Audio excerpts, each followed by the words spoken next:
Ibrahim Babangida the snake annulled the election of Abiola as president of Nigeria. Ndi Igbo were in the forefront of fighting for the restoration of Abiola's mandate. When Abiola thought that he had finally concluded his secret treaty with the Caliphate and the House of Fulani, he immediately told Ndi Igbo that he did not need the Igbo to be president of Nigeria. The Igbo licked their wounds and shut their mouths. When the House of Fulani and other northerners fell on the Igbo and slaughtered 100,000 Igbo and other Easterners living in northern Nigeria between May and October 1966, what did the Yoruba do? They sent Yoruba Obas to tour northern Nigeria and thanked the northern emirs for not killing the Yoruba when they were slaughtering the Igbo and their kin from the eastern region. There are literally scores of examples of bad faith, treachery, and cowardly exploitation of the Igbo and other Easterners by the House of Fulani and Yoruba.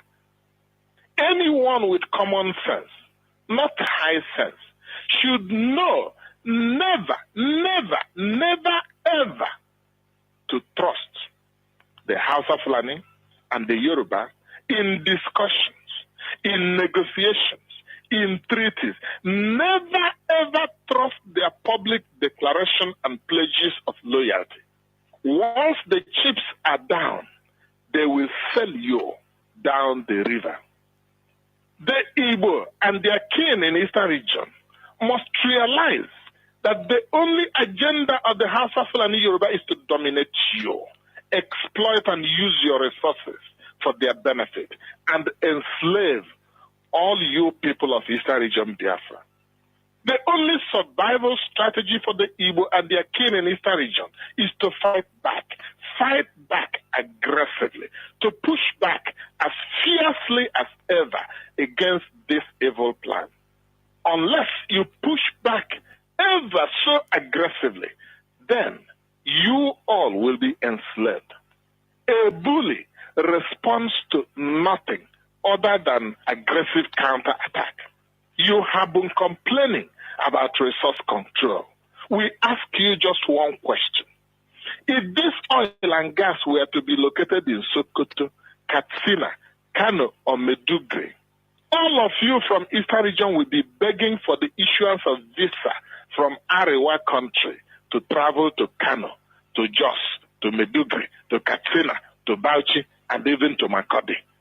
Ndị Igbo, onye mara asụ, ya sụọ n'odo, onye amaghị asụ, ya sụọ n'ala.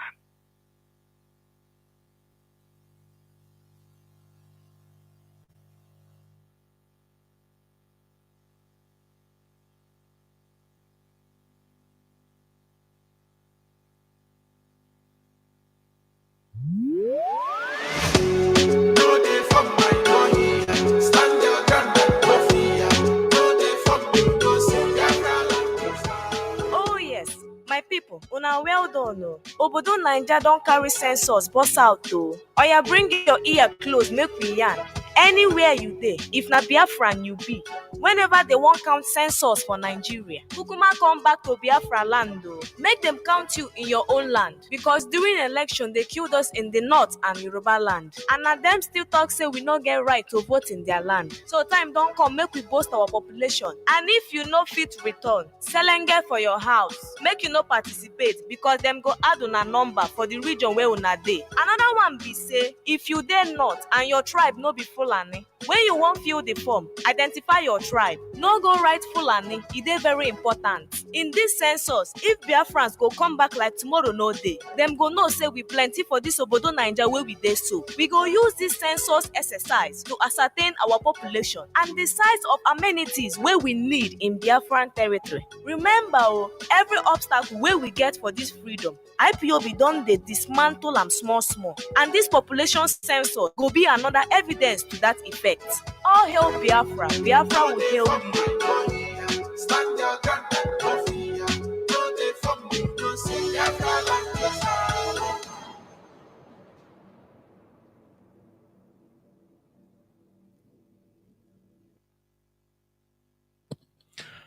Good morning, good afternoon, good evening, and good night, great Biafrans and lovers of freedom.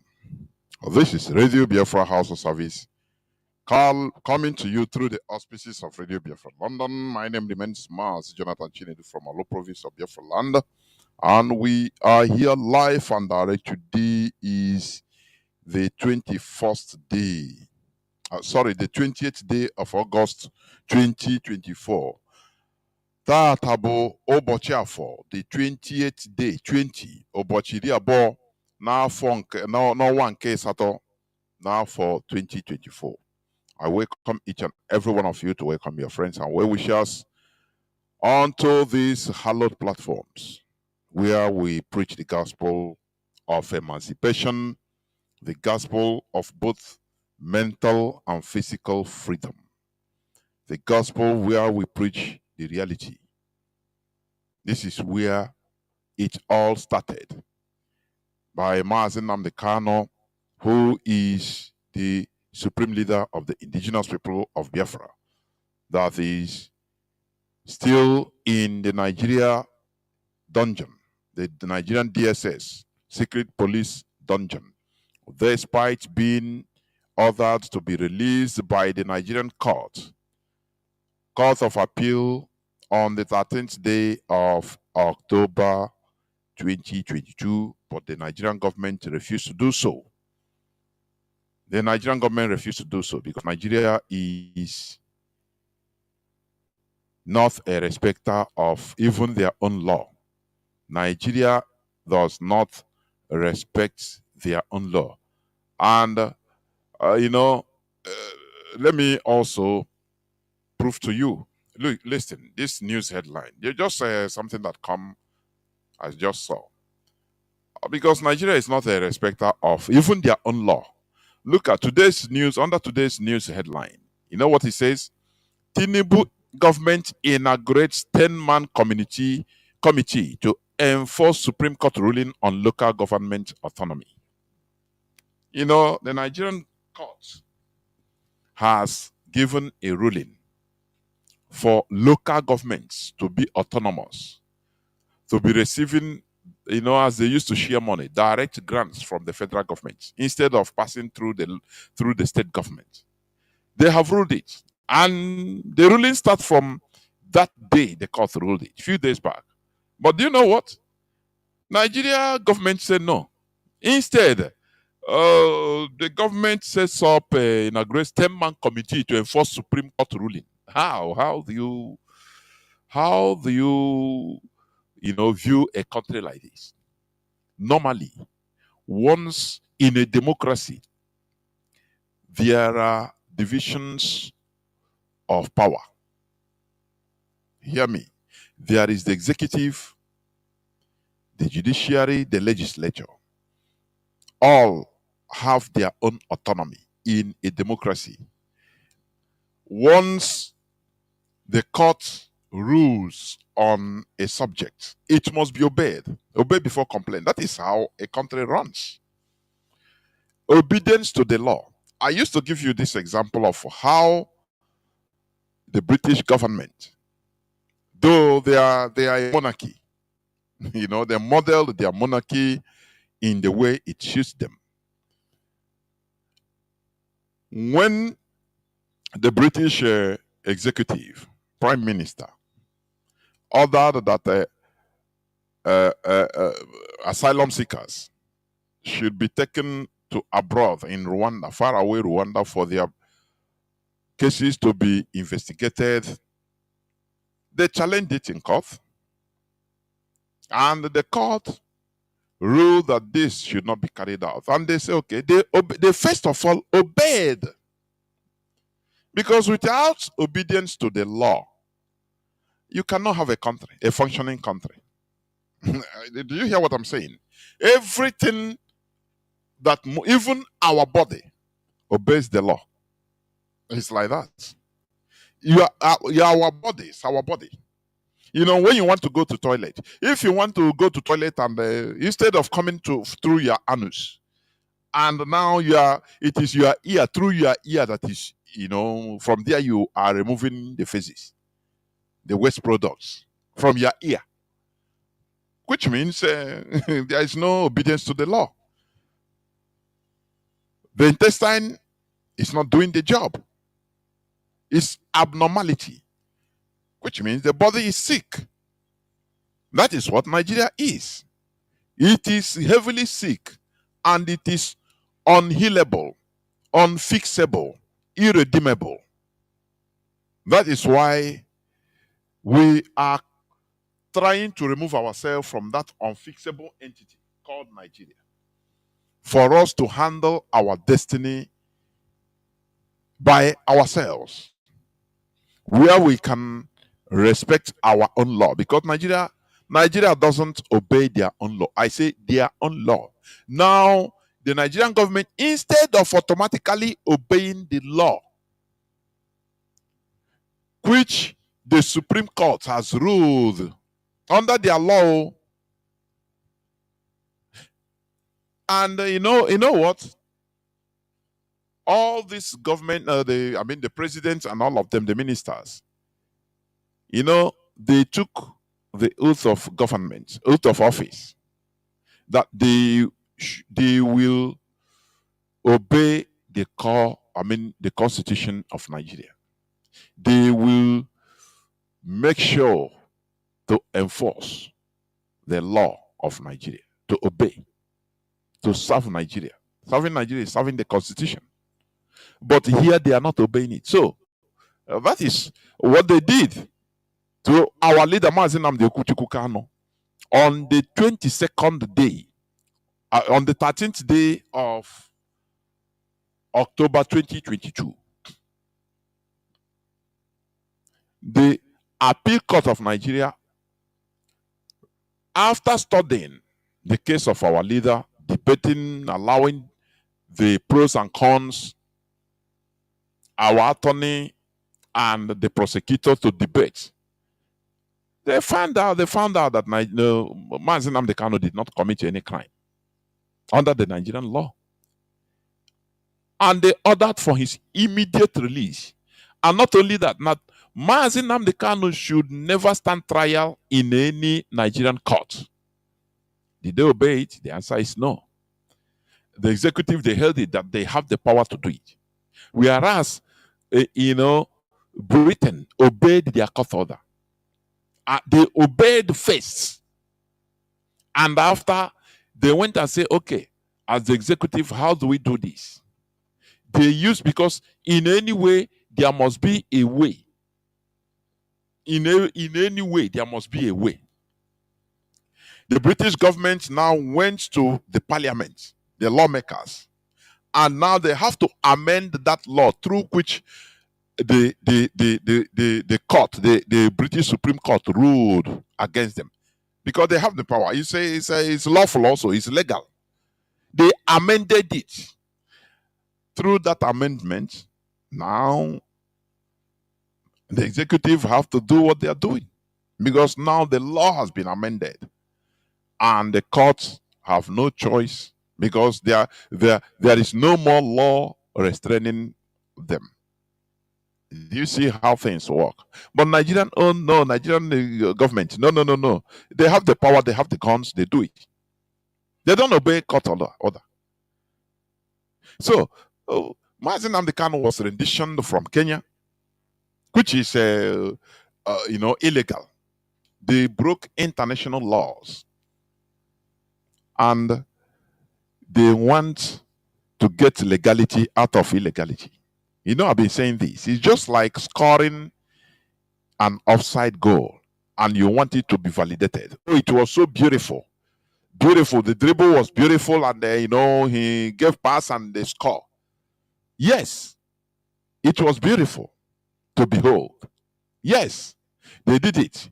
But it was offside, because there are laws guiding this world, this planet Earth. If there is no law, which means if you throw a stone up, it continues being up. It continues going up without coming down. Are you not going to run? It will be another thing. You understand? But because there are even nature gives us the clues on how we need to behave. It gives us, nature gave us example. That is why nature provides laws, natural laws, law of gravity. Once you throw something up, it must come down. Do you reason about it? These are natural laws. It helps to build things. If you jump up, you must come down. Imagine you jump up and you continue going up. It's no more. You are no more in this world. Know that you are in another planet. Do you see that?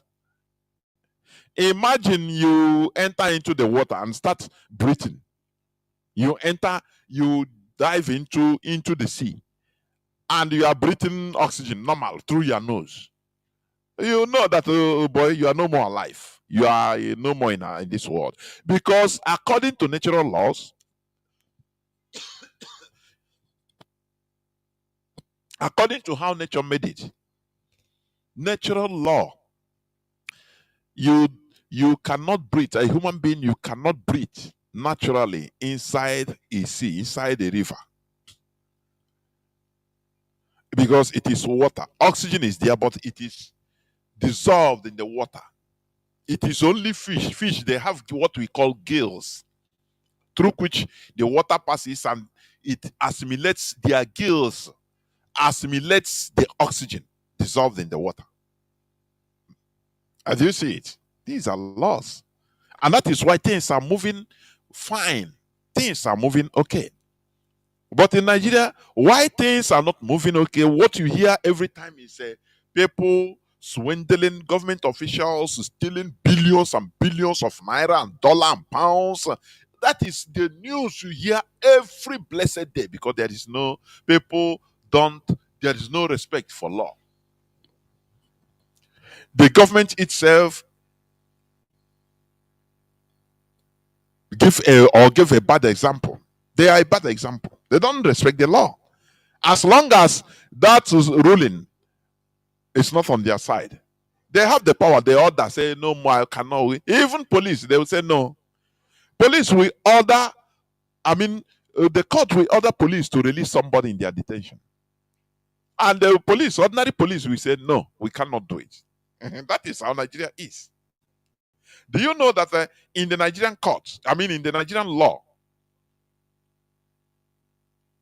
in the Nigerian constitution, somebody, and when somebody is arrested, the law compels that within 48 hours, the person should be sent to the court. Nigerians, do you know that? That the person should be sent to the court. Either the court will free him, bail him, ask for bail, or remind him in prison. But do you know that in Nigerian police cells, there are people that has been there for days, months, weeks, even years. In the Nigerian police cells, no court, nothing. They just hold them in communication. You hold them there. In the Nigerian military cells, the same thing. Nigerian barracks, the same thing. In Navy, the same thing. All the night. So people are behaving like animals. In Nigeria, even animals, they have rules and regulations. So I don't know. In Nigeria, the behavior is no law, no, behave as you want as long as you have the right contact. After all, the government itself does not obey their own law. Do you see how that place is more than a zoo? It's a jungle. Because they behave as they want. Just one person is above the law. The law says A, but one person will call and say do B. It doesn't matter what the law says. He say, I am giving you order, do B. And B will be done. Nothing. Because Nigeria is irredeemable. It is not fit for human abode. Are you hearing me? That's why they are still holding our leader.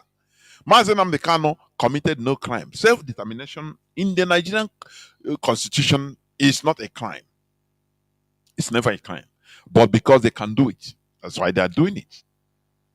That is it. Therefore, temporarily, as Mazi Nnamdi Kanu is temporarily not there, IPOB is in the care of the DOS, Directorate of Tests. Remember, DOS is an institution. The head of the DOS is Mazi Chike Doziem. He is temporarily in charge. That is how it's supposed to be. And that is how it is. That is why IPOB is an institution. An institution is bigger than one man, one person. Do you hear what I'm saying? You know, last time I talked about building institutions. We Biafrans, Igbos, we don't respect, we don't understand what the institutions mean. That is why even, you know, our business enterprises, it doesn't last for generations because we don't build it as institutions. That is it's a very big problem. We believe that one person is bigger. Look at Bill Gates. Even if Bill Gates pass on tomorrow, his foundation still remains because he has built institution. The legacy is there. Things continue rolling. Are you hearing me? And that is how it's supposed to be. But our people believe that, oh, that person, you know, one person is bigger than an institution. No. You can be the head, the alma mater. That is why I say IPOB is giving us, opening our eyes. Are you hearing me? IPOB is opening our eyes on how the world politics work, because we seldom understand how the world dynamics work. We thought that it is through sentiment, through shouting, through, you know, that maybe the way you cry, people will hear you cry. No. It's not that. There is a way the world politics works. There is nothing like emotion in the world of politics. In international politics, what matters is your interests as people. That is what matters. You grab your interests, the other person grabs his interests. As the West is supporting Ukraine to challenge the superpower, they are not doing it because they so much love Ukraine. No, it's just a tool for now they see in order to do what they want to do. It's just a tool, a weapon, a willing tool, a valuable tool in order to do what they do. That tomorrow you can see that they will shun Ukraine and behave as if even they have not met Ukraine before. That is how the world is.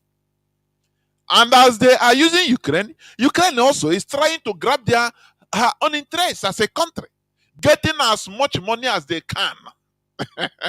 Do you see how the world works? There's nothing like emotion there. America is not that America loves Ukraine. He loves, or Britain loves, or France loves Ukraine. No. It's about interest, about what they can gain. And Ukraine also is using her own brain in order to grab as many things as he can, because he knows that there is nothing like love or hatred. It's about interest. As they are using them, because Ukrainians are the ones paying the price, dying for Western interests. Now Ukrainians also, they are trying to find one way or the other to grab anything, the maximum they could from the West. That is how world politics work. But before we thought that, oh, you will touch the conscience of the world. No, and they will now pity you. They will pity for you. No. You have to be tactical in whatever you are doing, so that the world will take you serious. You play your own card. This world is just like a chess table. You come, you play. Do you see American sabotaging of the Nord Stream gas supply? that took gas to Germany. Do you see? America wants to sell their own gas at a high price, but they are pretending to, they are allies with the West, yes. With Germany, yes. They are telling Germany, stop, we have sanctioned Russia, oh yeah, stop taking gas, stop. I mean, Germany is also contemplating on their interest. Now, if we stop this gas, we will have difficulties. So when America saw that they are wasting time, they have to use their secret service in order to cut it, sabotage it by force, so that Germany will have no other option than to be buying from them first, from America first. Well, that is how the world is. Ana chukugidi again na chukukwe na emekwe ana emekwe we are all na amu. There is no permanent friendship, no permanent enemy, but permanent interest. That is how the world works. You have to make sure, we have to make sure to play, to fix ourselves into the interesting part of the world so that we benefit, so that we become a center of interest, beneficial to us. That is diplomacy. We have to be very good in diplomacy, politically, diplomatically, even physically, mentally, all, in order to get where we are going to. Not emotional. Emotion doesn't play nothing. Do you understand what I'm saying? Emotion does not play anything on world politics. You can be used for the interest the person wants that time. And you that is being used, you have to calculate what you are going to gain. You have to also use your think tank to analyze how you are going to grab your own maximum interest also. That is how things work. And you grab your own as of that time. Anywhere you see your interest, anywhere you grab it, you go there, play with them, play, diplomatic politics, anyhow, diplomacy, politics, anything, and grab it. And you continue. You move on. That is how the world politics work. Therefore, you see that, as I said, Nigeria does not obey their court order, their own constitution. Now, there is something I want to say here, because I will touch on general issues, because since on the 15th, I have never been on air. The last time I was on the 15th, due to some private reasons that are above my control anyway. But we must continue. We must continue. Now, there's something I want to touch here first. On June 20, 2024, African leaders, they traveled to France. France called them, African politicians, African elites. They have become willing tools. They have made Africa to be despised. France will blow whistle. African presidents will run to France. Do you see that? How do you look at this? Japanese prime minister will blow whistle and say, I want Africans to come to my country. All of them will fly, even to some 3 days before the summit. One president, one country. They don't have that integrity of inviting and say, no, France, why will you invite all of us? Come to our summit in Africa. Come to Addis Ababa, our capital. If you want to talk to us, if you want to, no. Why should they? Even the capital, the headquarters of African Union.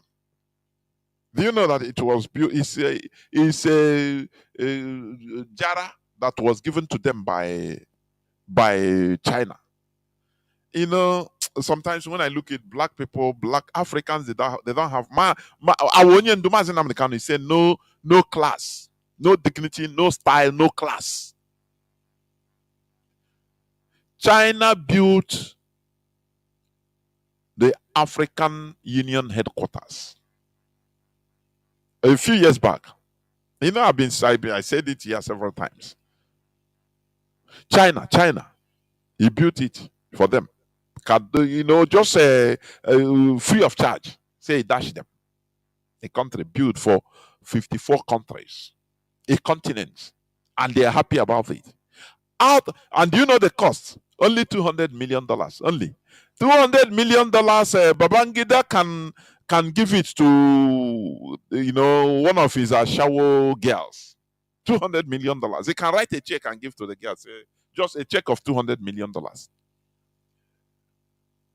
$200 million is not is not up to what Obiangema of president of what do you call it?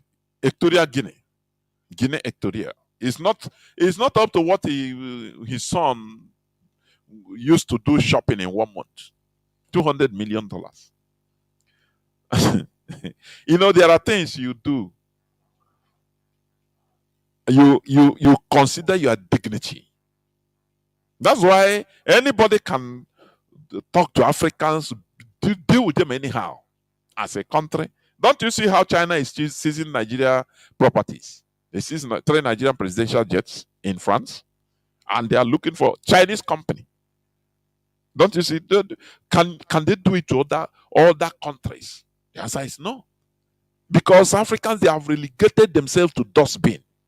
They allowed China in order to build their headquarters where they will go and discuss secret things as presidents, things that concern Africa. Anyway, do they have any secret? Go to African Union summits. You will see Americans there. You will see Europeans there. You will see different people from out of the continent there watching. So they don't have any secret. What I say, which secret? But go to European Union meeting. Do you see Africans there? The answer is no. Go to America's meeting. Do you see Africans represented? The answer is no. Go to Asia meeting. Do you see Africans going there? The answer is no. It's only Africa that they allow all this because they lack dignity. We are highly infiltrated through our government. The government we are being imposed on, our borders, government, language. Do you know sometimes it baffles me. It baffles me that in a country, just let's say Nigeria. Now, instead of us devising, let's say Nigeria is a country. Instead of devising one local language that binds us together, or instead of we formulate a language that binds us together, no. What binds us together as language, as lingua franca, the first lingua franca is English. Do you know that it's an insult? A foreign language in a country. Now, we are using European language. That is one of the highest, conquests. We cannot communicate with each other only when we speak English. Speak English, please. As I'm talking, if I start using Igbo, you will see people say, "Speak English, please." Now, it's my brother or maybe my Efik brother or my Yoruba brother. The same thing if he's talking his own language. I will say, "Speak English so that I can understand." Do you know what? Sometimes I sit down, I think deep. We Africans don't make any efforts in order to do what?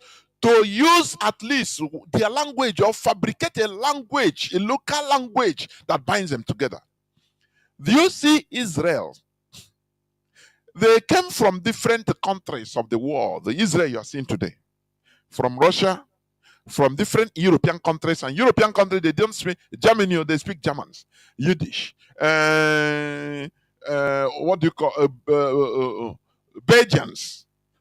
They speak French and Walloon. Swiss, Denmark, they speak different languages. But they enter Israel, they are not communicating with a foreign language, English. You understand? Instead, they devise their own language called Hebrew. That thing they call Hebrew is not what you think, the original Hebrew. No. This Hebrew was concocted by one man. I have said it here times without number. Eliezer ben Yehuda, his Hebrew name. It's not his real name. He was a Russian, I think from Belarus, born a Russian. But he changed his name. Now one person concocted the language, which a whole country is using today. Because our solution must be local. Without us having local solution, it can never bring us together. It's impossible. And that is why we have been calling, let's go back to our roots. Because our solutions must be locally, it must be sourced locally. We can never have a foreign solution to our local problem. It's impossible. Africa allowed, we never think that. Instead, you go in a country, the unifying language will be a foreign language, European language. Do you know that is an insult? Which means just virtually we don't exist. We don't exist. Look at. Let me give you another example. I've talked about Israel. Look at South Africa, the white South Africans, the colonies. When they came from different European countries. Are you hearing me? Belgium, Switzerland, France, England, Netherlands. So normally they speak different languages, but they found themselves in one entity, and they don't want to imbibe in their, in African language which they met. Do you see superiority complex? And also is good. That is, man can create. Now they gather themselves around and say, look, you're a French person. This one, you are an English. Me, I'm from Netherlands. But we have seen ourselves, we are here and as a country. Now, what do we do? What do we do? And we don't want to engage in these local baboons and monkeys languages. We don't want to engage in Xhosa or Zulu or any other African language. No. It will bring us down. Why should we learn it? You know what they did? They said, okay, we are going to create our own language. And they did it. Africa, they call it Afrikaan. It's a concocted language. And that is what they are speaking till today. And even during the apartheid regime, they want to impose it to every black person. Do you see superiority? That is a human being, what they can do. But in our own way, instead of us to make peace locally, we involve foreigners. We use English and say, instead of me speaking Igbo, which means I bow down to Igbo man, which means I bow down to Yoruba or Hausa. Or Yoruba. No. Instead, the foreigner, let us speak English. Do you see the fundamentally flawed mentality we have? When you see Africans in their countries, so-called countries, communicating, their first language is foreign European language. It's an insult. I am telling you.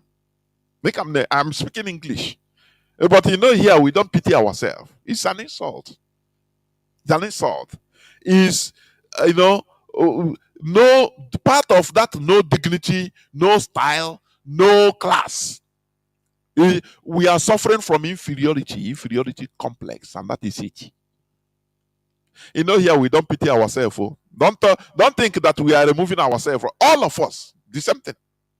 It is little by little that we are now understanding the game. They eat us deep. They eat us deep. When you see somebody that is not speaking English very well, you say he's an illiterate. You call him an illiterate. You will see a South African white man. He doesn't speak even nice English. He's speaking his language. Their created language, African, that binds them together with the Boers, that is Netherlands, Dutch people that come together with English people. They say no. They conquer, these people, there is the mindset they have. They have been awakened for a long time. I am telling you. That is the reason why they are able to achieve all these feats. And that is why they are on advancement stand. development. They are developed because their brains are developed. If it's Africans, do you know what? They will start killing themselves. Say, no, instead of this one, too. No. They're not going to agree now. They will clear themselves. Instead, they now call a foreigner, say, instead, let us speak their language. A foreigner, even maybe from Australia. They say, no, let us look for maybe Chinese. Instead, let us be speaking Chinese. It will be for national unity. Do you see why we are not developing? It is from the mentality. It is from the mentality. Instead of us to agree together, now, no, we allow foreigner to come. Foreigner, oh yeah, instead we worship foreigner. All of us will become slaves to foreigner. Do you see that? That is a problem. No. So what am I trying to say? The president of France, Macron, invited the African presidents, and on 19th, I'll be 28th June. The news was on 20th June this year, 2024. African leaders, French president seek vaccines for Africa. Do you see the Bill Gates plan? Because they want, in a way, they tried the COVID-19 and everything opened up. It flopped. Everybody knows that it's a disaster. So what they are planning now, they want it to be airtight. Now, they say the French president said, now Africa needs vaccine. No? Why? Now, the question I'm asking is this. Why is it that it's in a foreign country, a foreign French president that does not even want Niger Republic to have electricity out of their, stealing their uranium? They cannot give them, build for them even ordinary nuclear energy. They cannot. Little nuclear energy that will be using their uranium. Now, they are clamoring for, Africans need vaccine. Don't you see that there is something sinister happening? Don't you see that?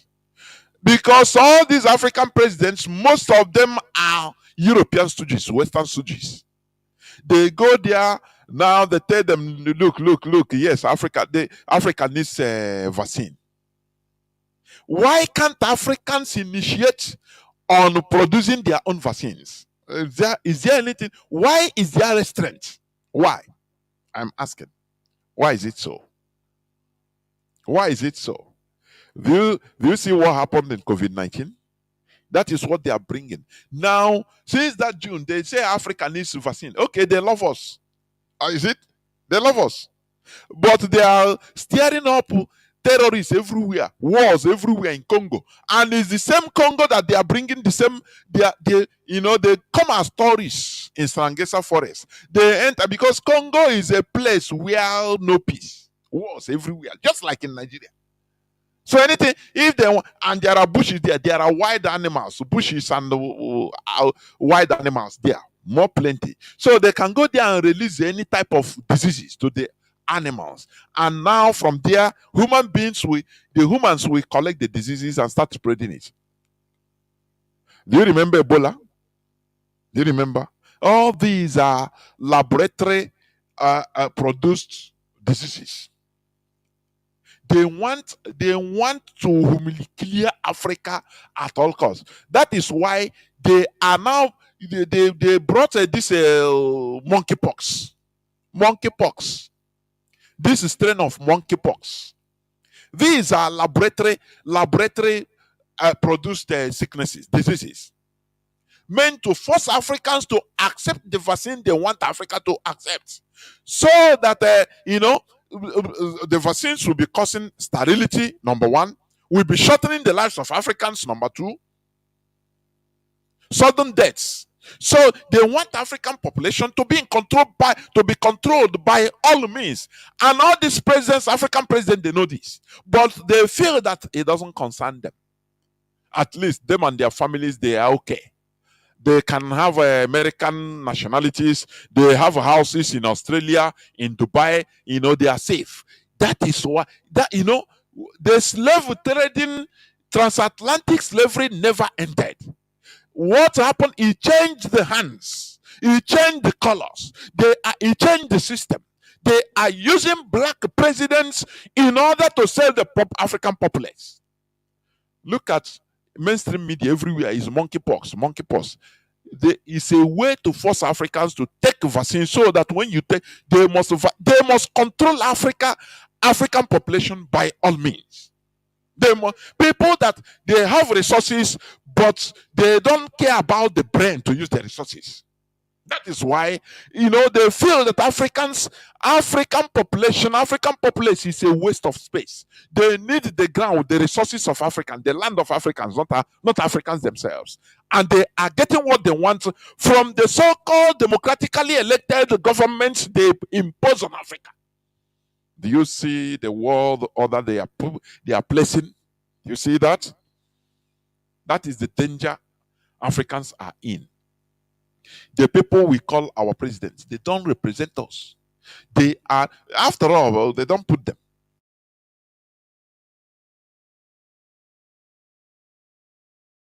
You see the world order they are placing. You see that? That is the danger Africans are in.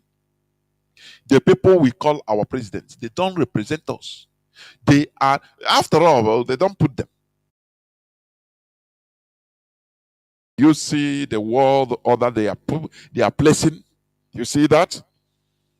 That is the danger Africans are in. The people we call our presidents, they don't represent us.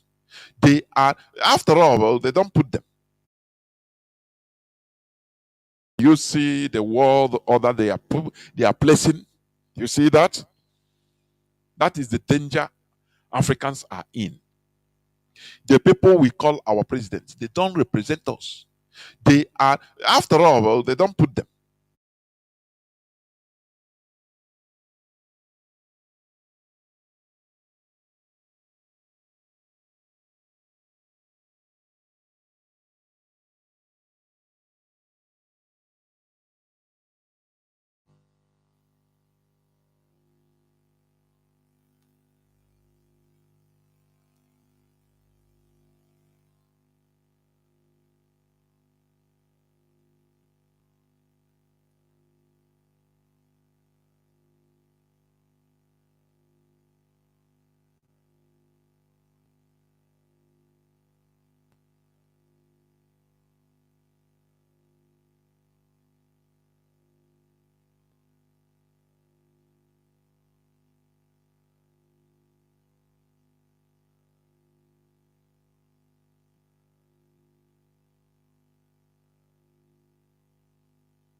I think I see that I'm repeating, but we must continue.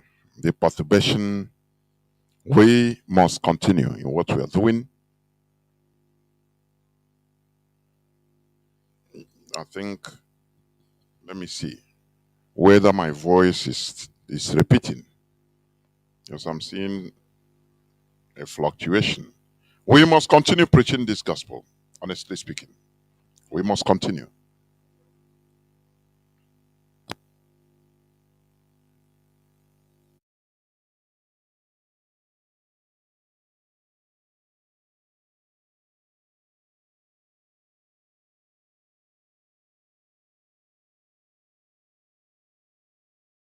It's repeating, because I'm seeing a fluctuation.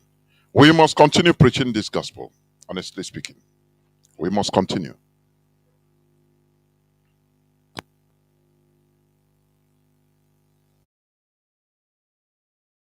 It's repeating, because I'm seeing a fluctuation.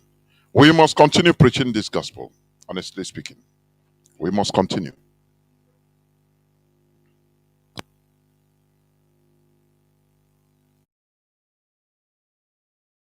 It's repeating, because I'm seeing a fluctuation. We must continue preaching this gospel, honestly speaking. We must continue.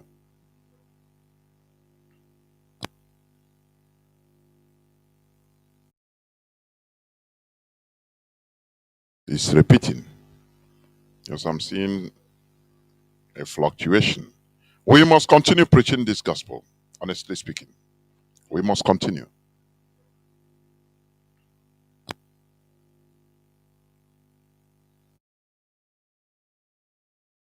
It's repeating. Yes, I'm seeing a fluctuation. We must continue preaching this gospel, honestly speaking. We must continue.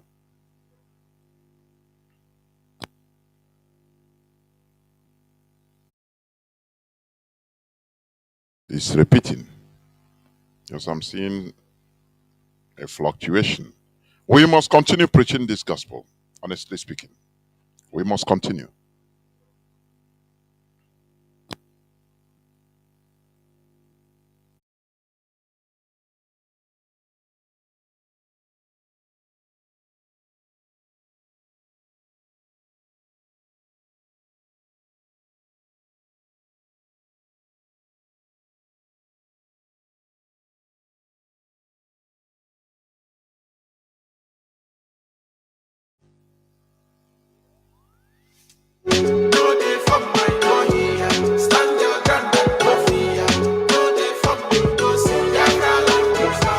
Oh yes, my people, una well done o. Obodo Naija don carry census burst out o. Oya bring your ear close make we yarn.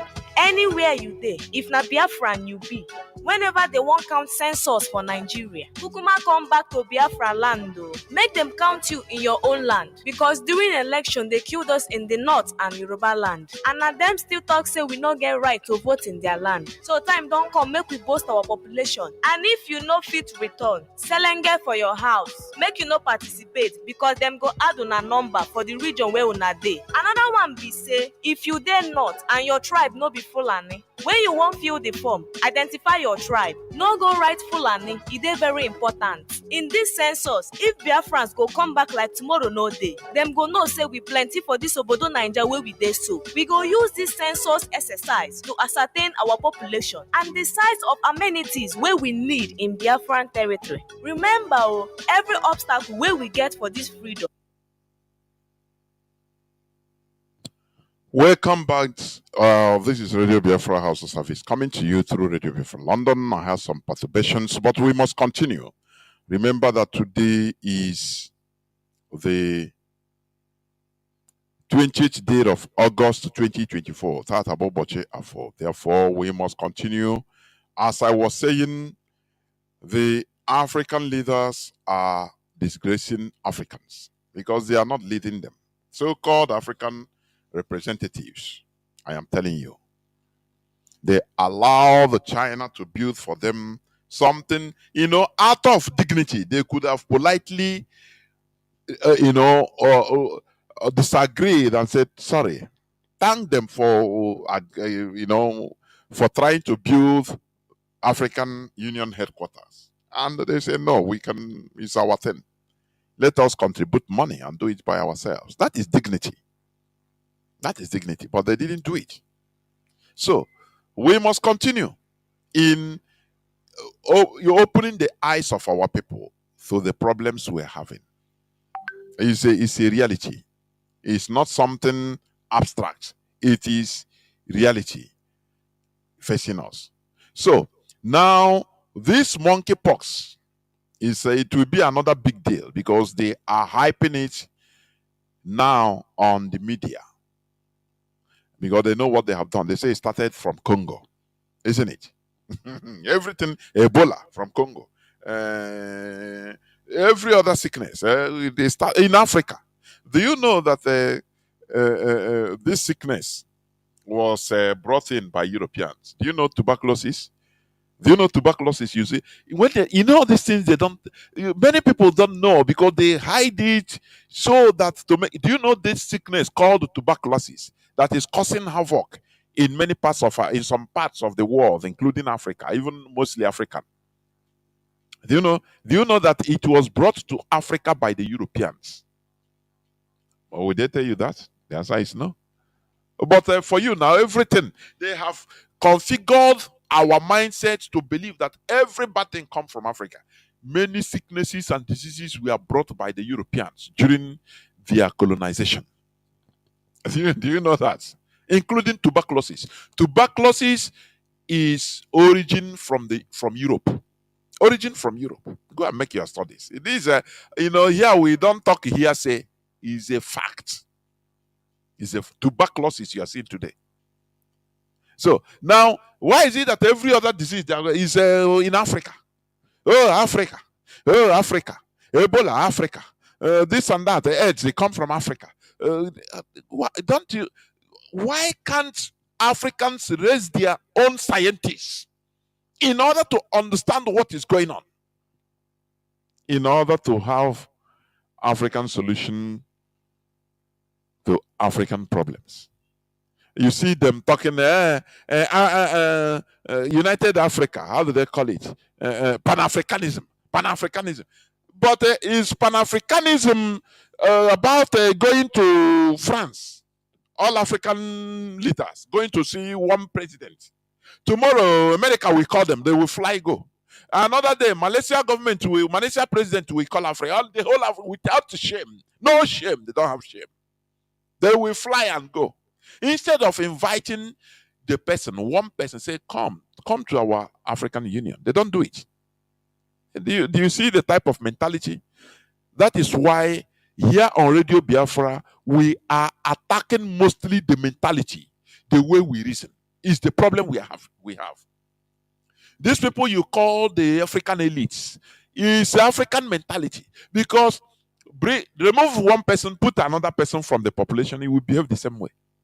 So that is why we are going fundamental in order to resolve this mentally flawed mentality we have. Is mentally flawed. I mean, fundamentally flawed. That is why we are going there, to the source of the problem.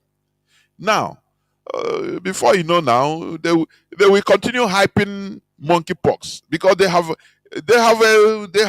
instituted the virus in Africa. It's in Africa, so they will continue until they force every country to vaccinate, take the vaccination. What is inside the vaccination? They don't know. Take and give to your people. Let them die. Let them be sterile, so that African women and men will be sterile, not having children at the required time, and churches will be growing every day, because there they will be telling you it is Satan that did it. All these fundamentalities they don't teach you. They will not allow you to know, because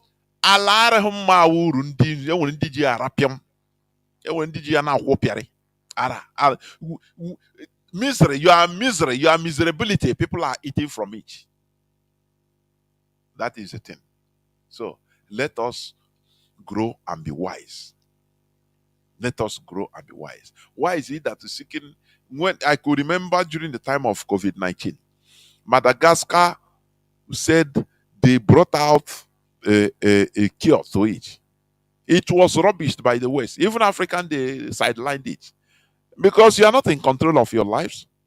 After all, in Nigeria, what our number one language is English, isn't it? English is from England. We are unable to carve out one language, at least traditional local language that we bind all of. No. Instead, foreign language will bind us together, and we are happy about it. You think that you are wise.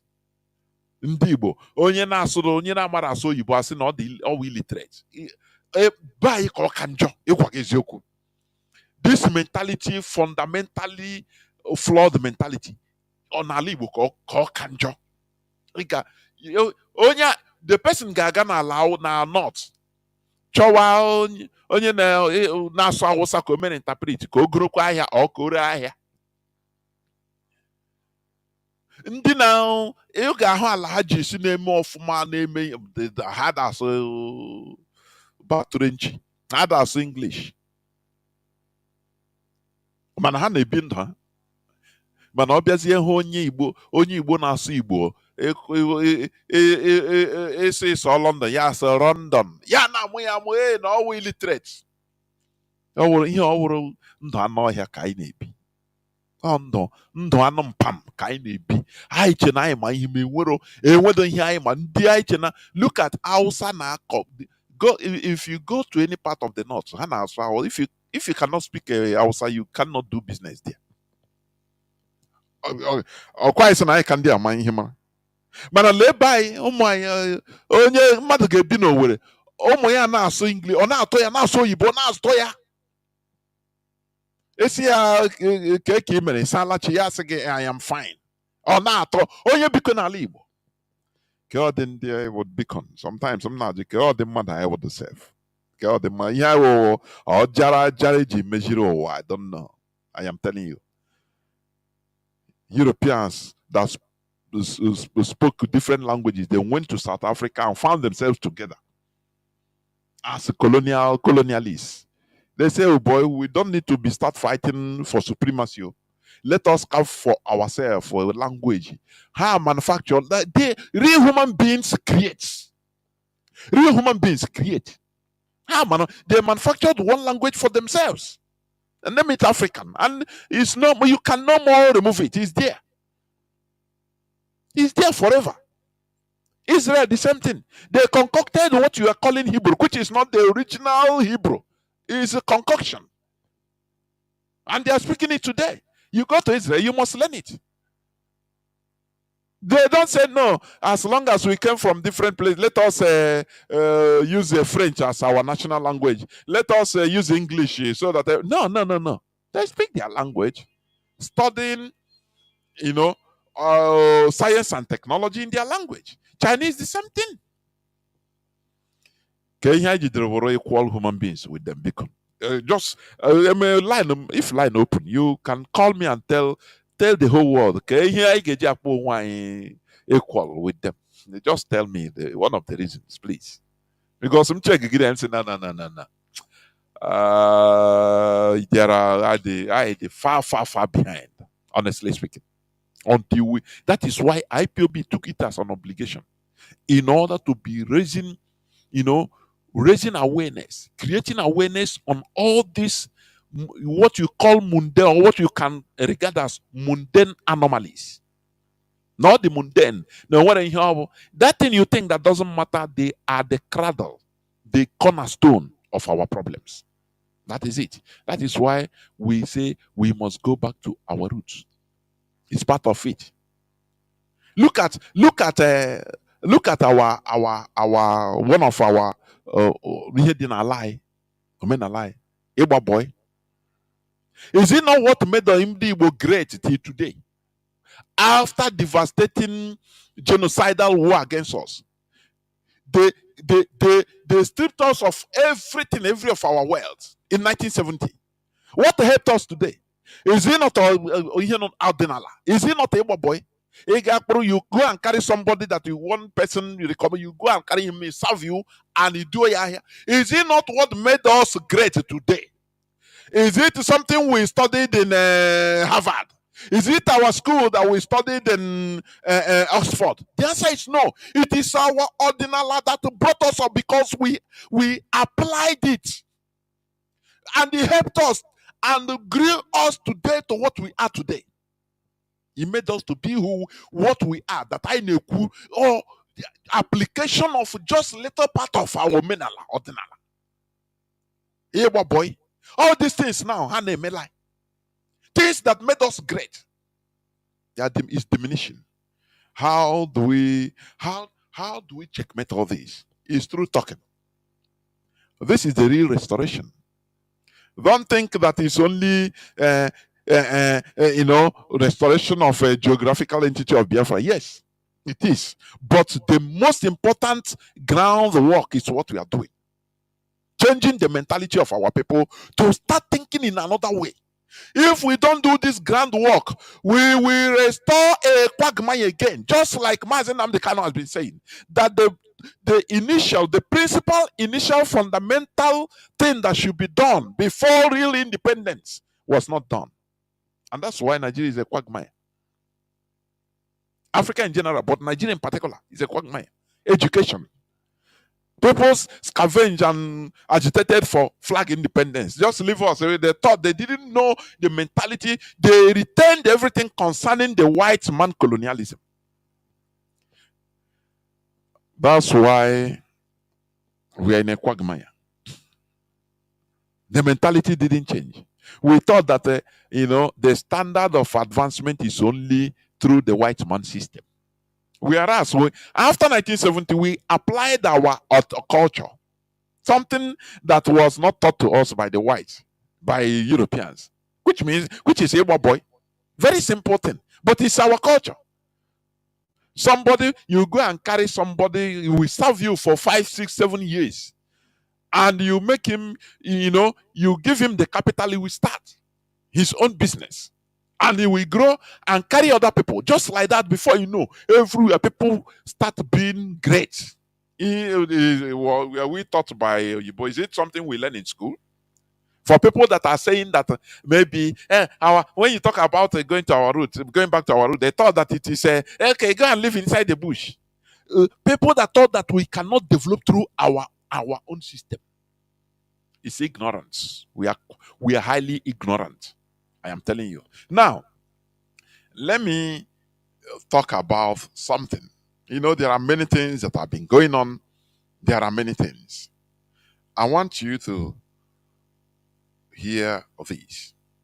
I want you to hear this. Obasanjo talked the other day, and it gave me food for thought. Just listen to Obasanjo. You have had it, but listen. I don't believe that anybody in this country should be driven away from any part of this country, because this country we own it together. When I was fighting for the war of unity in this country, listen attentively. I used Igbos, Hausa, Yoruba, even though we were fighting against Igbos. Not that you should go, but that you should come. And I used Igbo to fight Igbos to come. Do you hear what he said? I will bring it back. He said he used the Igbos to fight Igbos. Every time I'm telling you that we are talking about Gowon, look, what Obasanjo did, he is one of the main brains behind our complete damnation. Are you hearing me? Our dividing our people he is one of the brains behind it. What he did to us. He said he used Igbos to fight Igbos to come back. Do you see that? This is what they have been doing. Obasanjo is agent, M16 agent, direct. He's answerable to 10 Downing Street, direct. Are you hearing me? He's a stooge, Fulani Caliphate stooge. That is why, he has been president for 2 times. One as a military head of state, I think 1979 or 1976. Another one from 1999 to 2007 as a civilian president. In an election he didn't win, won by Olufalaye. Anywhere, any person the people voted for in Nigeria, they received the opposite. That is how things are. So in this case, he's talking to, I think, Igbo chieftains, Igbo, Honese, and all the rest, and the Kenyarala and all the rest. He is telling them that I use the Igbos to fight Igbos to come back to Nigeria. Don't you think about it? Is it not what they are doing today? That's why they impose Hope Uzodinma. Look at, since Hope Uzodinma is there, imposing Imo State, no peace. And another person is clamoring for a peace in Abia.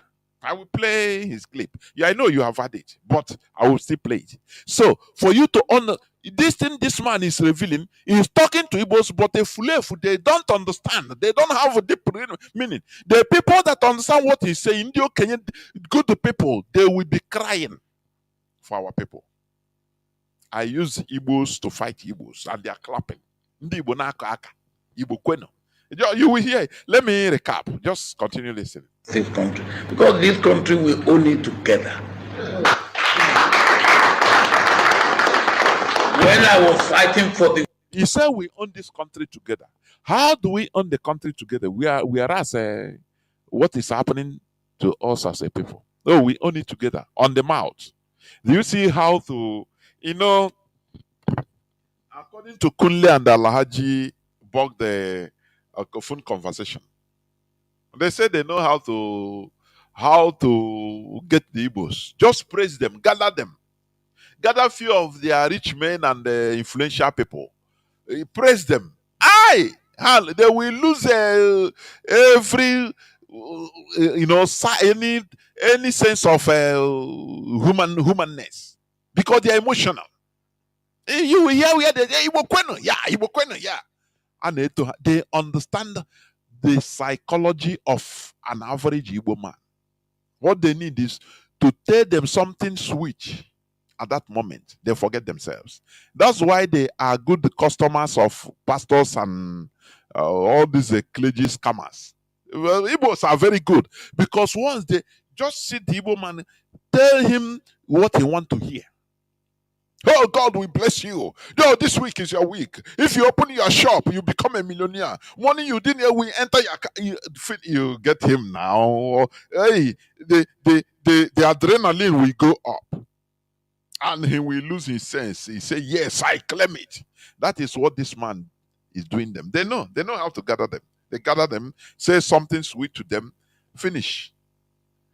Come and tell them, after they come back, tell them that, no, this man, he killed us. Even those people, the so-called Igbo elites, they will, if he program them there now, go and kill your people, they will go and kill their people. Deliver their people for them. He's telling them, I use the Igbos to kill Igbos.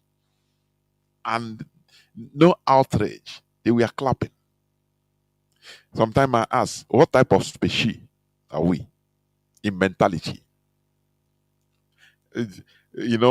When you see Oba of Lagos gathering Igbo men and women, old men and women, no, not elders, telling them in their face that you must vote my choice candidate, otherwise I throw you inside the sea. And they say, Kabiesi, they clap in their presence. What else do you think? Remember, the Europeans named the Bight of Biafra slave coast because they know that these are people that are really, you manipulate them, they act, they do your biddings without no effort. Just manipulate them, they do your bidding. That is why Obasanjo will gather them and be telling them all this story. I use Igbos to fight Igbos, to kill Igbos. And they are clapping. You don't give them sense of reasoning. Go and reason. Now, why is this man saying this? Is this our character? Is it not an insult?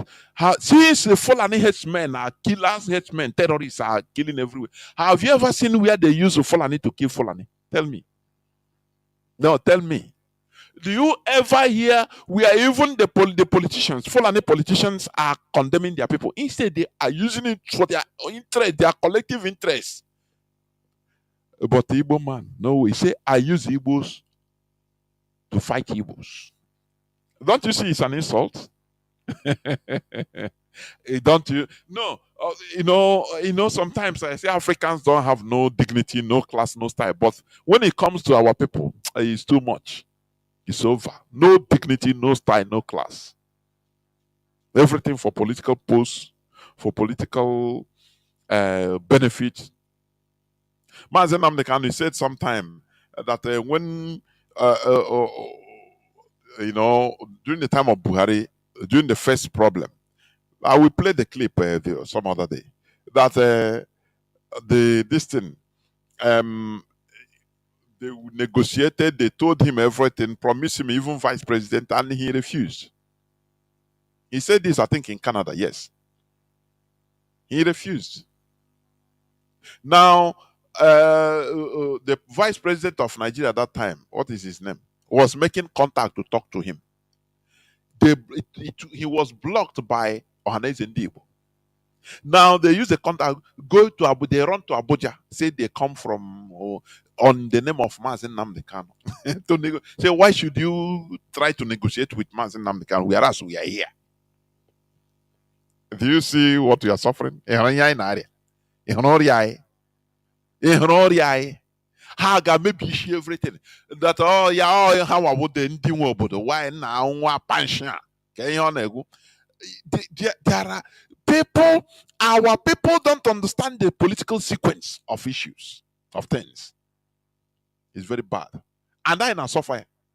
Let me tell you, before I was thinking that only we are being hated, that's why we are suffering. No. Everybody hates us. No. I have finally found out that it is not only that. Yes, they hate us, they want to annihilate us for our resources, but that is not the only cause. Our problem, one of the major reasons of our problems, what we are suffering, is bad political concepts and the political conduct. During the time of Obasanjo, for his 8 years of office, how many Igbos were slaughtered as for Senate chief? How many Senate chiefs, Igbo senators? One every year, sometimes two. This one we enter, they fight him. The same his brother, we fight him, bring him down. Why should he be him? All that. I want the. That's why Hannah just said, but no, because IPOB no in charge. We are disciplined and our eyes have opened. That is the thing. That is the difference. Otherwise, if not the teachings, if not the awakening, it must be me. Why should it be Nnamdi Kanu? It must be me. Why should it be Chinedu? Why not me? Instead, maybe she, instead, the back to foreigners. Very sad indeed. This man, Obasanjo, was in the presence of the Igbo elite, so-called Igbo elite, telling them how he used Igbos to fight Igbos, and they are clapping. War of unity in this country. I use Igbos, Hausa, Yoruba. Even though we were fighting against Igbos, not that you should go, but that you should come.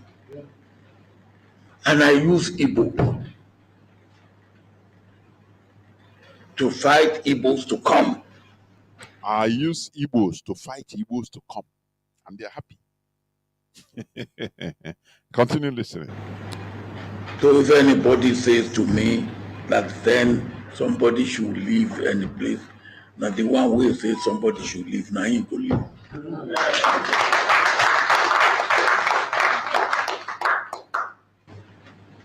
Me, I married from Owerri. So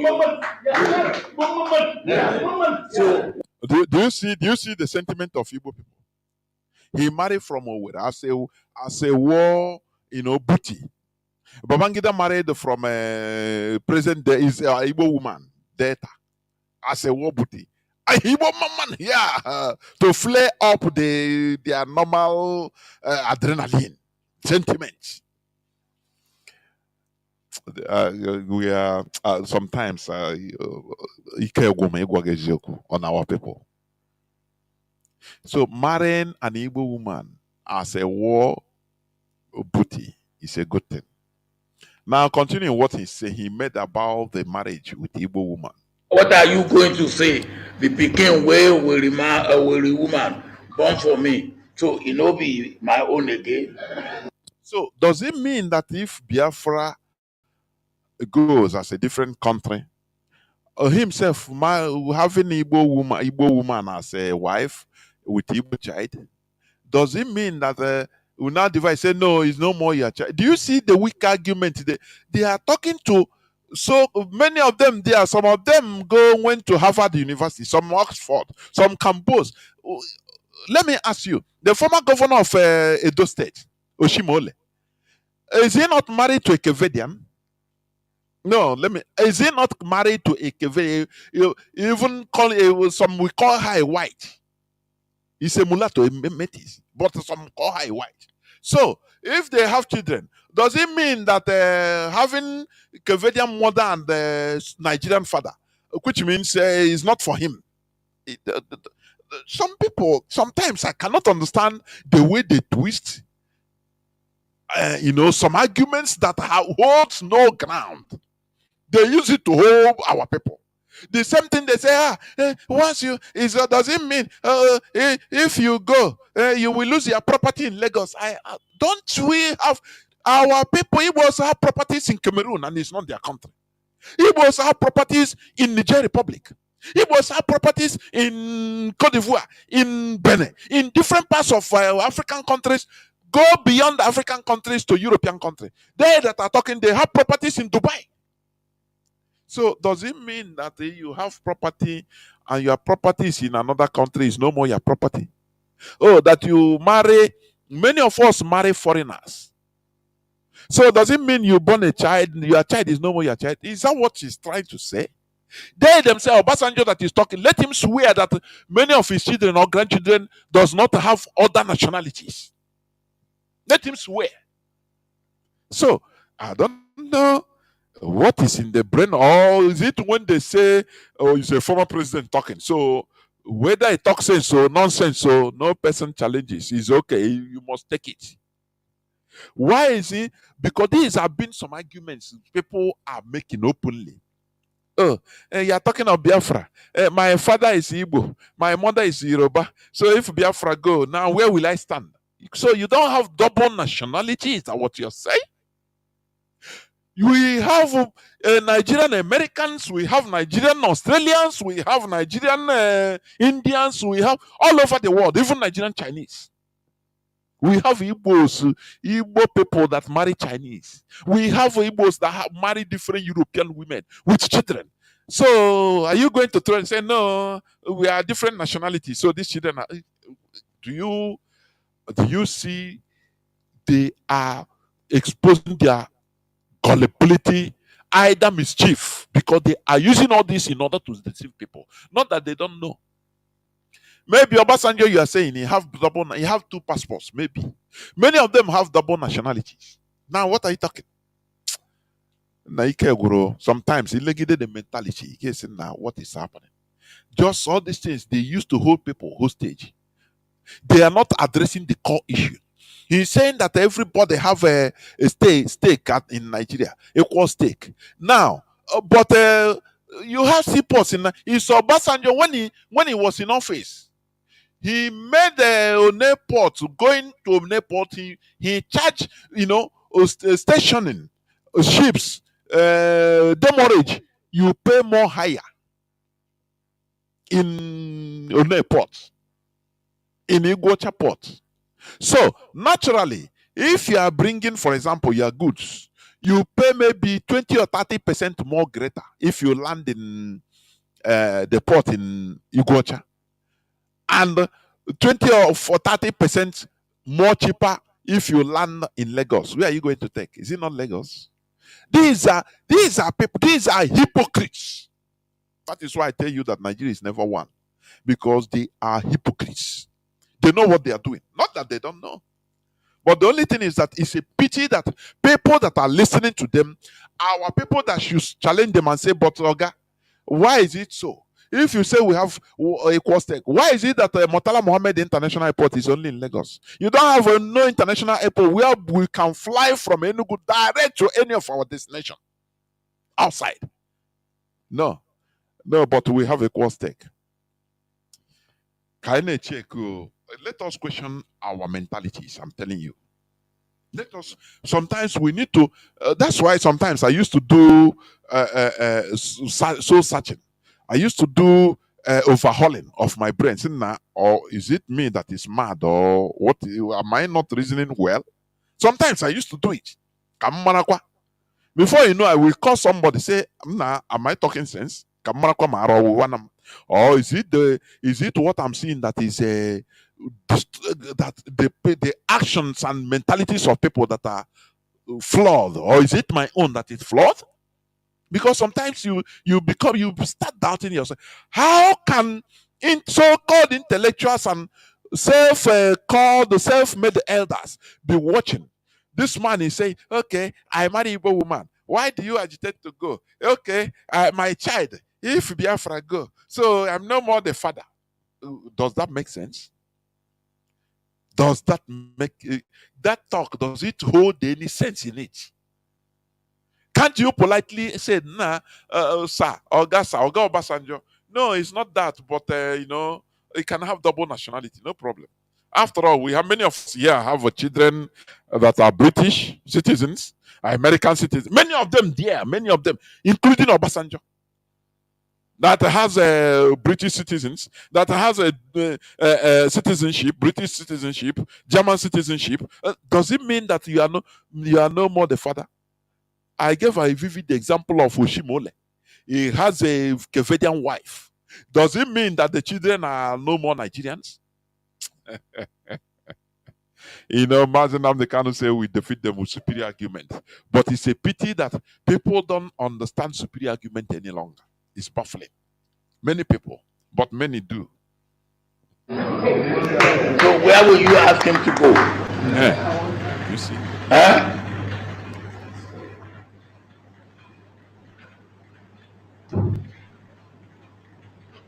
When I was campaigning, he was there. Small time now they say I no like it, but me? We give him a lot of votes. Do you see this useless statement of like us, like us? I hate, since I start understanding some things, I hate that statement. There is no in a country no like or hatred. No, treat everybody according to law equal. That is finished. We don't need your liking or your hatred. No. Treat everybody equal. Give merit. If, for example, I apply for job, Yoruba person apply for job, and his credentials is better, take him, no problem. I don't care. But if my own is better as an Igbo man, and you sideline me because I'm an Igbo man, now you take the person, you are telling me, I like you. Well, they don't like us. That statement is nonsense. In a country, everybody should be treated equally, according to the law. But they are not. So they are bringing this sentiment of, hey, like you before you know, Igbos, because they are sentimental people, they will call him Ogo Krogondi Igbo one. He married Igbo man. Is it not what they use, I think, in the article? His wife is a Igbo man, Igbo woman. He loves us, Ogondi Igbo. Before you know, he married Igbo woman. Say he loves Ndi Igbo. Why are you looking for love? We need justice, equity, like any other person. Treat us like any other person. To hell with your love or hatred. To hell with it. Let us stop making statements that are very childish. How can in a country they love us, they hate us, they don't love us? Now he's using that sentiment in order to talk to them. So how do you say I don't love Igbo, whereas I marry Igbo man? So you marry Igbo woman signifies you love Igbo, but you make anti-Igbo policies. Anti-Igbo policies. This geometrics started looking for license to fire, to receive gas that will fire geometrics to give light to Igbo land. No way, or Basanjo blocked it, but he love Igbo people. He love it. Hey, he marry Igbo people now. That is politics. Igbos are being caught red-handed with politics, or cut into pieces with politics. Hey, Ndi Igbo one, Ndi Igbo nanya. To hell with Ehonanya. There is nothing like Ehonanya or hatred. Treat everybody equally in a country. That's it. If you break the law, you'll be treated according to the law. If you merit a position, give him the position because he merited it. That is the law. Not he love us, he marry Igbo woman now. All the kind here was you exporters of women. Ndị Igbo ihe another name I ga-akpọ women exporters because ịma ụmụ nwoke ya na-asị onye ọ na-agbafu ichiri ma ndị nọ na nga ndị ego ndị Igbo niile nọ na nga n'ụwa niile maybe it will be more than 10 million. Let me not lie. Maybe both inside Nigeria and everywhere around the world. Maybe it will be around 10 million. These are 10 million women that are rendered husbandless. Don't talk about the ones that are outside, not the inside prison, no. The ones that are outside that are married foreigners. Now, on your say, yeah, I was you, I say, church was a sanctuary. Church, come and get a husband. Without them telling you the cause of all these things. That is the problem. Tell the children the truth, according to Bob Marley. Tell the children the truth, but they lie to the people. They lie in order to make money. Do you see the bone of contention? That is the thing. They made going to abroad as a miracle. Oh, miracle visa. Come and pray and get visa. They don't know that it's a curse. Any man you remove from Igbo land is minus one husband to Igbo people. Now, Britain, through their system, they are recruiting people from Commonwealth, include mostly Nigerians, to go and do their dirty job for them, as usual. Because during Second World War, they used black people in order to fight Germans and defeat Germany. And no credit to black people. No credit to them because they are slaves. Today, they are doing the same thing. In 21st century, they are calling for, Nigerians to come and give you visa. No more test of English as a foreign language. Even I took it during my days. Test of English as a foreign language. You are so-called English-speaking Anglophone. Now you apply for visa. They tell you go and take TOEFL. Now I don't know what do they call it again. They tell you to go. You pay. You go and see. To whether you speak English. But now they have Britain because they need to supply human supply resources. They need slaves. That's why anything they want, they do. That is the way they want to keep you. Will they go and ask Japanese, come and we need visa, come and take visa to England to come and fight for us, so we enter and go and die as military? Even if they tell the Japanese government will sue them in the international court for insults. But they did it, they have done it to so-called Commonwealth. Africans number one, Nigerians number one. And you see some content creators that are promoting this, telling our young men and women to go and join. Hey, this is your chance of going to England, being paid. They pay you to go and die as a slave. And IPOB will not take it lightly with all these content creators that are promoting evil in order to make money, in order to get traffic, deceiving people. Tell the children the truth. That is all we are saying, and nothing more. Now, let me play it for you. Obasanjo saying he used the Igbos to fight Igbos. Today, it is happening. The same thing. Now, let me play to you this useless man, Benjamin Kanu, or Carlo, who is the new face of saboteur, number one saboteur of Ndibo. Because, when they started their political career, they will be doing their handlers' dirty dealings for them, so that they will be praised. Nah, you know, you are this. Listen to what Benjamin Carlo is saying, or what he said. He's a senator from one Abia senatorial zone. This will be the last time that a Labour governor will govern Abia State. I say it without missing word. The next governor of Abia State will be APC governor. Yeah, I say it without missing word. So we are friends, yes. We work together, yes. But I will not be number 6 citizen of the country and another party will govern my state. The next election of 2027, the APC governor will be there. I have told him in person. Do you see the character of Igbo people? some of our people. I used to say it. Do you see? Once they enter their individual, benefits, they don't care. They don't look around for the collectivity of the people. He didn't see how Imo State is being, overrun by, Nigeria-sponsored terrorists, insecurity everywhere in Imo State, because they put an APC stooge, an APC idiot is there.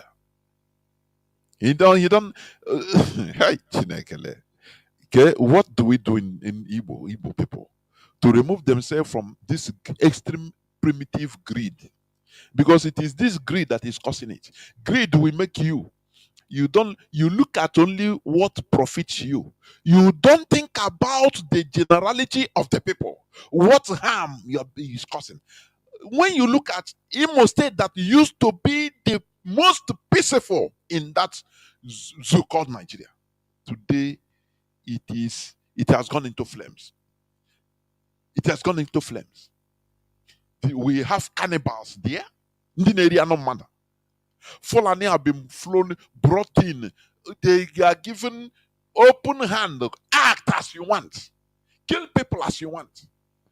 Because the person, anti-people, is in the helm of affairs. Do you see that? And that is what this man is saying. For Abia to be turned like Imo, to impose an APC that will come and open hell in Abia State. This is how they behave. What matters to them is they will give them security. They will give them, they will pump them money. Say, well, act. That is how the caliphate works. There is that one Yoruba chief being interviewed by Rudolph Okonkwo. I have played it. I will search for it and play it one day. The Fulani question. He said the way they act, the Fulani, to conquer a people, they will go into a community and look for ambitious people, very ambitious people. They will make them wealthy, support them, make them rich, put them up, and use them to impose on the people. That is what is happening even in our PGs, our communities. And is what is happening to us. That's why you see our PGs, our Fulani imposed the so-called community chiefs, warrant chiefs in our land. They use them. If you talk, they have army. They call army. Army will come. Like what is happening in Imo State, in our land. What is happening there? They call them. Immediately they come to impose so that everybody will be afraid. This is what this man is talking. People don't ask him, you don't see what is happening in Imo State. You want it to happen in Abia? No. They don't ask. He don't have eyes. Listen. I've told him publicly and privately that APC governor will be the next governor of Abia State. How it will happen, I don't know, but it will happen. So why are you not confident? I'm confident because we are working hard. I'm confident because my government is working hard. The president is working hard. And Abia will repay the president. Abia will repay the president. The president that has given you Southeast Development Commission will be repaid. A president that is appointing Abians into administration will be repaid. A president that is allowing attraction of dividends of democracy to Abia State will be repaid. We are not ungrateful people. Monkey will not work and baboon will chop. APC will not help the state to be strong, and then Labour will take the credit. And no. APC will determine who becomes the next governor of Abia State. I don't care about who the person is, but one thing I know is that the party platform, APC, will be the next governor of Abia State. Go and write it somewhere. That we are ready to work for Abia State. And we are tired of being outside government, the government at the center. We need to. Do you see Do you see one mentality of these people we call Igbo politicians? They love their parties more than their land. Have you forgotten how revelations were made on how uh, Northerners, both the PDP, APC, they work together to favor to rig Buhari into power? Have you forgotten? Have you forgotten? Them being in APC and PDP, they don't care about the party. What matters to them in their land is their land, the welfare of their people. They can be with you in party, but they are working against you because their land first. Their land first. Are you hearing me? What matters to them is their land, their ideology first. Are you hearing me? But in our own, anything that we, our people, oh, party, you can use because of party and kill your own brother. You can use because your party this and you destroy, you see that the other party is not conducive for your people. You don't care. Listen to what Hope Uzodinma is doing in Imo State, in Olo. Just listen, part of it. I want you to, before I open the lines, please. As you can see, this is today's date is 18th of August 2024. As you can see, this is Obo Autonomous Community. This a house belongs to one of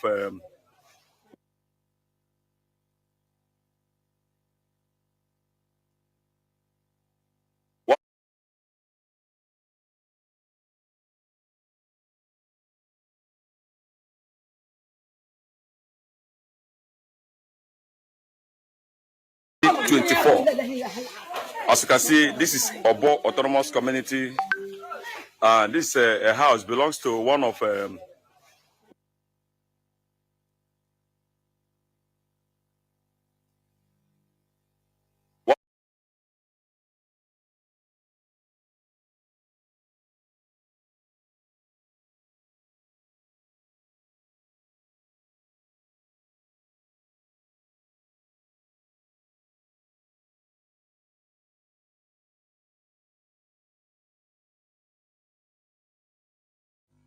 Do you see? This is what that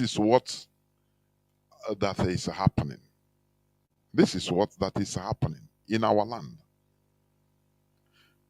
Are you hearing me? But you don't see this in the north, that the Fulani terrorists, they are killing people. Terrorists ambush Nigerian army personnel in Sokoto State, kill 4 soldiers. You don't see them going all out to killing everybody there in that community. No, it's only Biafra land. But they tell you, Obasanjo tell you, I love Ndibo now. That's why I marry Igbo woman. Don't you see that sometimes I feel that we are stupid? I'm telling you honestly, we are hopeless. Don't you see that? And another idiot called Benjamin Carlo is trying to say that is working hard so that what is happening in Imo State through Hope Uzodinma will happen in Aba. You see how hopeless our people have become because of party. For him to be getting, because all of a sudden you see him, he just entered this level of politics. See himself now as he can talk. He can talk. He's seen him. That is what he's seeing himself. You don't know that people have gone that place and come back. Is when they commission you, use you, you think that you are on top of the world. Where is Ekwemado today? Haven't they forgotten him? He has stayed in jail for maybe 2 years plus. A deputy Senate Speaker. If he's let me tell you, if Ekwemado is a northerner, a Hausa, a Fulani, it will not be there. Nigeria will use every of their diplomatic clout to bring him back. But in the Igbo, will they learn? The answer is no. They don't learn. This one, because they will be promising him that you are young, you will become Nigeria president. Don't worry. Our people, they swallow bets stupidly. You know the way you go and fish, you put bait in a hook, and fish we see it as a very good food without knowing that there is a hook inside, and we swallow it and you take it. That is how they bet them. That is how they catch our people. Today, this Benjamin Carlo is acting as if now he's larger than life. He don't go and ask Ekweremadu. Now, where is our big brother Ekweremadu? Do you remember when Ekweremadu was it 2019 or 2018? IPOB just asked him question, throw him rotten egg in Germany when he went to eat Iriji. Nigeria made him larger than life, welcome him, and they announced in TVC, oh, why is IPOB, don't you know that he's the Senate chief of beginnings, deputy speaker of Nigerian Federal Republic of Nigeria. They hire people to welcome him, to make him feel larger than life as an Igbo man, because once you give them small bets, finish. Igbo man will act. This is how this Benjamin Carlo, this new idiot, is behaving now. Ekweremadu has a problem now. They quickly go and start looking for his properties to seize. Now he's suffering in London, being humiliated. The Nigerian government didn't go there and do like as they used to do. Is a senior chief of Federal Republic of Nigeria, giant of Africa. Igbo men and women, when will you learn? Hey, you don't know that they are looking at you as very gullible, stupid idiots. Look at what this man is saying. The only people that they will use to kill their people, they are. Hope Uzodinma is killing our people in Olo. You have turned Olo in desolation. I am telling you. They don't do it. You see terrorists rampaging in different parts of the north. Even they have taken different parts of the north. Those people are paying taxes to terrorists. They don't allow Nigerian military to go on rampage, destroying houses, killing everybody. But in our land, it's only in our land. What type of people are these? Sometimes I ask. Let me finish playing this and open the lines, please. This afternoon, it happened that this guy have children. The wife just give birth to two twins. Twins. And today happened to be the day they want to celebrate naming ceremony. And he invited people, as you can see the canopy, invited people. Look at what these people did here today. Number one, this is sugarcane. They came to steal. They plucked all the sugarcane here. Secondly, as you can see, they have destroyed everything. Let me show you something. And this is DJ. If you look at this place, you see that this is DJ's. Listen, look at what they did. They have to destroy everything and burn it to ashes. This is, as you can see, they burned everything to ashes. This is it. This speaker, everything. Look at. So I'm going to show you more. And are they doing what the people when he say they are destroyed? I'm watching it's on the social media, it's on Facebook. You will see it. Many of you have seen it.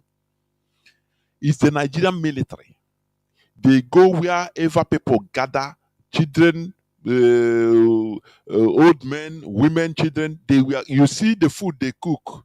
To do their naming ceremony, they go there, they shoot people, people ran, some died, and they loot everything. Because they are dealing with Onyamene. They have excuse now to deal with Onyamene.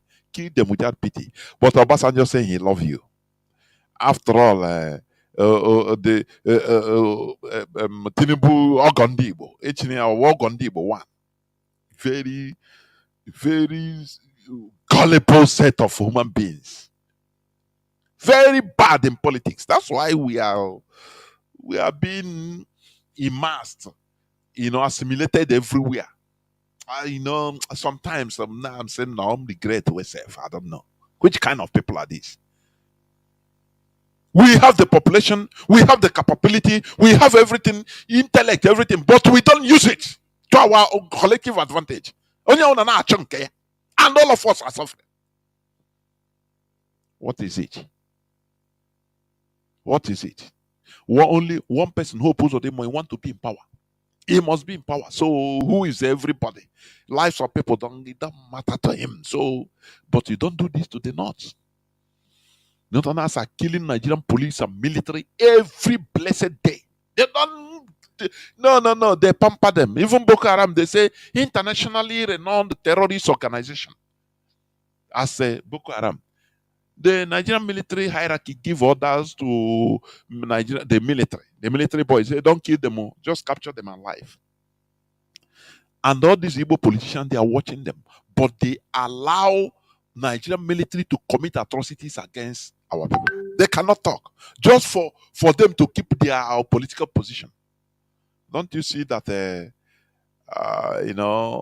there's something fundamentally wrong? We need to change. We need to change. Are you hearing me? We need to change the way we reason. There is something fundamentally. Do you see this sense of the greed, this primitive greed, which is inserted in our people? No, you're naturally become hustler, hustle for your own and your family. No ideology keeping us together. I will talk about ideology, I think, on Saturday. I will make it a topic, because many of us don't understand what really it is. So, what matters to us is our personal aggrandizement. And we are suffering as a people. We are suffering as a people. Individually, people are living good. When you are living good, you don't care about what our generality. That is why that idiot, that Benjamin, because of his political position, they promise him tomorrow you can become chief whip, you can become vice president. Ask where is Ojo Sokalo today? Since he cried in the Senate after sponsoring everything, that is the piece of Igbo man. Normally, do you hear his voice again? He went to silence, into oblivion. After saying, "Oh, I sponsor everything. I have been a billionaire. I created the APC from scratch. I sponsored it with my own money." Now they say he cried like a baby. That is how he. And the others don't learn. They don't teach all these other people that are coming up. Say, look, look at how Nigeria is. Look, I show here our own thing. Leave these people. They will deceive you before you know. At the last, that time they will they will leave you to the wolves, like they left Ekweremadu, who they praise as when it comes to his people, they will support him. He's the deputy speaker of Nigerian Senate, Federal Republic of Nigeria, Butoya. He arrive at Abuja, people gather, they hire people, pay people 1,000. Outside people are not, and they gather and praise him. Now, where is him? Why didn't Nigeria use that their diplomatic giantism or anything to remove him from English prison? Why? Will he learn? No, the answer is no. Ndị Kanu ndị to ha play blow to ha they larger than life. When the reality hits them, they now go low. If he's a Fulani can never be arrested like that. It doesn't matter any crime he commits. Look at Abba Kyari, the police officer that was wanted in America for drug. They quickly play politics. They say that he's arrested. He has a question to answer in Nigerian court. This and that. Let it be Igbo man. Immediately, even his Igbo brothers will tell, hey, this one, take him to America. He's a fool. What is it? Can't we learn? You know, he will be looking at Benjamin Carlo as he didn't ask questions. Where is all those Carlo to he have many that where he is, he's regretting. Everything is done. Look at somebody coming up on camera in the Senate crying like a baby. But you are telling them, our leader was telling, go and serve Nigeria and come back in shame. Would they learn? Others are going off, but they say, no, my own is different. Don't worry. I know how, you man can say mayor all the time. I think you were my case here, mayor, and we are soft. Let our Hamad Bello negotiate anything they want with Tafawa. Do you know me? I studied in Harvard. Do you know this brain? I was a boxer. I did this. Don't worry. I know how to maneuver them now. How am the solution? But when he's hit by reality, go and visit him. If you visit a Kweremado today, if he confide in you, he will be regretting. So, so a person like me, Nigerian government does not even care to use their diplomacy, their diplomatic strength to remove me from here. If he's an Hausa person, they will remove him. A Yoruba person cannot stay there, they will remove him. Look at the whole people that they have jailed, the whole top politicians they have jailed in the United Kingdom. They are all Igbos, Biafrans in general. James Ibori, all of them. Look at them. Look at, do you remember one Fulani girl that carried drug to Saudi Arabia? Former President Buhari sent a emissary directly and ordered them to go and release that woman anyhow. And they release him. Something that has not been done. Drug case in Saudi Arabia. They release her. Say no, it's not her. Her case, her boss was infiltrated at the airport and they put drug there, this and that. Because he's a Fulani. Talk less of deputy speaker, a Kweremado, languishing in jail, and indeed what they don't know, they don't learn.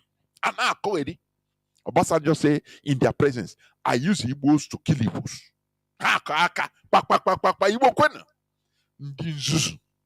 Igbo kwen. According to our eternal leader, Ojukwu. I will stop here, please. I will stop here. Sometimes the race, we are very peculiar race, talented, everything, but in here I lack too much. No politics. No ideology guiding us. I need Megiri. That is why we are here.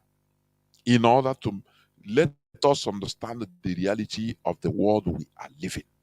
The reality that it is different from what our sentiments and our private interests. No, reality is reality. We either play good politics for our collectivity and enjoy gain in our collectively gain, not personal interest only. With personal interest, you go nowhere. You suffer, I suffer, everybody continues suffering. I now suffer. Now, this is where I'm going to stop. I'm going to go into a few minutes break so that when I come back, I will open the lines so that people can call. The calls will not be as much as I could take, but I will open the lines, but I will go into a few minutes break, please. I don't know, this thing don't want to come what I want to play, but it must come. So that is it. We must continue in what we are doing. There is no going back. I'm telling you, because our mentality has been compromised. We need to bring it back, and that is the most important restoration. You see, when we start, the majority of us start thinking in a different way. Kai we put this greed, we put this okoko, pride. We must do away with it. I say we must do away with it, because that is where they always target us. I will go into a few minutes break and I'll be right back. Please do not go away. I don't believe that anybody in this country should be driven from away from any part of this country, because this country we own it together. When I was fighting for the war of unity in this country, I used Igbos, Hausa, Yoruba, even though we were fighting against Igbos, not that you should go, but that you should come. And I used Igbo to fight Igbos to come. So if anybody says to me that then somebody should leave any place, now the one will say somebody should leave, now he go leave.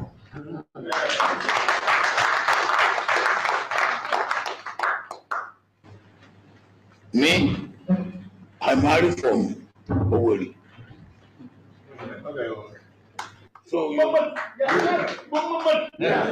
so what are you going to say? The Peking way Oweri woman born for me, so it no be my own again. So where will you ask him to go? Huh?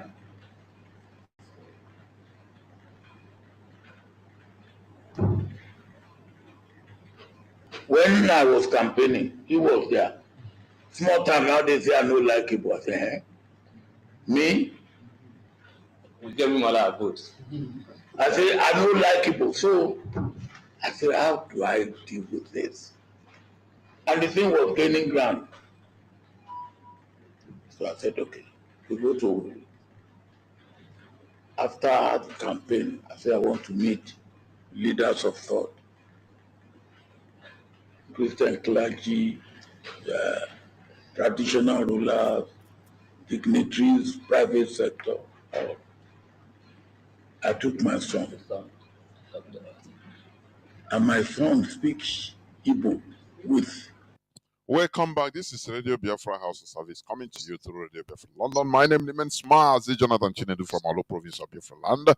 We are here live and direct. Today is the 20th day of the 8th month, being August 2024. Therefore, our lines are now opened. Our direct line is +1 213 328 6224. I repeat, +1 213 328 6224. Our WhatsApp and Signal line is +61 405 142 547. I repeat, +61 405 142 547. I am joined by Mazi Zayoba, one of the members of the Directorate of States. Mazi Zayoba, please welcome to the program. Can you hear me? Mazi, thank you very much. Can you hear you? Can you hear me here? The war go on. The whole world is hearing you. Please go on. All right. Thank you. Thank you so much, my brother, Mazi Jonathan Chinedu. And good evening to Biafrans all over the world and our listeners, friends, and lovers of freedom, well-wishers of Biafrans. Greetings from my location here. My name remains Mazi Zayoba. And of course, before I make my contribution towards your presentation this evening, I would like to also recognize our lead Mazi Nnamdi Kanu, who is currently on illegal detention by the Nigerian state. Mazi Nnamdi Kanu is the leader of the indigenous people of Biafra. He was kidnapped in Kenya and extraordinarily rendition to Nigeria, where the Nigerian competent court of jurisdiction have discharged and acquitted him. And Nigeria, in their illegal way, always never obey their own courts. They never respected any rule of law. Nigeria state always violates the human rights. Nigeria have lost its competence in the world. Nigeria have lost its legitimacy. Nigeria is on a precipice to the head of abyss. And we are here to help Nigeria to destroy itself. The world is looking. I just want to make a bit of contribution to what you are saying. Mazi is very, very, is a very, very sad situation we find ourselves in. But regardless, in all these things, shenanigans that is happening and all this revelation we are we are giving out here to our people to acquaint them and also to arm them, because information is very, very important. Information is very, very important. That is why we are spending time, unlike what Mazi and Nnamdi Kanu have done, to continue to educate our people so that even they will know and identify when enemy have come around, because we've been messed up so much that we don't even know that those people who are our enemies, pretending that they love you, providing food for you, never wish you well. That is why I always say that Nigeria, looking at Nigeria today, people are saying there is no hospitality, there's no viable hospitals and healthcare system in Nigeria. Of course, in the right mind of anybody, no sane country would like to have a viable hospital and healthcare system and good road network.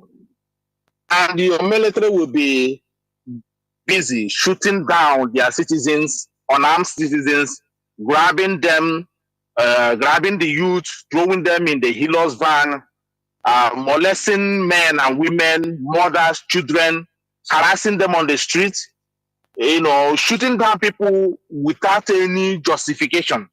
And you expect that such country to be, having a good healthcare system or build a viable hospitals to the state. That will never happen, because what's the need of building hospital? Are you trying to save the same people that your soldiers and police and all security parastatals are everywhere, shooting them down and harassing them, injuring them on the street, everywhere a checkpoint? No sane country will build a hospital trying to save your people. You have a good healthcare system trying to save your people. At the same time, having your military and police armed to the teeth, shooting down people on the street. It's not going to happen. That is why Nigeria doesn't have any appetite for building those things that elevate life and improve life in that part of the world. Because if you're looking for that to happen, it's not going to happen, because the same people cannot wish you good health and at the same time having their military shooting down people on the streets and throwing people into jail. They don't even care whether the person they are throwing into jail without any jurisdiction processes, is the breadwinner of the family. They don't know if the only survival of the family. They don't know if he's the only provider of the family. They don't know is this person have children or is the children has no other means of survival. They don't care. But they will grab people, shoot them down, throw them into jail, and then you think that they will build a viable, workable system to make your life improve. It's not going to happen. And this is the reason why we have to work extremely hard. This is the reason why IPOB never encourage anything that will harm our people. That is the reason why IPOB always using Radio Biafra to disseminate, a very, songs of deliverance and messages that will guide our people to make our people know the value of life. That when you're sick, you go and look after yourself, make sure that you take care of yourself, and make sure that you are your brother's keeper. In IPOB and in Igbo lexicon, we don't shield blood. That is why we condemn it anywhere we say it. Now, Mazi, there is something that you read about is the voice note or you played about this Carlo person, agitating for, or gravitating to be the governor or take over the Abia state. This is where I have problem with these people, and this is where our people need to pay attention over these particular, individuals. Now, if these people are real Igbo people, looking at the state of Abia State, in the last, since there's some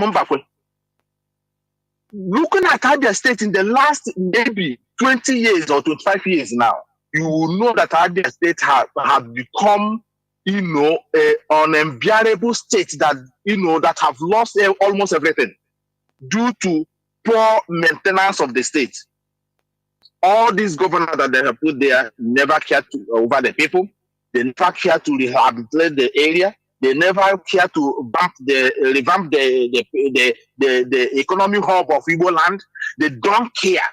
Now, people decided to vote this Dr. Alex Otu. Within the last 1 year now, this man have managed to at least, bring a little bit self-belonging in Abia State. And now, this man that is running his mouth all over the place doesn't care anything about this man, this Dr. Alex Otu is doing. Doesn't care about the rejoice and the happiness and the sense of belonging this man has brought to Abia State. He doesn't care about the good work of Dr. Alex Otu. He doesn't care about the rebuilding of the state after nearly 25 to 30 years of abandonment. What this idiot is only caring about, how he will remove this man, how they will take over from this particular man and send Abia State into another abyss. You see their mindset. They don't care. They don't care. Now, why would anybody think of bringing this man down when this man is working for the people? Everybody can attest today what Dr. Alex Otu have done in Abia State in less than 1 year in office. Whether he borrowed the money from hell, whether he borrowed the money from anywhere, but this man have devoted, using even the money that he borrowed from outside to be building Abia State. And this man doesn't care about that. What he care now, and these are the kind of people that the Fulanis now will find him as a desperate person. Tell him, look, we will make you the governor of Abia State. But one thing you have to make sure you destroy everything Dr. Alex Otu do. Whatever Dr. Alex Otu, if you are going to bring down and destroy Abia youth, make sure that you make Abia youth on restless. Then we will give you the Abia governor.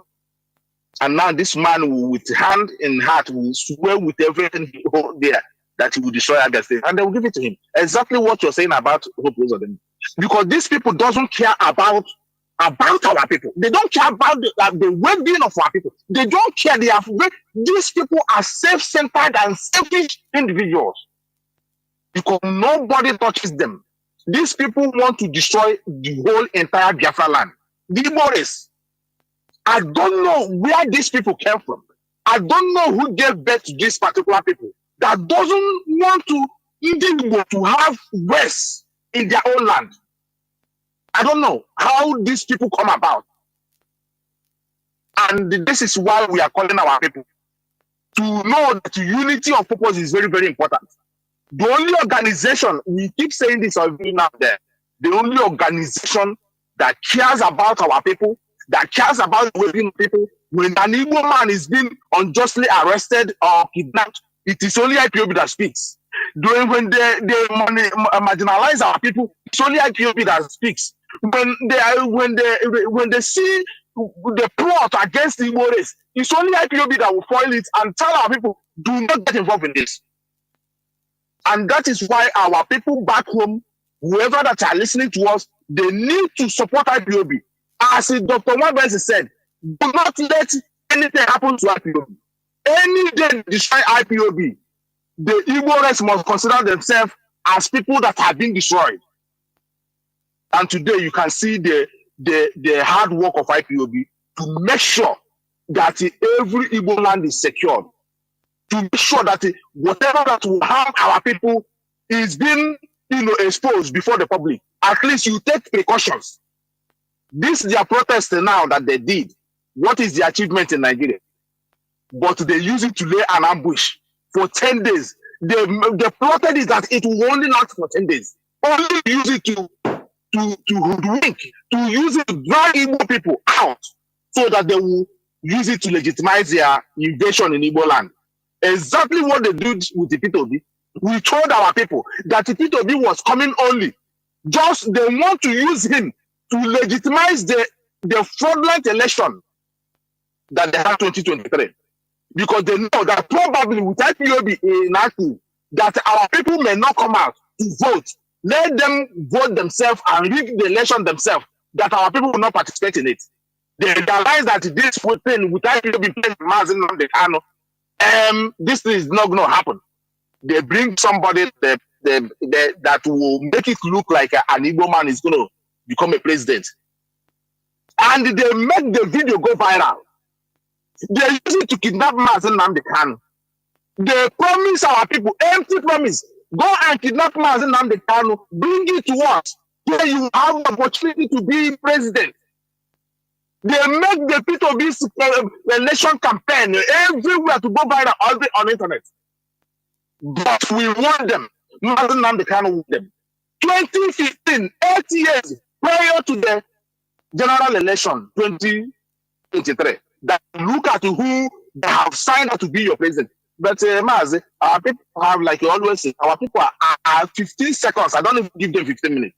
15 seconds memory. They will forget. They will forget. They will promise them now another 2027 election. I wouldn't even be surprised. They will want to use Mazi Nnamdi Kanu to campaign it to fool the fools. These people, our people, you need to know what IPOB stands for, what IPOB leadership stands for, what IPOB leadership are fighting for, and know how to support their own. Know how to support their own.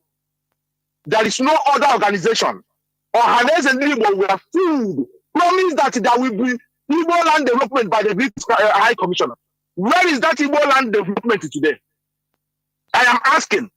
That news that they carry everywhere, that there will be Igbo land development by the British High Commissioner, only British High Commissioner, they are promising the whole entire East that will be a development coming. They bring on Hannes, they line them up, they took a picture, small boy, fooled them. There will be Igbo land development. They use it to, to down the tension of kidnapping of Mazi Nnamdi Kanu, so that the Hannes will never speak about the injustice, the rendition of Mazi Nnamdi Kanu has done. They use it to silence them. And today, Hannes is quiet over the illegal detention of Mazi Nnamdi Kanu. Even when the court have said Mazi Nnamdi Kanu is free, Mazi Nnamdi Kanu is not guilty of accusing him of. But Hannes and Igbo we are not nowhere to be found. They never speak anything. They never speak about their son. And today, look at where Mazi Nnamdi Kanu is. And where is Igbo land development? Mazi Nnamdi Kanu is a British citizen. And the British High Commissioner doesn't care about Mazi Nnamdi Kanu. A British citizen, he was worried about Igbo land development. The same British High Commissioner promised that there will be British Embassy in Enugu. Where is the British Embassy in Enugu today? The same British. Where is the British Embassy?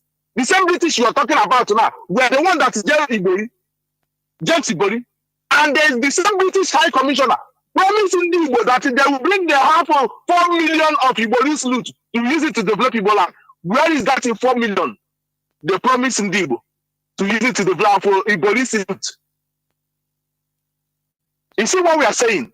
We are only reminding our people, look at all these fake lie promises they have used to rape our land, to destroy our people.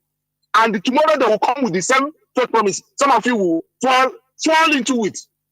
The same way they are using this infiltrator, chief infiltrator, giving them promise after promise. Self-referendum, conventional referendum. And they got self-referendum, the convention here, made everyone, promise them 150 days, promise another one. And this one again, the idiots have promised them 2020 December 2nd. And nobody have asked, these guys, where is he from? Which family? Which compound? Which community is this guy who claimed to be a Biafran liberator is from? You know where Ojukwu came from. You know where Philip came from. You know where Dr. Michael Ogba came from. You know where the Sambakwe came from. You know where the Mwaka family came from. You know where the Chinedu came from. You know where every of these great men in Biafra land came from. Chief infiltrator, where did he come from? Which family? Which community? Exactly the same thing we have been saying. We say it on our private platforms. We say it in the public. Today, Obasanjo have come and confirmed to you something we have been saying, that he used Igbo people to destroy, to buy Igbo people. The same thing that happened in Aba in May 30th. The same thing that happened in Aba, and they buy Igbo officers who are serving in Nigerian military. The same Nigerian military use it now to invade our state. Now I begin to arrest young women and men, harassing them.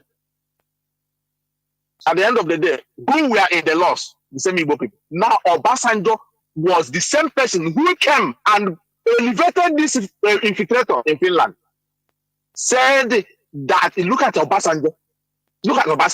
They use him to announce there is somebody who is greater than Mazi Nnamdi Kanu. He's a lawyer. He's a military. He's that. Imagine Obasanjo. Imagine a former president, a former military, announcing such a thing just to get your mind to accept a criminal, somebody that you don't know where he came from. But they know his job. They know him. How did Obasanjo know this criminal in Finland? How did he know him? For him to be the first person to announce his presence, to fool the morons. And we are here telling you, giving you a direction. How I keep asking, is there anything Mazi Nnamdi Kanu told you that never happened? Is there anything IPOB leadership have told you and it never happened? Has IPOB leadership ever misleaded you? Has the IPOB leadership ever promised you something that they never feel? Have IPOB ever promised our people or mislead our people? Can't you see the pedigree of IPOB? The organization who have registered their presence everywhere in the world to make sure that nothing that will happen in Igbo land, never again, our land will be invaded. Never again there will be any genocide, and the report will be coming only from one side. And this is what we have managed to achieve. Now, Nigerian military cannot even come boldly to accept that they are attacking our people. They will use the criminal in Finland to announce it, because IPOB have exposed them. They cannot come out openly and claim that they have done something. They will use the criminal in Finland. Our people need to wake up and know they know how to hold and they know how to hammer. Mazi, let me just leave it here. Just want to thank you for what you're doing. Continue your good job, and may Chukwu Kabiyama continue to bless all of you. In the name of Chukwu Kabiyama, I pray. You say? There was Mazi. That is Mazi Isaiah Oba. He's a member of the DOS. Caller on WhatsApp. Can you hear me? Caller on WhatsApp. Welcome to the program. Yes. There was Mazi Jonathan Chinedu. There was Otutoma from here. There was As Chineke dere nwanne m. As m ọrụ ọma na-arụrụ Biafrans. Ọchụkwụ Chineke ya akwụ ụgwọ. Mmaji kwuru mmaji. Ogologo ndụ ahụ isi ike awara gị ọjị. My brother, your topic na mgbede a, no na-ewute m so much. Ọ na-ewute m na our people dị very, very gullible. N'ife Obasanjo gburu our people during the war. N'ife Obasanjo mepere ọnụ na-ekwu, ndị be anyị na-akụrụ ya aka. Ndị be anyị na-akụrụ ya Obasanjo aka. Ha enweghị ike ịzụ Obasanjo ka eji Mazi Nnamdi Kanu na prison. Ka ihe Mazi Nnamdi Kanu ka nọ ebe ahụ eme. Sunday Igbo ha apụtago. Chowere apụtago. Abakari criminal apụtago. Ihe Mazi Nnamdi Kanu ka nọ n'ime prison eme, ndị be anyị ajụjụ ajụ ha na-akụrụ ya aka. Obasanjo na-anyụ chance n'isi. Na ma enwe m ọtụtụ okwu mmekwu, onye na-ekwu bụ ndị be anyị ka emufe ya, ka ugboro ole ka ife ya eme ha mara ife. So my brother, ihe nna ya ọgụ jisi ike. We are not going back, and we are not going to go back. We are not backing down for anybody. I know Biafra or nothing. That's like one them. There were. We must continue. It is either Biafra or Biafra. I disagree with it. It's either Biafra or nothing. Because our enemies will say, okay, you will get nothing now, and you will not get Biafra. So it is either Biafra or Biafra. There is no other option. Nothing is not an option. You understand? You know, I've been saying it here about how a German commander used to tell his people that, look, do not think that death will give you excuse not to succeed in your operation. Oh, because you died. No. First of all, complete your operations. Make sure you complete your operations before you die. No wahala. Caller on WhatsApp. Can you hear me? Welcome to the program. Yes. Oh, good evening. There, Mazi. Mazi Jonathan. There, go on. Yeah. Mazi. Okay, Mazi. Mazi. Ebe ndị nwa na-aga kwesịrị Benjamin. Mazi, welite n'olu. I don't know. Is it your voice or? Yeah. Mazi, ebe m na-aga gbasara isi idiot called Benjamin Kanu. That Benjamin Kanu is saying. I'm afraid that now he went to able governor of our state, and he predicting 2027 that he or a APC member will take over the seat. I am promising Benjamin Khan he may not be alive in that 2027 to take over that seat. So, Mazi, sometimes ihe niile na-eme n'ala Igbo anyị nwa n'ebe a na-afịa ọ na-ewute m too much. Okay, now west I know here. You come from Akure to Lagos, no any checking point. Everybody now got freely. But if I can eat by one year to one pole to another pole, I see 3 or 4 checking points. And then how they will remove all these criminals that are killing our people on the road, remove them from the way. Ihe ha na-aklamori bụ otu ha ga-esi wee na-destroy anyị. Sometimes, how long can we stay in this country? How long can we stay in this country? Maazị, ọ kakwana mma na all these teachers na anyị ncha nwere ofu ụbọchị ndị ga-adịghị ha dị. Maazị jisie ike, we are hearing you. Our leader will speak there with freedom because all our boy anybody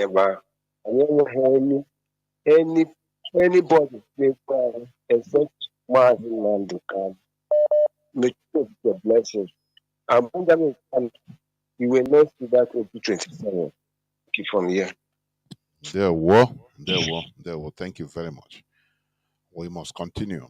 I think I will be winding down on this program, and we'll be coming up as normal and as usual.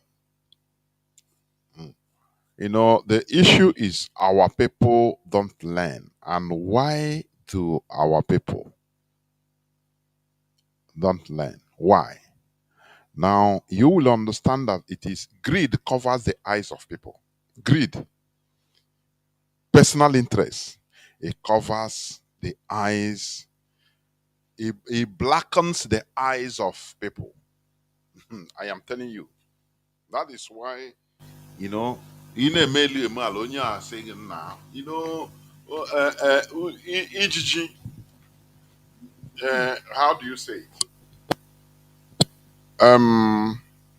Let me pick this call. Caller on direct line. Can you hear me? Caller on direct line. Caller on direct line. Are you there?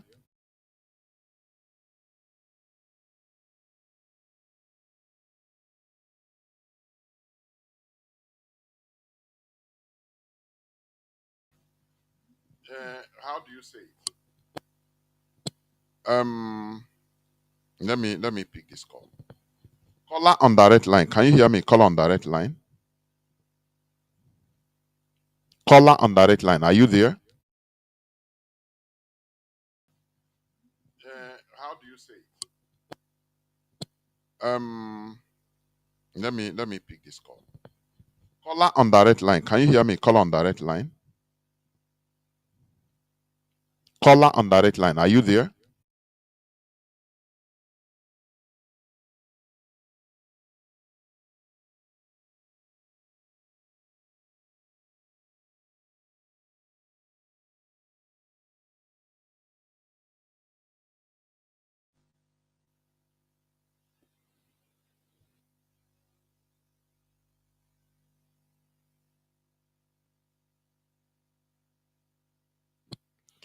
Let me try again. I don't know.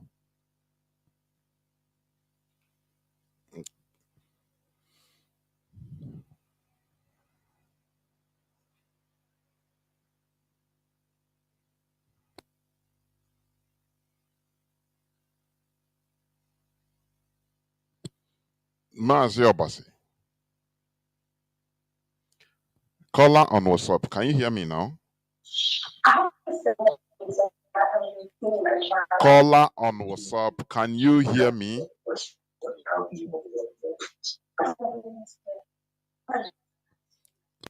On WhatsApp. Once again, can you hear me? Why is people caller on WhatsApp? Can you hear me?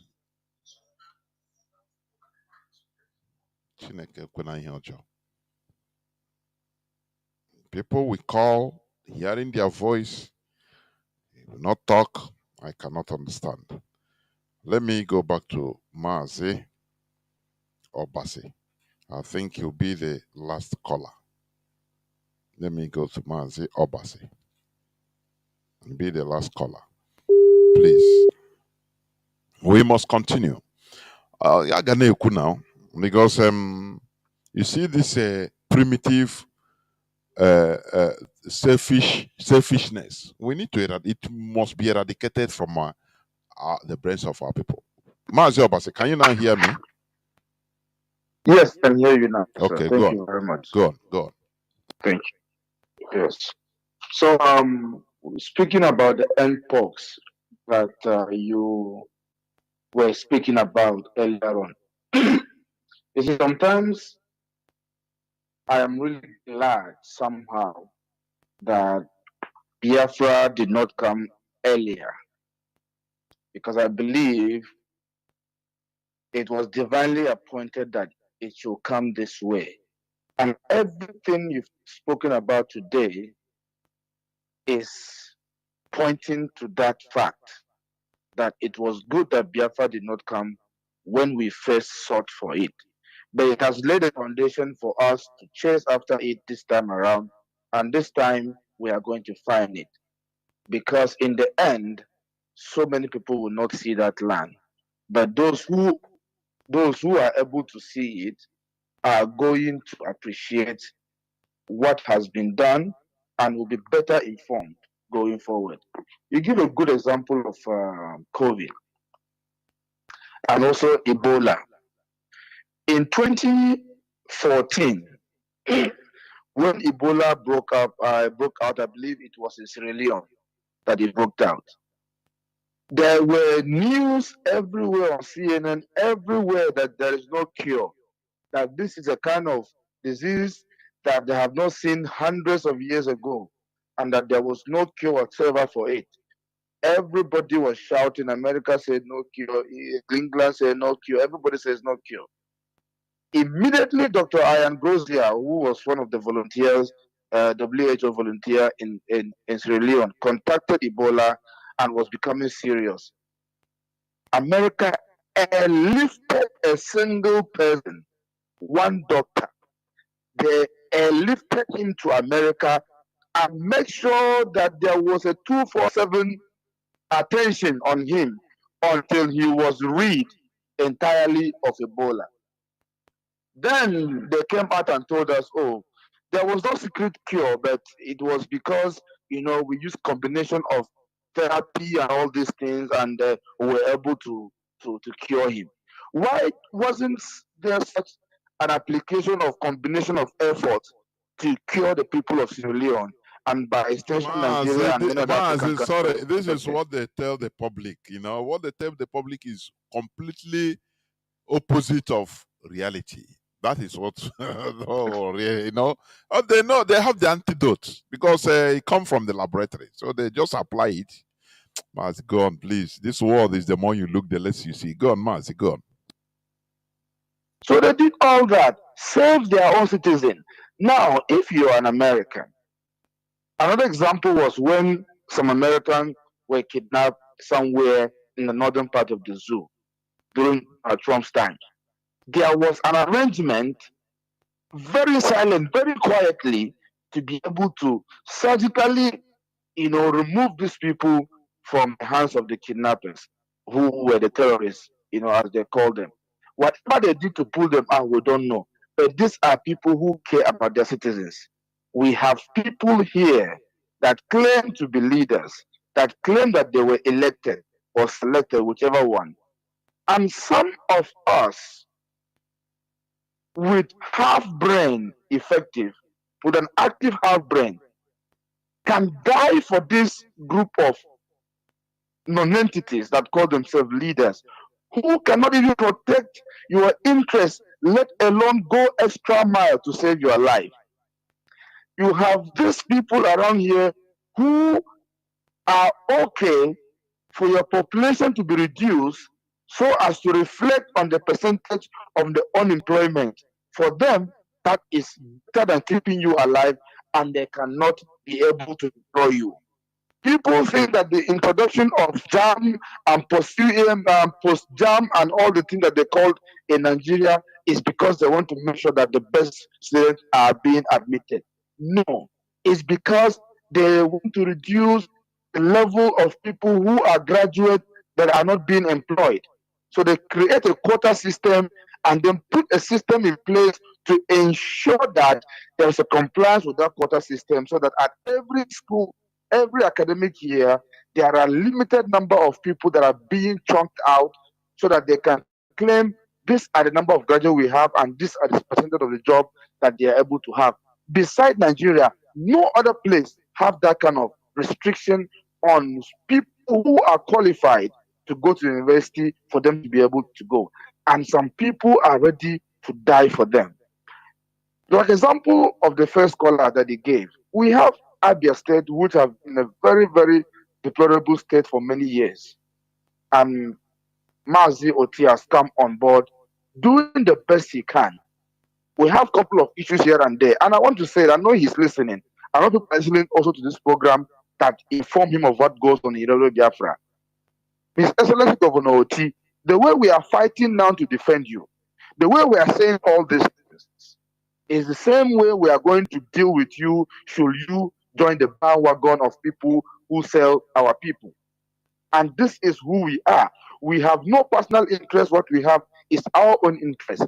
But back to what I was saying, somebody who calls himself a full-blooded Biafran is there making noises and saying that he is more interested in the party which have brought nothing but misery and death to our people, taking over a state that have seen life for the first time. And he is more interested in that. Somebody who presumptuously is a Biafran is able to come and start telling us this thing and actually want us to listen because he wants to please his masters. Whatever it is that they are thinking, whatever it is that they are doing, I hope the youth of where he comes from knows that this is what he's doing. And I hope that they are alive to their responsibility, because now, one of the things that makes the North what it is among the Islamic people is because when you mess with their life, when you mess with one of their own, they deal with you. Our youth should learn that. If our youth are treating the mess of some of these idiots, this man will not have, I don't even want to mention his name, this man will not have the audacity to publicly say the things that he has said.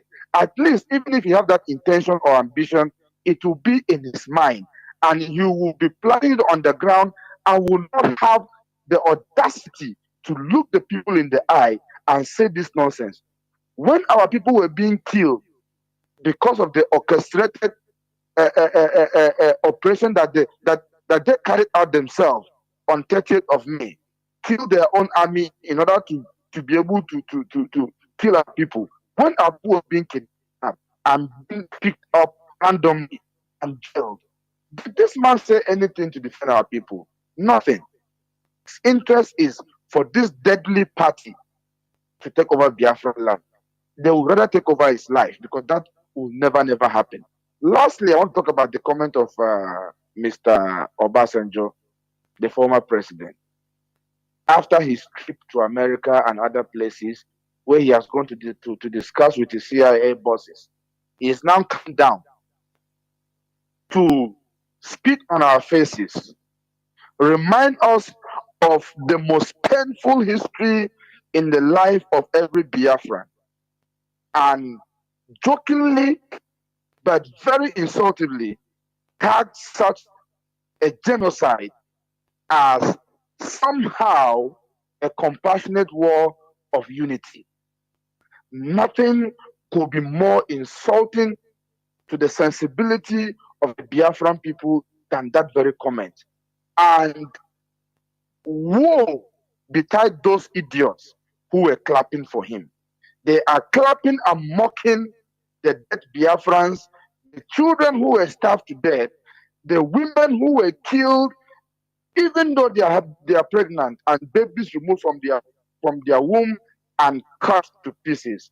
They are mocking these people whose property and monies were confiscated and given just 20 pounds. They are mocking an entire race who have worked, lift themselves from bootstraps within the presence of boots. They are mocking our entire Biafrans, and our land will not forgive them. Such is never anything that has to do with unity. You cannot say you kill 5 million people just because you love them so much and you want them to be part of you. You subjugated us, you kill us, you starve us to death, and you now target a war of unity. How do you call that unity? You destroy our land, you call it unity. And some people, that's why I say that some people's DNA should be subject to scrutiny, should be questionable, because these are not actions of people who should be called Biafrans. They can't be. They just cannot be. And I know that our land will deal with them. But before our land will deal with them, we will continue to deal with them ourselves. Mazi, it's okay. There were Mazi. There were. We must continue. This is where I'm going to switch up the phones. It's very painful. Like our brother said, it's not only the problem is not Obasanjo or mocking us for killing us. He said he used Igbo to kill Igbo. That is not the problem. But the main problem is this. The same Igbos that suffer this thing, their so-called old men are there clapping for him. You know, when you touch the sensitivities of a people, they should go, they should be mad. But we're people that whereby we are mocked and we clap. Our people clap.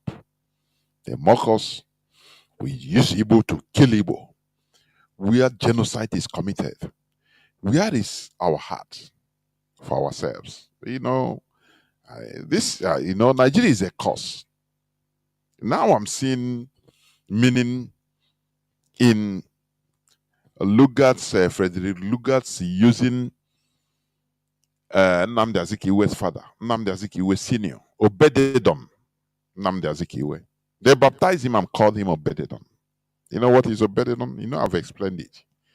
The servant of Edom, the Edomites, the servant of Edom. The uncircumcised Edomites. Britain, they saw the future. Ndị ọganamụọ ka ha wụ now. Ọ ihe anyị na-akọ.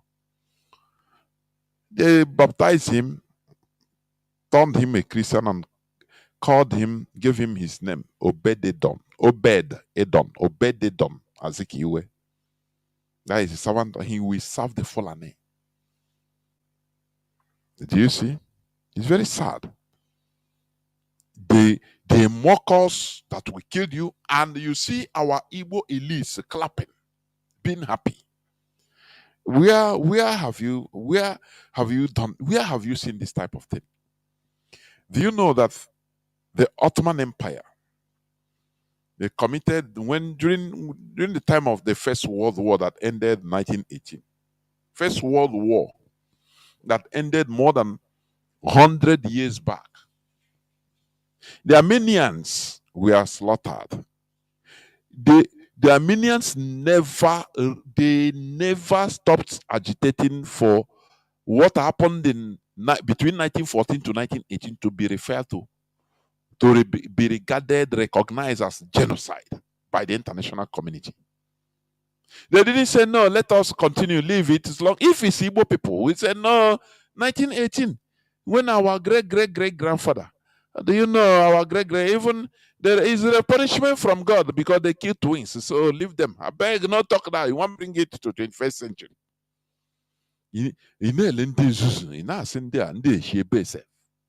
Where do we come from? Sometimes there is one of our brothers that used to ask, he said, how do we have this fundamentally flawed mentality and we want to survive as a people? It's impossible now. Until I mentally, manner that yes, without we, there will be nothing like me. That is when we will start to be surviving, to be living as a human being. But when you look at that idiot, he thought that being a speaker or a senator, House of a Senate person is now that is now he has done it all. We are others. I say, go and ask a mother. They will praise you, pump you to act against your people when need be, when they need you. Are you hearing me? When they want you as a willing tool. Once they have used you, your people hate you. Now they can use you anyhow. If they dump you, you can't do nothing. He's a sovereign in jail. Whether the jail is paradise, but he's under locks and keys. I say no northerner will be allowed to stay there. Instead, they will give more leverages to Nigeria, to the United Kingdom to steal more oil and more gases in order for him to be released, because his dignity, that is class. They see that now, how can a man like us be there, one of us? No. We'll do everything to remove him. That is dignity. But our people, they see it as is him. Is Mazi Nnamdi Kanu? No be that now. Why they agitate now? Why this our night? I beg, leave him there. You don't know that the same idea looking at you. We must make sure to be always collective, otherwise we will be perishing one after the other. You don't understand that politics, do you? That is it. That is how the world is. When a people, the most dangerous thing for a people is to be sentenced into individuality. Go and survive on your own. Now we don't have any ideology binding us together. Which ideology? Before Biafra, before this IPOB, nothing binds us together. Nothing binds us. Is it the really Menalawa? No person cares for Menalawa. If not now, the revival is coming. Is it Christianity? That one divided us more into piecemeals, cause more confusion. I will talk about this on Saturday. No ideology. Now we are sentenced into go and survive on your own. Dog eat dog as long as you and your family lives okay. Now go. they unleash the animals in all of us. Onye ọ na-bido ịgbara gị ebe a, ndị nọ na politics na-eme, you sell your brother. Look at the testimony of somebody, a kidnap victim in Imo State. On an Nonsonkwa page. I played it the other day.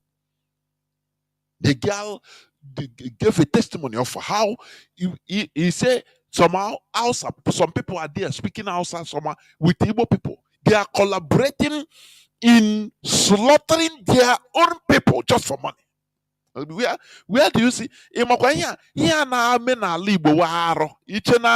Allah doesn't act. That is why Allah now buy on more and more. Igbo man will be accomplice.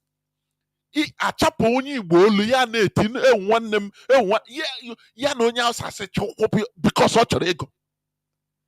Can you do that? Fulani man, it will be with you. You'll be killing his own people. Don't you see Hejirika doing good Lord Jonathan? Ordinary fighting worker, they say no, remove him. How do you think that with this mentality that we can succeed? Tell me. That is what we are preaching here. For us to understand the Eboji. How do you think Igbo man will be because of going with money, ego? Now he will be, compromising with a foreigner to kill his own brother and sister. Everything on Igbo and Igbo. Yes, now those people allow that. So how can this be? Sometimes how can this be? You kill your brother, you kill your sister to make money. What type of flawed, wrong mentality do we have? This money. Sometimes I start asking, does it not reach a stage whereby we have to have a retrospect about what is happening to us? Just say, what is it? You can do anything to get money. That is a curse being placed on us. It's a death sentence by Nigeria, by a passenger that is talking and people are clapping. I use Igbo to kill Igbo. And they are clapping. Now say cha-cha-cha Igbo kwen. Ndizuzu. That man, he said it on WhatsApp. Where the other person explained to him how Haneze Igbo and Co wanted to go and beg Fulani for forgiveness for Ndi Igbo coup. The man said, "Neten Ndi Igbo unyi n'ihu. They went Ndi Igbo poto. I don't know which to be defeated in a war. He said is the highest thing that can happen to a people. I am telling you. Do you know that?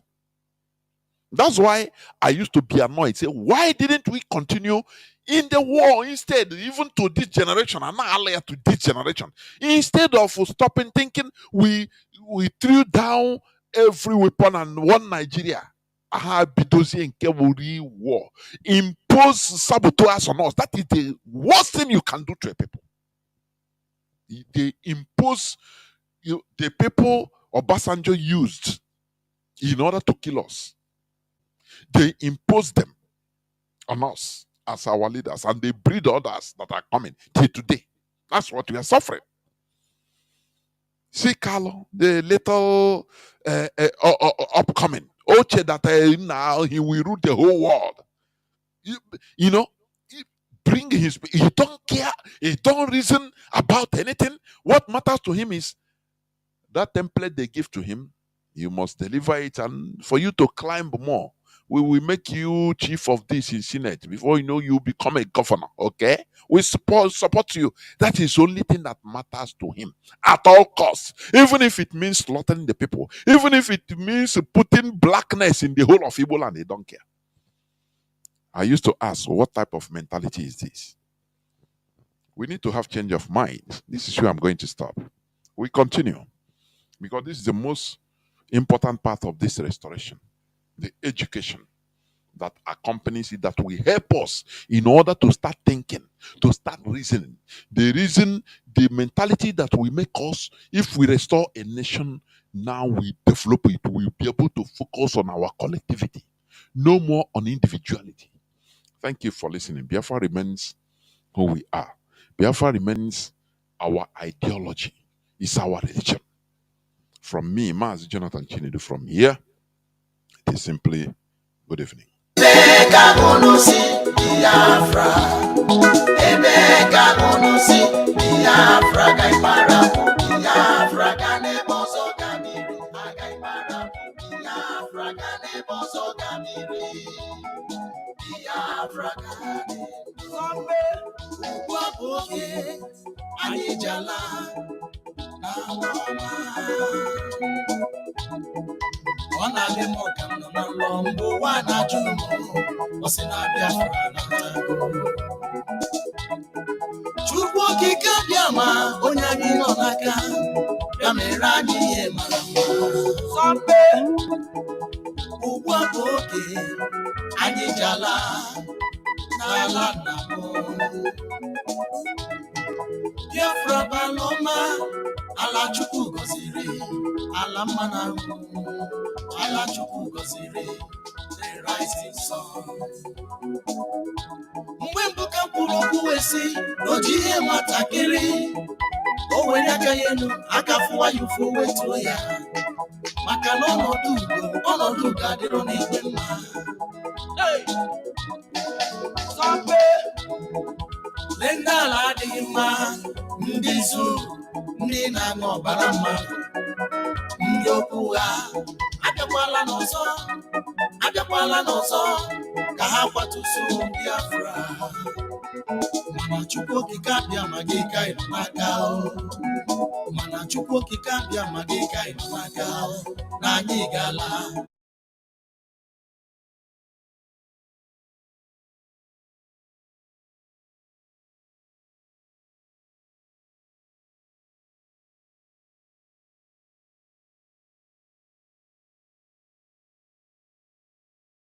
Its end. It is not just dashed. You don't get respect by begging, by crying, by sentiments. It is worked for. It is end. So that black race will understand this and work hard, change our mentalities in order to be productive. Because when we are productive, we earn our space, we earn respect in this planet Earth.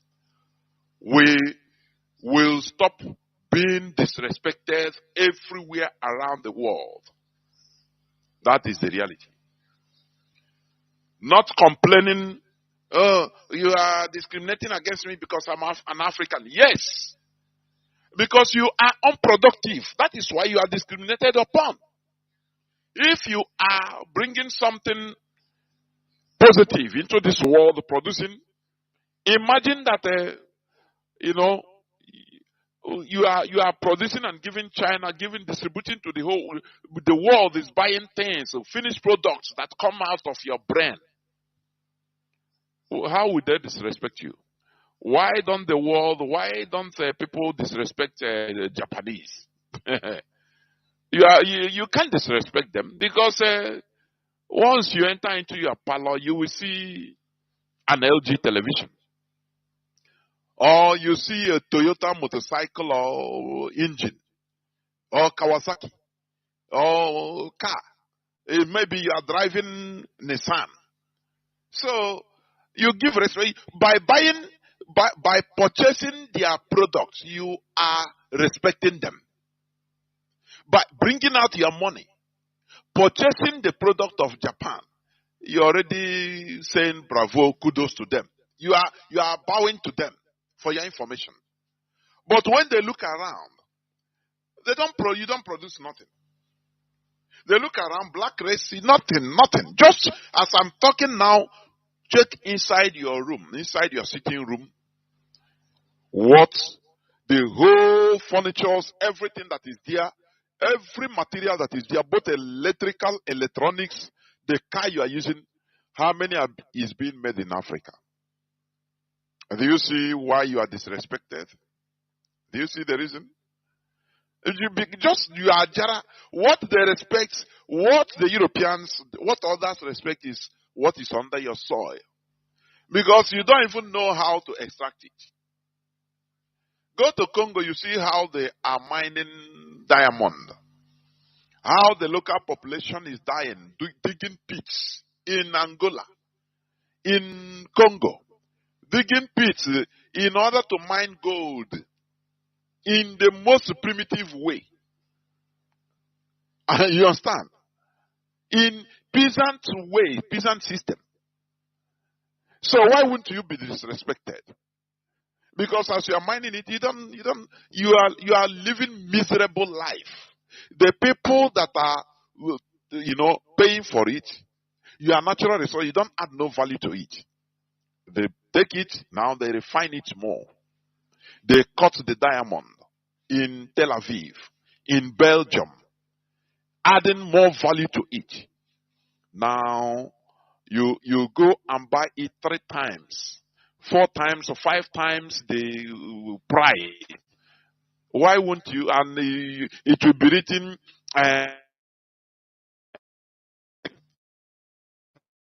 to have crude oil in Nigeria, one of the largest deposits of gas and crude oil, the whole world. But you don't have you don't refine it. You take it out and you bring it in. Buy finished products one by one. You buy paraffin, you buy diesel, you buy kerosene differently. Huge sums of money. How do you think that you are going to be respected in the world? Just ask yourself. You go to China and you import, all you know is importation. Importing finished products. That is all you know. You don't export nothing from your country. Only maybe, raw materials only. You cut wood. You carry Chinese, they come to our land, to Bomosho, and they enter into the bush, in the bush of Calabar, in any bush in our land. And you sell to them, they cut the woods, and they export to China. And after they bring you back finished products, they use it to build, refine it, turn it into something more valued. And you go there to China and bring it back. They take our soil, different soils from our land, as raw materials, at next to nothing in price. And they refine it and turn it into steel, into iron, into gold. Red sand, the red soil becomes gold. And they bring it, you go. I'm not what China. You go and bring containers of finished products. How do you think that the world will respect you? I want to prick your conscience. How do you think it is? Do you think it's only by crying, by lamenting? No, because I'm black. That's why you are disrespecting. You need to be slapped. Not disrespecting only. You need more than that. For you to go back and think and reason. That is why here on Radio Biafra, we don't pity ourselves. We need to change the way we reason. Today is Saturday, yes, but today, because of my long absence a bit since last week, due to some obvious reasons, I will not talk about religion today as a topic. It will be left from next Saturday, please. But we must continue. Because what we are doing is opening the eyes of our people, telling our people what we need to know. Because this restoration of Biafra is accompanied with the most critical job that should have been done before 1960, before independence. The most critical job is to what? Education. Education. That is the most critical job. In order to make us start reasoning in a different way. That is why we are doing what we are doing. You understand? In order to make sure that we start thinking differently, because the problem of black man is in the head, in the brain, nothing more. Look at how they are turning every Nigerian into Almajiri. Do you know how? I said I will bring it as a topic. You know, colonization comes with it being Almajirizing everybody. Almajirizing everybody. Palliative become now, they start sharing loaves of bread. That is economic empowerment in Nigeria. They come now, they start sharing 1 cup of rice to a whole street. And every people, look at, let me, before I, please, because I will still continue on our topic, the continuous colonial legacy in Africa today is government, on the subtopic of government. But I want to say something about the way they are doing, the way Nigerian government have turned everybody. When Tinubu said, Tinubu government says it is releasing 42,000 metric tons of food items to Nigerians through emergency, through emergency agency, that is NEMA, National Emergency Agency. That is the solution to Nigeria people's problem. Give them 1 pint of food, like Almajiri. Do you see how they are colonizing everybody? Do you think colonization is only, coming in order to be emir on your land? No. The system. They are handing out palliatives. When they bring maybe 1 kilo of rice, 1 kilo of uncooked rice, it will be given to 10 families to share 1 kilo of rice. And people are dying. Let me read it a bit. The president, Bola, this is today's news headline, 24th of February 2024. The President Bola Tinubu-led Nigerian government has said that it is in a final stage of releasing 42,000 metric tons of assorted food commodities to support the vulnerable population across the country. And do you know what? How can they hear about Nigerians are, they want to protest. They want to protest. So, once you start having schedule for something in Nigeria, know that it's failed right from start.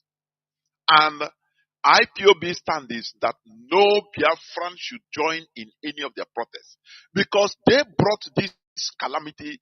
Everybody should bear the brunt.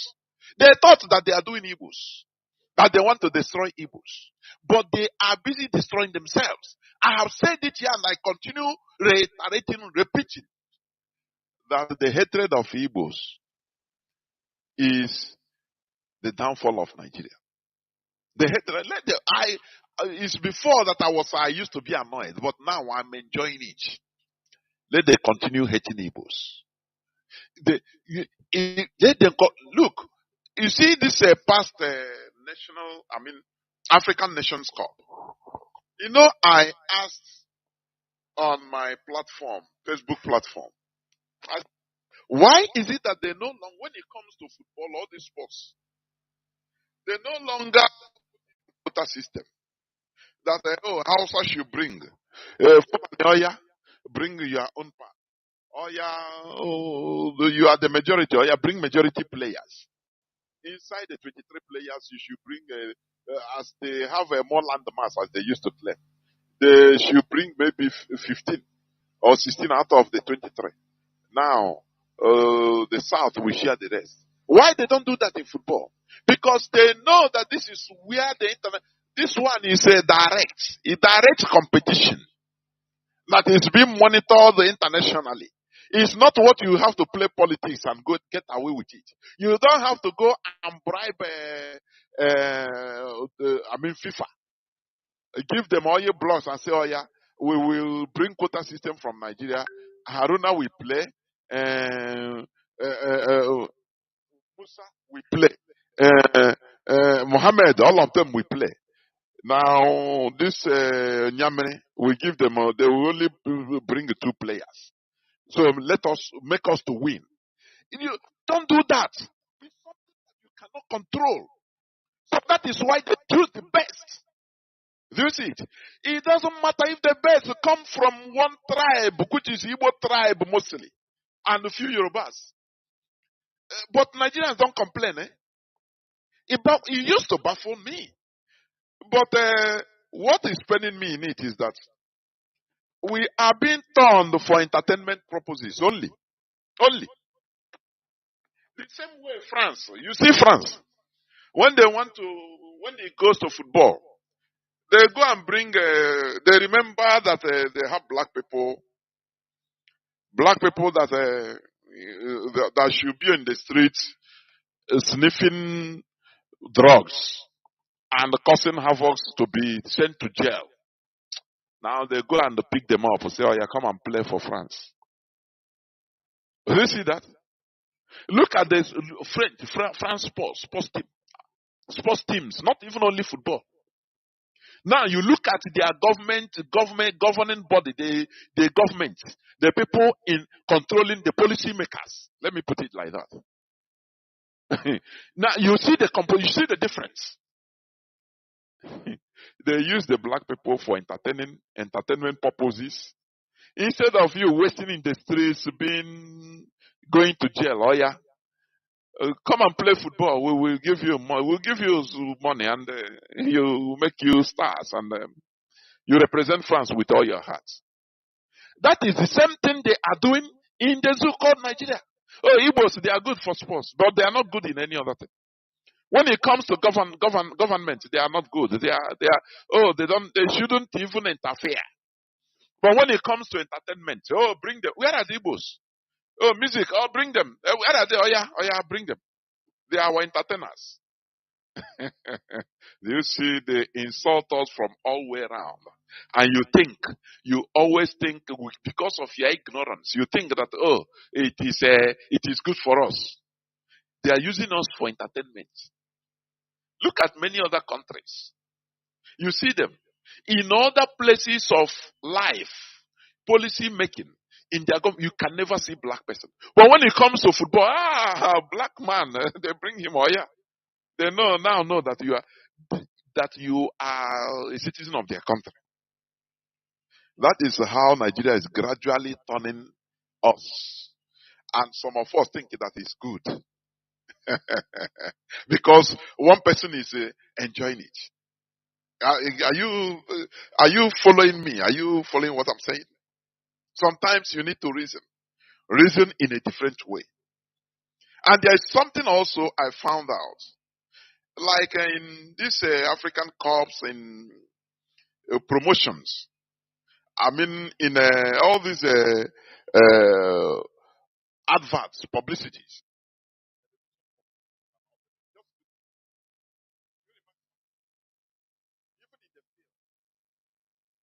Things around in the field, what do they mostly publicize? Experts, pulling. What the churches are also promoting. Palm 3 from 4. Play one expert and win $1 billion. I have taken my time. I reason it. I watch also the adverts on European footballs, Asia footballs, American footballs, and sports. You don't see all these things being advertised. Oh, Chinekele. I don't know whether somebody is reasoning with me. Please go and make your observation. In Africa, what they advertise is stupidity. You know, all these players, look at all of them. All these African players that played in Europe, they came back promoting foolishness, selling it to the youth of Africa. Experts, you play one and win 1 billion. Do they advertise all these things in Europe? Tell me, I want if lines open, I don't know. If they advertise, you let me know. You see the adverts in Asia Cups, Honda, Fly Emirates. They advertise robotics. They advertise things that are done with the brain. They advertise industries, factories, work done by human beings. In things that promotes countries, promotes human beings. But in Africa, a very big shithole. All they advertise is expert. Pull. Look at the so-called tit makers in social media. They'll give them, buy them. Oh, it pains me, it pains my heart. They are distributing advertising foolishness, laziness to African youths. And you are telling me that we should keep quiet. So what you are telling me? Have you taken your time to just check? Even the recently terminated African Nations Cup. I took my time, I just watched. The whole television, every time, the publicity, they advertise experting. Culture, advertising expert. The whole past talents. To all of them. They use them.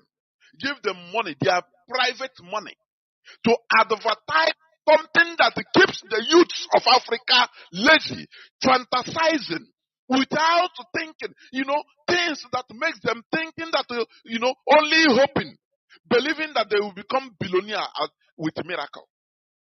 Oh, just use 1 naira and you play, and you will win 1 billion naira.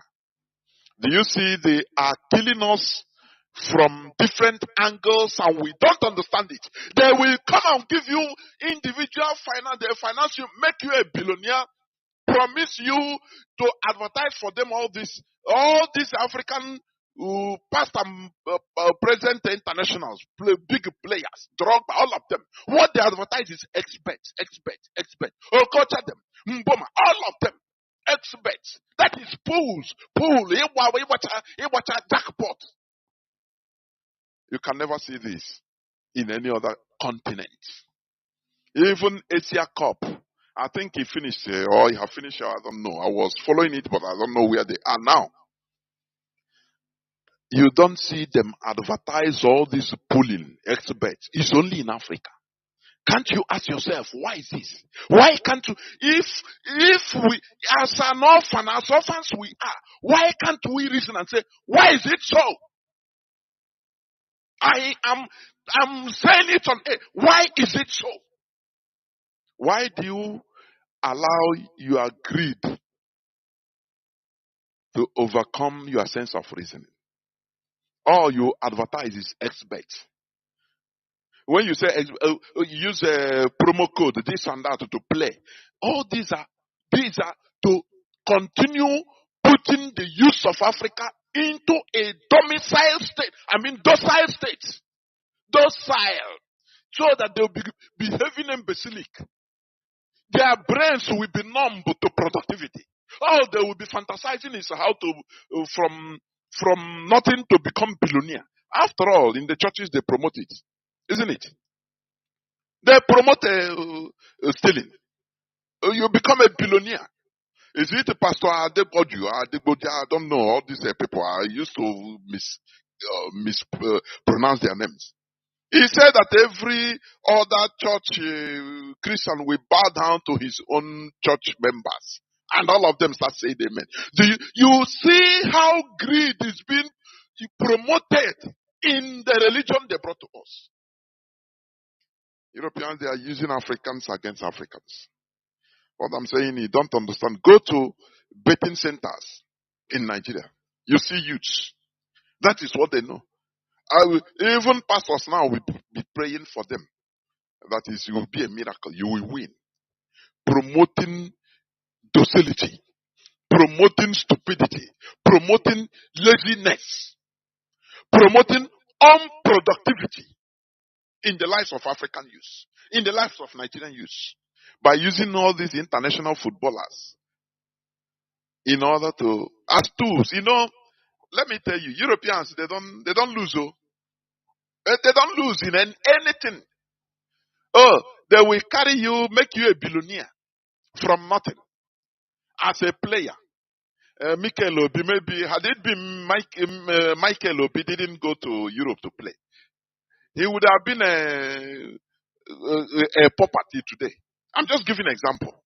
But Europe, they took him, developed his talent, and he made money out of it. Do you think that the Europeans, they are crazy? They will find one way or the other to gain more from you. Not even only during your time or active time.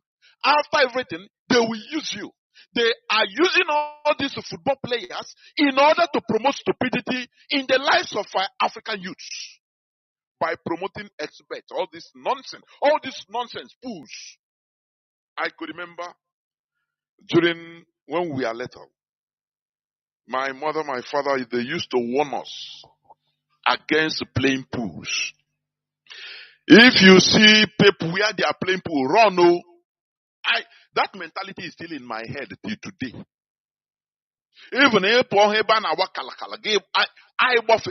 also pool, but today have become the norm. The Europeans, they know what they are doing. Why don't you ask them? Look, why is David Beckham not being used to promote experts in England? Because they know that it is not for them. They don't promote stupidity. Rather, they promote productivity. You see it. But look at, just watch the whole, let me put it, most of the African international players, former ones mostly, that we are stars, even present ones are being used during sports. The adverts, everything is about expert in Africa. I took my time, I went to YouTube, I started scrolling on Asia Cup. I don't see all these adverts in their field. I scroll on European matches. I don't see all this. Instead, what I see is Fly Emirates. What I see is Mercedes. What I see is, changing the future. The future with the future, I mean, green. Making people solar energy, clean energy. You know, these things that are innovations, that is what they insert in the mindset of their people. But they say, be rich tomorrow. Under one day, you can be rich by playing expert. I don't know. I didn't prepare to say this, but it just come out of my mouth. So I don't know why. But it has been paining my heart, honestly speaking. It has been painful to me. We are not careful. We are not at alert. The Europeans, they do as they want with us. If you want that, they give you just your personal money. Your personal money. They give you personal money. Yeah, they give you. All that matters is for you now. They are 1 million, 2 million, 3 million euro or dollars they pay you in order to use you to advertise. You don't care what the effect of that advert that is happening. What is the effect on the youths of Africa? You don't care. What matters to you is that money that you you cash out and put inside your account, and that's what matters to you. It's very, very sad indeed. The way they are turning Nigerians into Almajiris. Productivity is not encouraged at all. The only place productivity is encouraged is like sports. Something that is being watched direct by international community. Now they will select the best. They will select the best. And that best always come from almost one tribe. You add it up with maybe some small Yoruba. Nothing more. All that's are Biafrans. And they get good results. But when it comes to other things, they say, no, Igbos are domineering. I don't know why they don't say Igbos are domineering in football. I don't know. Why are they allowing it? I am campaigning for quota system in football so that Nigeria will never qualify for anything. Look at Afro, what do they call it? Basketball. Nigeria even, they pull out because of lack of funds to tell you that the country is done and done forever. All the African countries are there. But Nigeria pulled out. Why? Lack of fund. Does it matter to you? Does it make you think? No. No, you are waiting for God to bless you now. You don't think what is happening around you, that Nigeria is finished. You don't think. You don't know. You don't know. How shameful. A Afro basketball Nigeria team qualification, they pulled out. Something, which countries, is it Somalia? Yes. Maybe Somalia can do this type of thing. It's Somalia. Before, not now. Country like Somalia, there's no money because even no money to finance their team. The same Nigeria has entered into that stage. And you are happy. They say you should come and protest for bread and the butter. But I saw somebody posted, Yoruba, is it a pastor, saying that, oh, how can I, as a Yoruba man, go out during the election campaign, as a Yoruba man, come and vote for an Igbo person? That is impossible. He said even the media should record it and put it all over the world. He's saying it. When it comes to governance, you see tribalism and open tribalism. Do you know that this type of statements, you can never make it any other place in the world? You don't do it. You don't use tribe in order to campaign. They will arrest you and give you life sentence. In many countries, even in Africa. But it's only in Nigeria is allowed. And anything is allowed. As long as it's to bring Igbo man down. They allow everything. And they destroying themselves. I am happy. That is why we are calling our people, don't ever say you want to protest against the president because of the inflation. Don't just sit down and watch them. Sit down, be watching them. Now, Tinubu said that he's going to release 42,000 metric tons of food items to Nigerians through emergency NEMA. Now, in that case also, you see the food this thing he released. Let me read the news headline also today too. Lagos resident, that is a Lagos person living in Lagos, stampeded to death at Nigerian Customs Office while trying to buy cheap rice. That is what they release in custom. The whole thing they see from Igbo people. Now that is what they are counting on. And they have killed somebody by stampeding. You know, as of Burianoko. Do you see how bad the things could be? They will gather you and start sharing you rice. Have anybody asked, why is it that the politicians are still holding their salaries, being paid their full salaries? They are going on their SUV, their costly cars. Nothing is reduced from them. And they are telling you to come and protest for rice and beans. We Biafrans, what we are protesting, we are agitating for something that is deeper than rice and beans. Are you hearing me? We want to be free. Because once we are free, we will now be free to release our capabilities. And the beans and rice and bread will be nothing. Because we will use our brain. The same way Japan is. The same way Japan is doing. Japan has no natural resources, but Japan can feed Africa. Japan is lending money to Africa. Japan, if Japan knock say African, how many times they have a Japan-African summit? The whole African heads of state and presidents will rush, go to Japan. A small country with no resources. Don't you ask yourself, why is it so? Because they are productive. Once you are productive, you can rule the world. You don't know that? But once you are being conditioned into thinking, believing that you will be a rich person tomorrow, into believing that you can have a miracle, you are in for a trouble. Not only you, your generations. You are in a serious mess as a people. And that is the way they have conditioned our mindsets. In order to be believing one day it will be better. I also say, Inshallah. Inshallah. That is the mantra, the condition, the program they have put us into. It's a program. But people that are progressing like Japan, they don't say inshallah. They don't say by God's grace.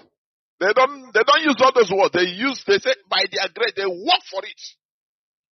Anything is possible as long as they work for it and they position themselves that they can do it and they continue promoting the best, and that is how they get the results.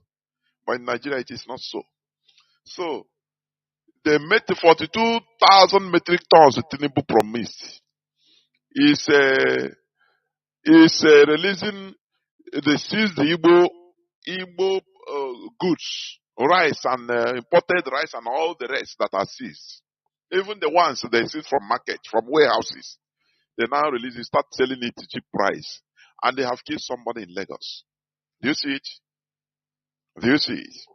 That is in Nigeria for you. Whereas people, they don't ask why. Okay, what is the cost of a governor going with a retinue of soldiers? He's paying them all. He's paying the whole PA, personal assistance that he has. He's paying the whole cars. Do you know fueling the convoy? Governor, I'm talking of ordinary governor. I never come to ministers or president, Nigerian president. Governor, do you know about fueling their cars? All those cars that swallow fuel. Do you know what it means? If they go somewhere, they have to pay for hotel to lodge all these people. All these people following the governor.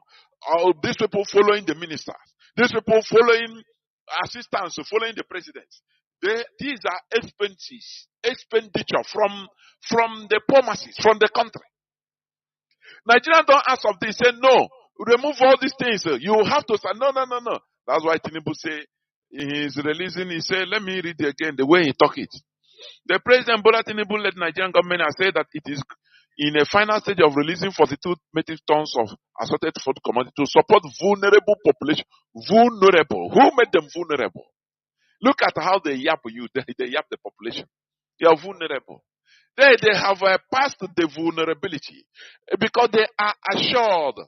If they have a headache, they fly to France. Any minister have a cough, go to Germany. Why should they care for you? Why should they care to build a hospital in your land? You don't see all these things. They are going with soldiers and highly trained police people armed to the teeth, protecting them. They are paying them heavy salary. They are paying them. You are to your own risk. Dog can chop dog. You don't think about it. No, they come to deceive you. They come to deceive you. That is why I am going to just explain a bit, talk a bit. It's just a few things about the continuous colonial legacy in Africa. The government in Africa is also, let me put the case study in Nigeria, is a continuous legacy, colonial legacy in Africa. That is Nigeria. You understand? Look at how they are feeding you. Now, they are feeding Almajiri, you know Almajiri? Every morning they go line up in Alhaji's house. The line can reach 2 kilometers to be fed with 1/4 loaf of bread and tea or fura, they don't know, and they are happy. Tomorrow they will come back. That is the way they have turned every Nigerian, and that is the colonization agenda. Don't you know that? They turn everybody. They turn the population into very poor, poverty-stricken, dependent people. That politicians, you depend on handouts from politicians. But you don't ask yourself, how do they get all this money? The money is what you are contributing. The money is what's supposed to be distributed among all of us, equitably, managed very well. But you don't care, do you? Because you're stupid. Because you are thinking on how to hate Igbo man.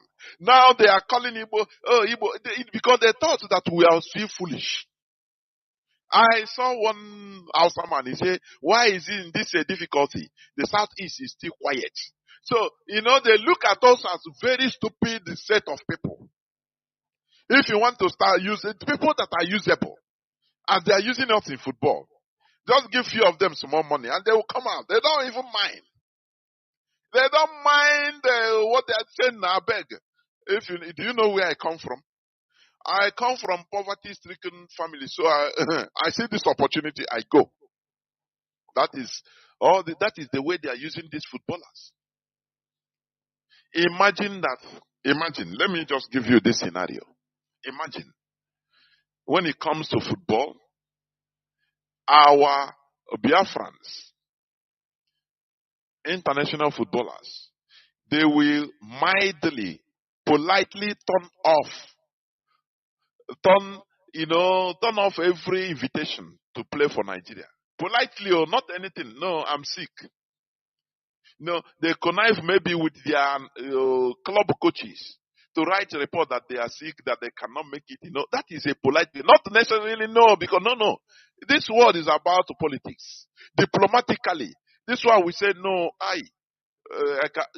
You can connive with your coach that look, let it be that it's you. The club refused to release me. The other one say he broke leg, so he cannot make it. Imagine 90% of Biafrans refuse for football call to play for Nigeria. Imagine. Nigeria will not qualify for anything when it comes to football. Both male and female. None. But would they do that? No. Each person will be looking for his personal interest. Now, if I go now, you know the bonus? It will make me get more bigger club. I play for my country, for a country. So it will be in my CV. So another big club. What he's looking for is very narrow-minded, private interest, selfish interest. It doesn't care the implication. That thing says, suffer it, let us see. Suffer it and we get our collective good results. Once they do that, this one give an excuse. This one with the club, they give the excuse. We cannot. I wanted to play, but look now, I cannot make it. One way or the other, they connive. Before God and man, Nigeria will go down immediately in football. The same way they have gone down in every other facet of life or developmental indices. They will go down in football direct. But our people, would they understand? How will you convince them? Whereby they will get something. Selfish interests. We must continue. You see this struggle. It is not only about Mazi Nnamdi Kanu. It is not only about IPOB. It is a collective fight. It should be. Whereby everybody should sacrifice in his own way. This thing I'm saying, maybe you're a footballer, a Biafran footballer, an Igbo footballer, a Job footballer, anything international. You are happy, they call you for. No. You can do something, give excuse. You can give excuse or connive with your coach to tell, I don't want to go to play for this country. I beg. How do we do it? You plan it in your club. So that no person will be, if you are called, it's your coach that will defend you. So that you don't have much problem. You see it, or can you do it? What matters to you is that money they are going to give you. That bonus, that money. That is it. Can you sacrifice? It's left for you to decide. But for talking, we must talk. So, as I said, the topic of our submission today being the 24th of February 2024, but being Saturday, the continuous colonial legacy in Africa, and today we are going to talk about government. How government in Nigeria is also, it represents the continuous colonial legacy in Africa. I don't know this one, I'm going to have it in series about government because it's very long. I am telling you. Let me start by also defining colonialism, which I've been doing. But I am doing it in order to flash back, to bring back your memory. Because many of our people are 15 minutes, according to Mazi form. 15 minutes memory. Even some not even reach 15 minutes. No. All other, the whole 100% is filled with emotion. Only maybe 1%. And that is that 1% that makes it 15 minutes.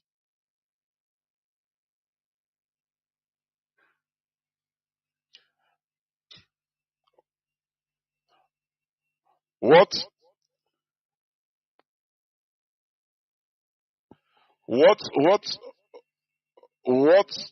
excuse me, what is filling the other maybe 1% is only 15 minutes memory.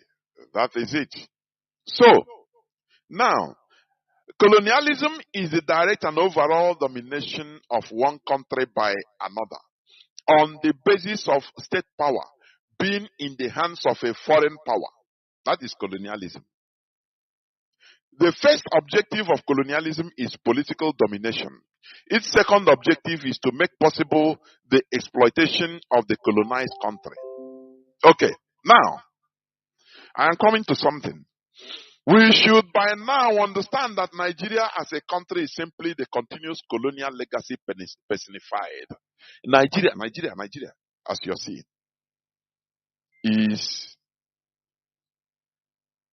the continuous colonial legacy personified. Nigeria is a direct colonial imposition. Without European colonization of Africa, there will be nothing like Nigeria. Are you hearing it? It's true. Oh, Nigeria, oh my Nigeria, is a product of colonialism. That is it. When you are talking about Nigeria, you are talking about that you are solidifying neo-colonialism. That is the truth. And the devil is in the details, which I will give one example. Are you understanding it? Colonial legacy takes the form of path determination, P-A-T-H. Path determination. That is also anaga. Path determination, implying that colonial choices determined post-colonial ones, or at least conditioned them, such that departure from the colonial pattern was and perhaps remained difficult and costly. Is it not what we are seeing today? Is it not what we are seeing today? Colonial legacy, it takes the form of path determination. That is, they determine the path we are following. And as we are following that path, it is the legacy of colonialism, colonial legacy. You understand? So they make it in a way that, when you want to depart from that path, now that pattern, it remains difficult or costly. But we are not afraid of the difficulty or the costliness. That is why Biafra restoration is very difficult. You know that it's very hard and costly. And we will never shy away because it is costly. That is how it is. When colonial, as we are being colonized, they impose a path. The path they want us to follow. You understand me? And that path, if we want to try to be ourselves, which is what we are doing today, it will be costly and hard, very difficult. So, as a soft-minded fellow, you just checking out. They say, nah, this thing, you cannot get it. Do you see? Because we want to remove ourselves from colonial legacy. The territorial entity known today as Nigeria was formed, colonized and named by Britain, and still being forcefully retained through the barrels of gun by the same Britain and her local agents. Are you hearing me? Now, this colonial entity, where nobody cares, all that matters is the resources in our land, in Biafra land. But when it comes to reality, they start telling you another story. I want to go into read something that, a pan-Yoruba activist, Are Kurumi Kakamfo, what he said. what he wrote. He said, Igbos will lead Nigeria into another civil war. Are Kakamfo. Are Kakamfo. Is a title in Yoruba land, which means the person that wrote this thing is not a small person in Yoruba land. Are you hearing me? I want to read it so that you understand how what we mean when we say that Nigeria is a colonial legacy personified. And this thing, when we try to, remove ourselves from that, is a part determination. Part, P-A-T-H, part also. So they create a path for us, impose it on us that we must follow this. If you refuse, if you want to follow your own natural way, they make things difficult for you. Do you see it? But I will not fail. I will not stop talking about India. Are you hearing me? I will not stop talking about India. India followed their own path. They rejected the European path because Britain created a very huge zoo, Asian zoo in India. And they want it to be like that. But the people refused. Are you hearing me? I will talk about a bit. I will go into it. But let me read this, please, a bit. Igbos will lead Nigeria into another civil war. It's a news headline. If you go to Google, just type it. Igbos will lead Nigeria into another civil war. It's published on February 23rd. 23rd of February 2024. That was yesterday. By Vincent Osuwo. Is there. Now,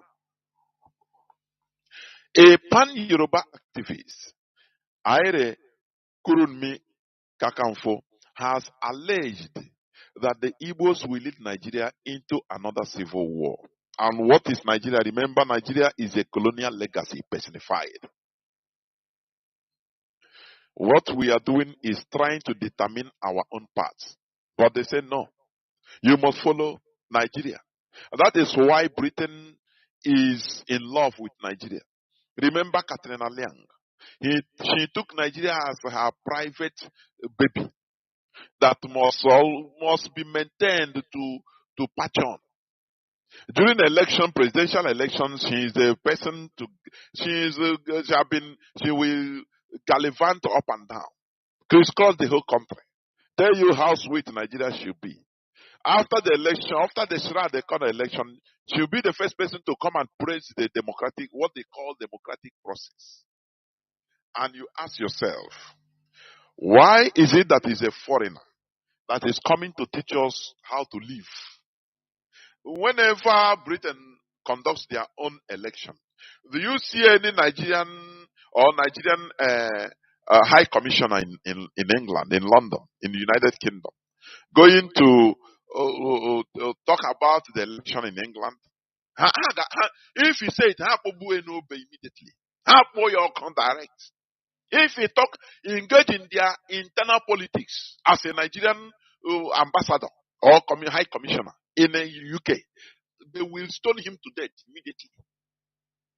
But don't you ask yourself, why is it that they come and do the same thing to us with impunity? They will come, they will help and abet evil in the name of election. They will support evil. And you are nothing. You can't do anything.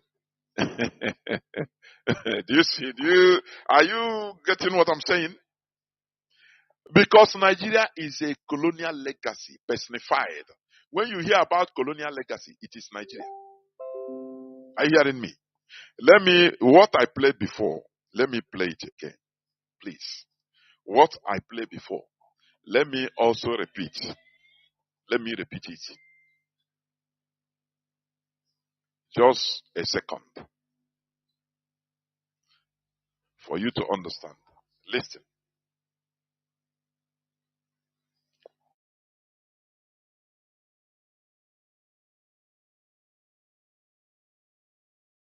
Why Nigeria is this poor but rich in natural resources. You have to question where all the crude oil, agriculture, gold, lithium, granite, phosphate, and uranium in northern Nigeria are. The second thing to look at is the agreements for the continuation of colonization Nigeria signed with Britain. The agreement for the continuation of colonization Nigeria signed. Have you taken your time? These are secret documents.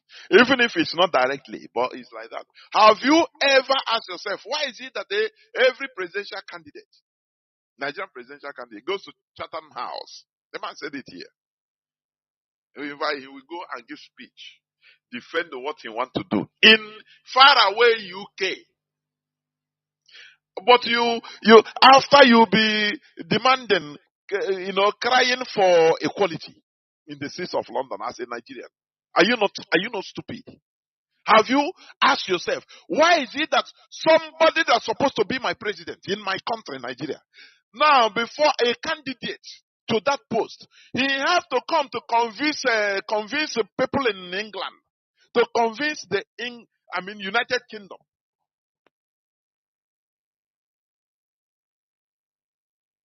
He has to come to talk to them about what he wants to do.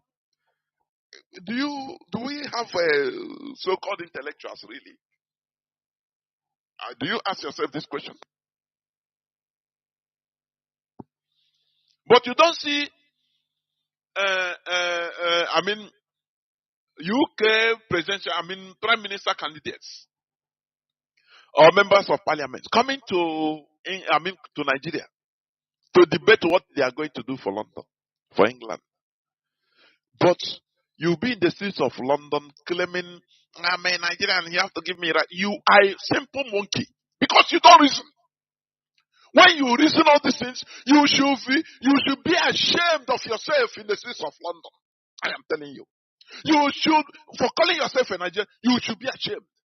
You shouldn't even talk loud. I am telling you. Until we, compoundly, collectively take our own part, which is what Biafra is championing. Biafra restoration is about going to our path, going back to our root, removing ourselves from this colonialism. That is why it is very difficult and hard. Are you hearing me? Presidential elections, the British, you go to our Nigeria presidential candidates. They'll go to London to explain to them. They become invited to London, to Downing Street, and you are happy. Have you ever seen before, is it the Indian Prime Minister? Is it Ramando Prodi or what is his name? Did he ever visit Chatham House or London to explain what he's going to do for India? Via tells you everything you need to know. As the wretched of the earth you are, as a Nigerian. That is why you are taken for granted. Until you start thinking. Until whether you are Yoruba, until you understand that look, Nigeria is a colonial legacy personified. Is better with chart our own ways, because without Britain without British presence in Africa, without Britain colonizing us, there will be nothing like Nigeria. Don't you know that? Or do I need to explain to you?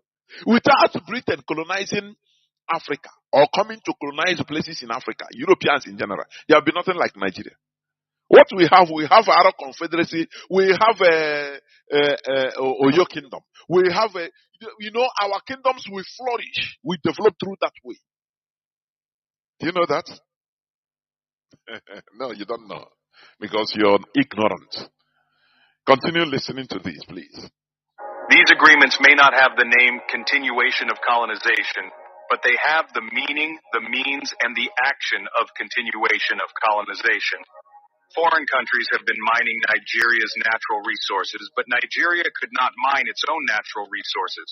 The natural resources in Nigeria do not belong to Nigeria, but to their colonial master, who still runs the country. The agreements that Nigeria signs prevent any Nigerian To their colonial master who still runs the country. That is colonial legacy. Are you hearing it? Without colonialism, there wouldn't be nothing like Nigeria. That is why I say it, quote me, Nigeria is a colonial legacy personified. Nigeria. Continue. president from making Nigeria's natural resources. Nigeria could not mine its own natural resources. The natural resources in Nigeria do not belong to Nigeria, but to their colonial master, who still runs the country. The agreements that Nigeria signs prevent any Nigerian president from making Nigeria's natural resources Nigerian ownership. Recently, His Royal Highness Sanusi Lamido Sanusi was asking where the money from the crude oil sold went, and it puzzled me. Does he not know, or is he afraid to say something? The president and the NNPC boss are his friends, so he should be asking them. By now you should know that you can't get paid for natural resources that do not belong to you. Nigeria can only get maybe 10% or less, while the colonial masters get over 500%. Nigeria has built 3 refineries for over 40 years, but they cannot use even one of them because the colonial master hasn't approved it. Each time a Nigerian president tries to commission and start using the refineries, they are either assassinated or dethroned through a coup d'etat. Nigerians will not understand the trouble General Yakubu Gowon had to endure because he was dethroned when he set a date to commission those refineries. Abacha was assassinated because he wanted to commission the refineries. Yar Adua was poisoned because he wanted to secure another economic shipping of the dredging lower river Niger. He neglected the colonial master's instructions and wanted to make life easy for his people. Another chapter of this discussion is the recruitment process of the Nigerian president by the UK. Do you now understand that the economic strangulation of Biafra land is direct order from Britain? Do you know that? The economic strangulation of Biafrans in our land. We have sea bodies, but no seaports. It is a direct order from Britain, the colonial masters. Is it clear to you now? That is why I continue saying that Nigeria is a colonial legacy personified. Continue, please. Let me finish. Candidates have to go to the so-called Chatham House to get interviewed for the position of... Another chapter of this discussion is the recruitment process of the Nigerian president by the UK. Candidates have to go to the so-called Chatham House to get interviewed for the position of Nigeria presidency. If you get a call for a second interview and a third interview, then you are the next president. Yet, some Nigerians still believe it's democracy and that their votes count. Watch out for part 2.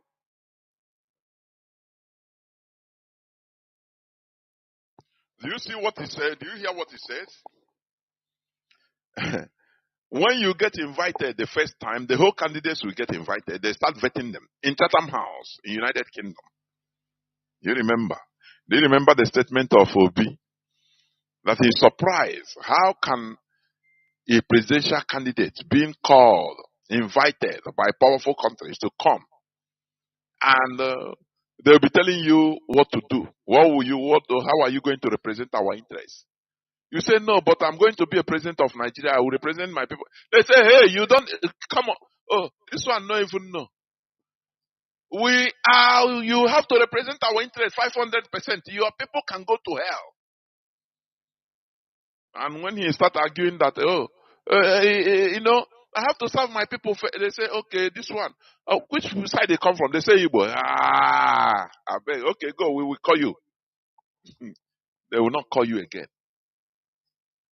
You see it? But you are foolishly dancing that it is your PVC. Now they put virus of tribalism. Oh, Yoruba, we have to vote to Yoruba today. Let me ask the same question people are asking. Does Yoruba buy fuel differently? No. Maybe secretly, I don't know. But Are they selling bread different for Yoruba different? Then sell for Igbos different. One, is this not common sense? But can Nigerians know this? Because they don't have common sense. No simple common sense. That is why Britain is rolling higher and higher. Well, once they flew that kite of Igbo Q in 1966, hey, Neanderthals, they don't even think. They say, oh, Igbo Q. When do we have Igbo and this and that in Nigeria? Is it not the military, Nigerian military? Why are you now? These are questions people should ask. Reasonable people should ask. Without emotion. No. Why is it Igbo coup? But these people, they are Nigerian military. They are wearing Nigeria coat of arms. They swore oath to defend Nigeria. They are trained by Britain to serve Nigeria. Now, why then are you calling it Igbo? What do you want us to start? You want us to start killing ourselves? No, but they played on their sentiments and they caught fire till today. Till today. They want to destroy Igbo man. Britain is telling them, destroy Igbo man. The same way Britain ordered the Gowon, say, hey, after the war, the Biafra Research and Production, they brought their blueprints of weapons that are supposed to be manufactured. Those that are Obunigwe, advanced Obunigwe, flying Obunigwe, different show battery, different types of weaponry that is conceived by Biafrans. They were enthusiastic that once they are taken to Nigeria, they were backed by the government. Now they will develop the weapons production of Nigeria. Go on, tell them, bring the whole blueprint. Don't hide anyone. Bring it. We are going. In their presence, he ordered for all those things to be set alight. Many of those Biafrans later that they never, resuscitated from the shock. Most of them died of heart attack because it beats their understanding. How can you destroy the invention that will put the country to the top? Why? Because they use the hatred of Igbo. Oh, you want Igbos to rise again? Oh, it's them that know this. After they will take over and they will be producing. And without knowing, they don't think and say, oh, this foreigner that is telling us this thing. So you want us to be killing ourselves so that we'll be buying weapons from you? Is that what you mean? But I want that advice to go to Nigeria about Nigerian footballers. Many of them are Igbos, for goodness sake. Most of them, almost all of them are Biafrans in general. Both Ejo, both Urobo. Now with a few Yorubas inside. Why don't they advise them that, look, these people, they are dominating, they are domineering. If they play football now, they will make it, they will sound Igbo everywhere. One Abale. This one is Okocha. This one is Okafo. Hey, why is it? Why don't we see Haruna Mohammed? Why? We need to advise them in order to do the same thing they did to us politically, to do it in football. That's my point. Because that is double standard. We need it. We need quota system. Why should you allow Igbos to be dominating in football? In the Nigerian football? For what? We need it. So that Nigeria will fall. In sports, football, Nigeria will fall. They will not qualify for anything. Even what do they call it? What for West African football something. They will not qualify.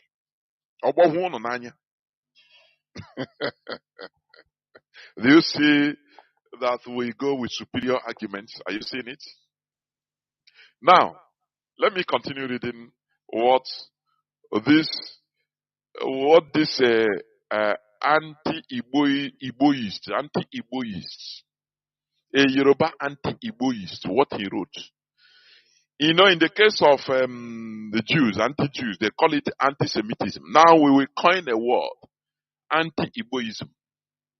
We have to do things by ourselves, so that we start saying it.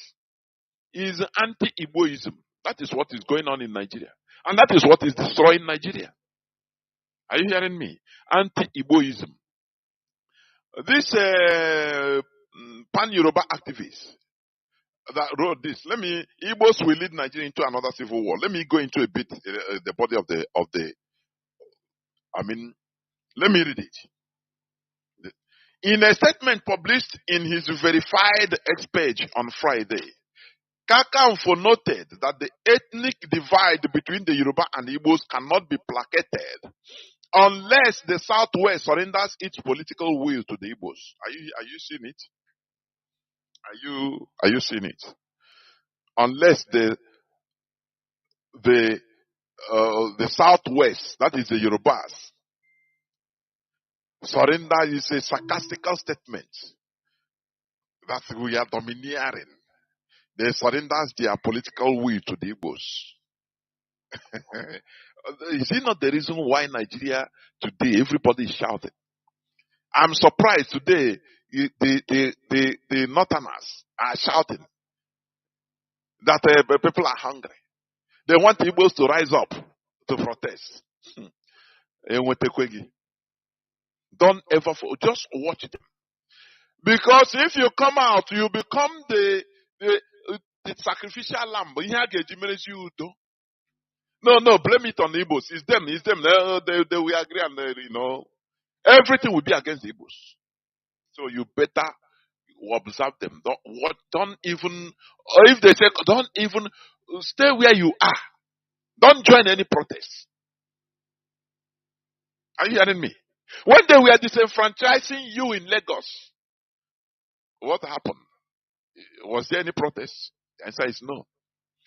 They are getting what they deserve. They want to destroy you. Are you hearing me? They want to destroy us. But they don't know that they are killing and destroying themselves.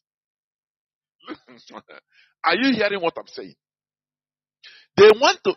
Let me take an excerpt from in the Bible. You know, I used to say we learn from everywhere, even in Folktale. You understand? I come Benago, we learn from it. In the place where they wrote about Esther, the Mordecai issue, with this man, one other man that is jealous, that is it Mordecai have been called, recommended by King, is it King Artaxerxes or Nebuchadnezzar? And he leveled every type of allegation against Mordecai. Prepared a guillotine for him that, blackmailed him everything. Thinking that he's destroying him. Somebody warned him, he said, hey, as long as this man is a Jew, you never know what you are doing. If you are planning against him, now yourself you the kill. That is the situation we are in Nigeria. So be observing them. Just continue working hard as an Igbo man and woman. As a Biafran you are. Observe them. Just watch as they are crumbling. They thought they are dealing with us. Igbos, Biafrans. They are dealing with us. Because when they talk about Igbo, they mean everybody, both each other. When they want to divide us, they come, they say, no, you are not Igbo. But when it comes to reality, Buhari say, who is it? Chibika Mechi, is he not Igbo? Good luck, Jonathan, is he not Igbo man? They say it up. But when it comes to the other way around, they want to divide, they say, no, you are not Igbo. Yeah.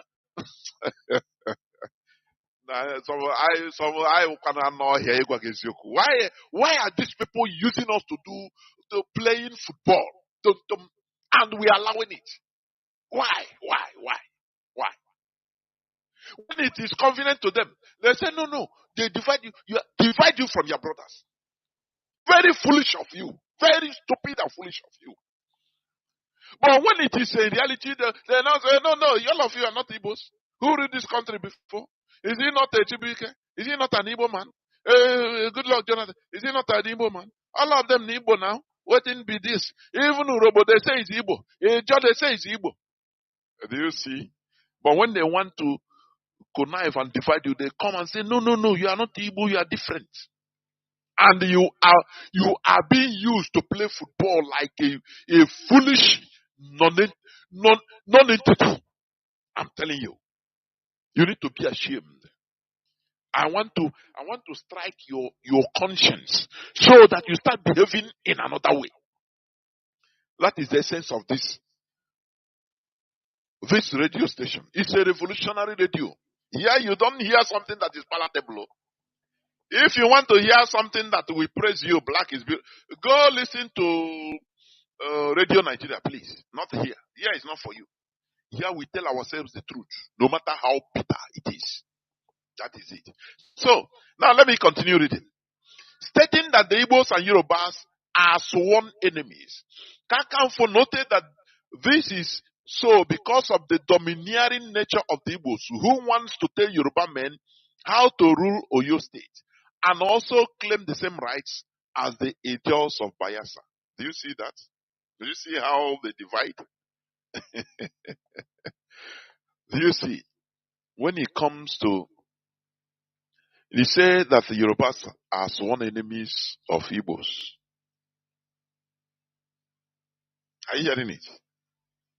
That Igbos are domineering. Fulani that is massacring them, they are not domineering. Though they have taken one of their part of Yoruba land, Kwara, and they call it North. They are even speaking more Hausa than Yoruba, but they are Yorubas. No, they are not domineering. It's Igbos. Igbos that are doing their normal business quietly, peacefully. Do you see the reason why? To be peaceful, preaching peace is so bad. What I'm telling you, I am saying it with the bottom of my heart. If you preach too much peace, you become a victim of that peace. I will give you example of something. Let me digress a bit before I come back. Do you know what do you call Mahatma Gandhi? Let me tell you a story. Mahatma Gandhi is a very peaceful man, peaceful agitation. Everything about him is peace, peace, peace, peace. Are you hearing me? And he's a great man, revered by Indians and all over the world. He's an icon till today. But let us face the reality.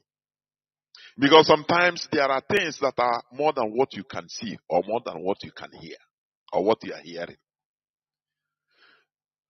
He was assassinated, killed in a year after independence.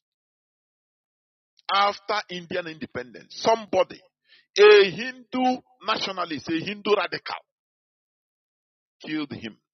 And for good reasons. Are you hearing me? I will explain a bit. Mahatma Gandhi, who is the father of Indian independence, peaceful agitation. He was, after their independence, he was killed by one man called Naturam Godse.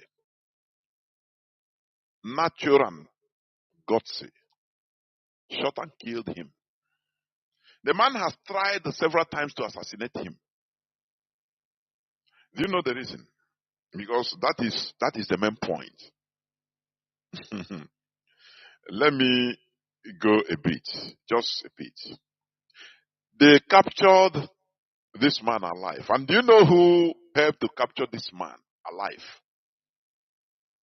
A vice American consul that was recently sent to India at that time in 1948. He was in the crowd, which means they are monitoring everything. These are CIA agents. Let me tell you something. Sometimes they can use somebody in order to get something and use him. The colonialists can use him. The world is, the politics is so sophisticated. You know that? It needs advanced mindsets to understand some certain things. Mahatma Gandhi was a peacemaker, peace preacher, this and that, but it's too much. This man, during the man's trial, Naturam Godse, there are things he said, and I quite agree with him. That's why I say that, look, Indians today, they might not be saying it loud, but there will be many of them will be thankful of this man that killed Mahatma Gandhi because he was preaching too much peace. You understand me? As a Hindu. Too much peace. His own peace is too much. That he want them to turn into imbeciles. Even if your enemy slap you, you go and fast. That is what the man, the killer or assassinator, the killer of Mahatma Gandhi said in the court. They hanged him the following year. He doesn't care. He doesn't care about his life. He said, I killed this man. If I didn't remove him, he will turn us Hindus into subservience to our Muslim brothers, to the Muslims. Are you hearing it? Let me read a bit, except from his trial. Let me read it. This man, he said something. God said, I thought to myself, that was during his trial. I thought to myself, and foresaw I shall be totally ruined. That is, and the only thing I could expect from the people would be nothing but hatred. That is, if we are to kill Gandhi, he thought it, he thought about it. He said, people will hate me. My life is ruined, but at the same time, I felt that the Indian politics, in the absence of Gandhi, would surely be proved practical, able to retaliate. Are you hearing? And will be powerful with armed forces. No doubt, my own future will be totally ruined, but the nation will be saved from the inroads of Pakistan. This is part of what the man said. His defense. He don't care about his life. That is why I say sacrifice. Do you see these people that are white or yellow? Their life is different. There are some things, even individually, they cannot accept it. Then they sacrifice their life. That's ambition. They sacrifice their life in order to achieve it. Whereas we love our life like, hey, we love our life and we are losing it. You see the irony. We are the dilemma we are. We love our life too much. Before you know, you are thinking about, you see, if I die now. But this man, he say, if I do what I know that if I do what I wanted to do, to kill Gandhi, my personal life will be ruined. No, people will hate me. But behind that, people will, in the future, they will understand what I wanted to do. Because this man, he want to turn us into a country of docile people. Anything you do, don't worry. And there are people our neighbors, they don't understand what is peace. So how can you preach peace in the midst of aggression? That is the point of this man. And he's 100% right. Are you hearing me? Now, that is one point. Okay. God also stated, I'm talking about the person that killed Mahatma Gandhi. He stated that Gandhi's fast to pressure the Indian government to release the financial payments to Pakistan that it had previously frozen because of the war in Kashmir and the Indian government's subsequent policy reversal was a proof that the Indian government reversed its decision to suit the feelings of Gandhi for appeasement of Pakistan. Are you hearing me? Are you hearing what I'm reading? Though this man is a great man, people love him. Now, our enemies can use him in order to do what? To influence the policy of the country towards the part of the enemy. You need to be smart to understand this. That's why the man said, no. Though this man, I respect you, but you have to go. For us to, you are the person that brought us out. You helped to deliver us. But where you are going, our enemy, the colonizers, can also use you without you knowing. He was campaigning, Mahatma Gandhi was campaigning for One India. When they talk about what the Muslims are doing to Hindus in the Pakistan side, Gandhi said they should fast and do yoga in order to appease. No comments, just fast and pray. Do yoga because they're Hindu.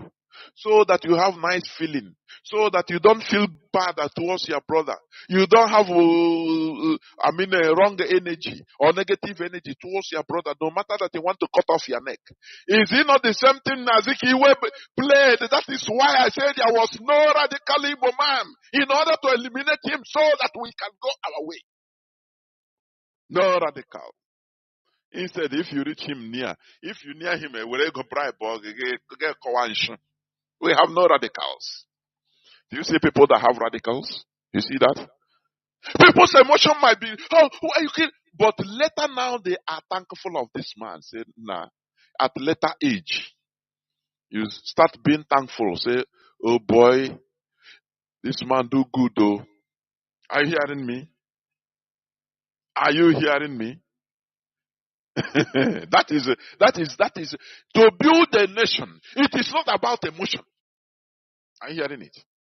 You can do something and do, and after the enemies will come without you knowing, they start using you. The colonial masters. Because they are highly sophisticated. But it takes radical mindset in order to understand and calculate in future. Most of the people will be laden with emotions. Oh, no. But Mahatma Gandhi, a great man, was eliminated because he wanted to go to unify India. That is what he has been crying for. They told him that, look, this man said, look, we are not the same with Muslims. You are preaching peace. These people don't know about peace. So, let me read. There is a place he made a statement. There is a place he said something. Okay? He said because of when they made a policy in order to freeze Pakistan final payment before they become a country, to punish them, to bring them normal. Mahatma Gandhi said, no, I'm for peace. No Pakistan in my dialect, no Indian. Oh, we are Indians, please. So now the country have to reverse their policy because of one person. They don't consider public opinion. That is the point of this man assassinating him. Because they don't want any colonial legacy in their midst. It doesn't matter from who it comes. That India is supposed to be for Indians. You understand? Now, let me continue reading a bit. There is a place I want to read. There is a place I want to read. God stated that he did not oppose. Okay. Stated that Gandhi did not oppose his teachings. That is peaceful teachings. But Gandhi's talk of religious tolerance and non-violence has already caused India to cede Pakistan to Muslim. Are you hearing it? Uprooted millions of people from their home, caused immense violence, loss of life, and broken families. He believed that if Gandhi was not checked, he would bring destruction and more massacres to Hindus. In God's opinion, the only answer, listen here, the only answer to violent aggression was violent self-defense. That is it. That is why I say when you are a too much advocate of peace, you become a victim of that peace. That is where we Igbos, why we are where we are today. Nnamdi Azikiwe, when Ahmad Bello was agitating for Northern, he said, no, don't worry, we are brothers. Okay, anything we talk, we agree. We are peaceful people. That is why we become victims of peace today. Had it been somebody radical that time, eliminated Azikiwe, just like Naturam Gotsi eliminated Mahatma Gandhi, we wouldn't be in the mess we are today. Are you hearing me? Sometimes you need to checkmate. Remove emotion. Checkmate emotions. Too much peace is very bad. Too much advocating for peace. Peace, peace, peace, peace. Today we are the sacrificial lambs because of the peace, peace, peace of Ezekiel. We are sacrificial lambs. Are you hearing me? Now, let me go back. So this man, this Mahatma Gandhi was killed, assassinated, the man of the people, in the presence of the people. He was annoyed. He said anything that happened to us, Hindus, he will say, let us pray. Let us fast. And he killed him in a prayer meeting, in a prayer hall. Hindu prayer hall. where Mahatma Gandhi was to lead in prayer. He came and bowed to him and brought out pistol and killed him. Because Mahatma Gandhi was also, the colonial masters were enjoying Mahatma Gandhi's system. They also indirectly want to use him in order to continue the legacy of colonialism in India. But radical Indians say no. They have to remove that man. And that is why India is pure today, standing on their leg. That is why they are, because somebody have to remove emotion. Are you hearing me? That is how it should be. Because building a nation is not easy. Building a nation is not something you do out of emotion. Are you hearing it? Now, let me continue on what I was talking about. The legacy, continuous colonial legacy in Africa. That is in government, our government. The government they impose on us is complete legacy, colonial legacy. Nigeria itself is a colonial legacy personified. Now I'm reading what the Pan-Yoruba Are on a Kakavo wrote. I'm reading it. Let me continue. But why the Yoruba seek the aggrandizement of Yoruba land, the Igbos want a Nigeria where they will be fighting with the Hausa man in Kanu on who will become the governor of Kanu. Do you see? Do you see what this man is talking about? You see that Igbo man is fighting, go to Kanu and dominate. Who will be the governor of Kanu? Now, let me ask you this. If we say that we are a country, for example, we are a country where merit, where equal level ground is for everybody to match. Is it not competition? Now, why are people afraid of competition? Why are these people afraid of competition? What we see as competition, they see it as domineering because they cannot compete. When we go and do our legitimate business and, pay taxes, develop places, and you say now, no, we don't have any right there. How dare you? Why is it not what we are saying? Why then shouldn't we be having our separate nations instead of being in that entity called Nigeria, which is a personified colonial legacy that we are seeing? Instead, you are inside Nigeria as a country, you are calling Yoruba, you are calling Hausa, does it make sense? And the money that is being shared in Abuja is coming from our land. You never talk about it.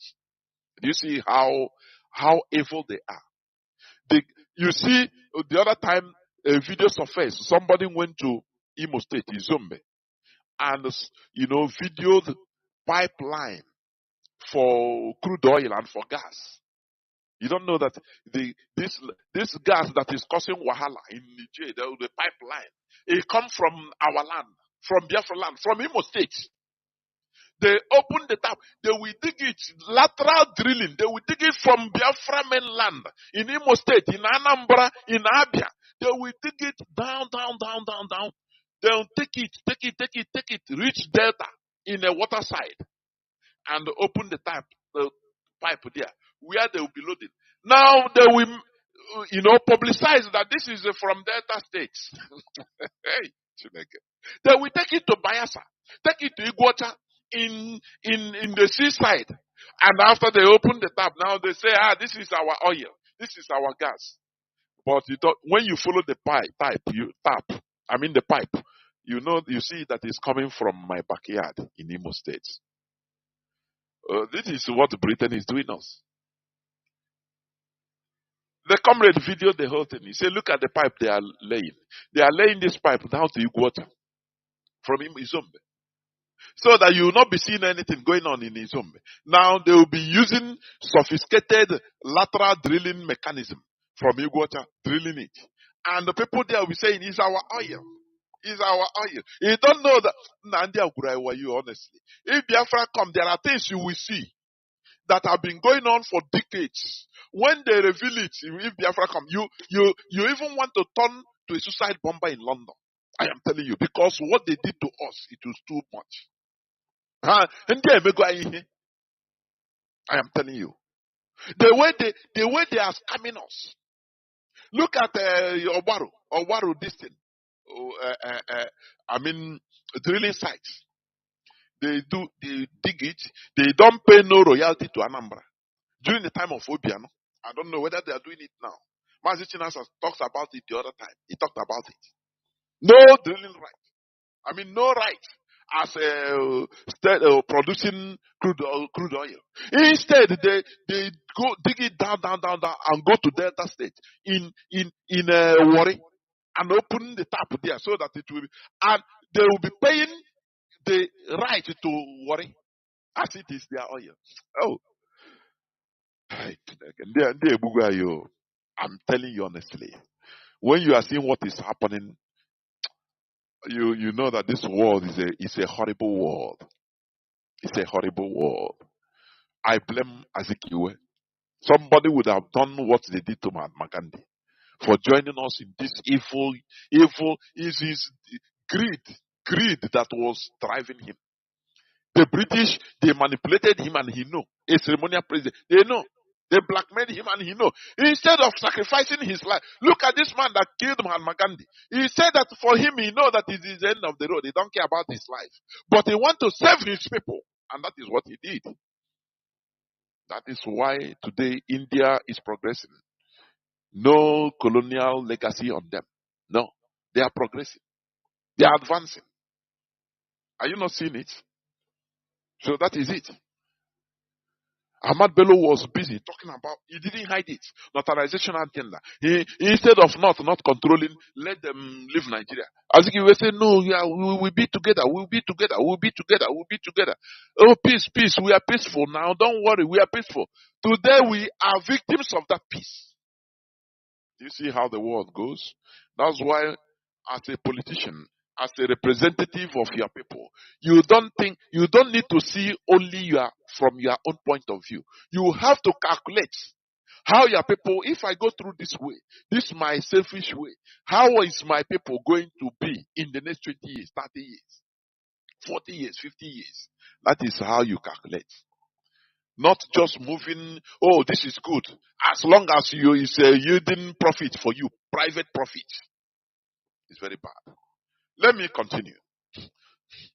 He noted that if they were not nipped in the bud, their actions and inactions may plunge the country into another civil war. How?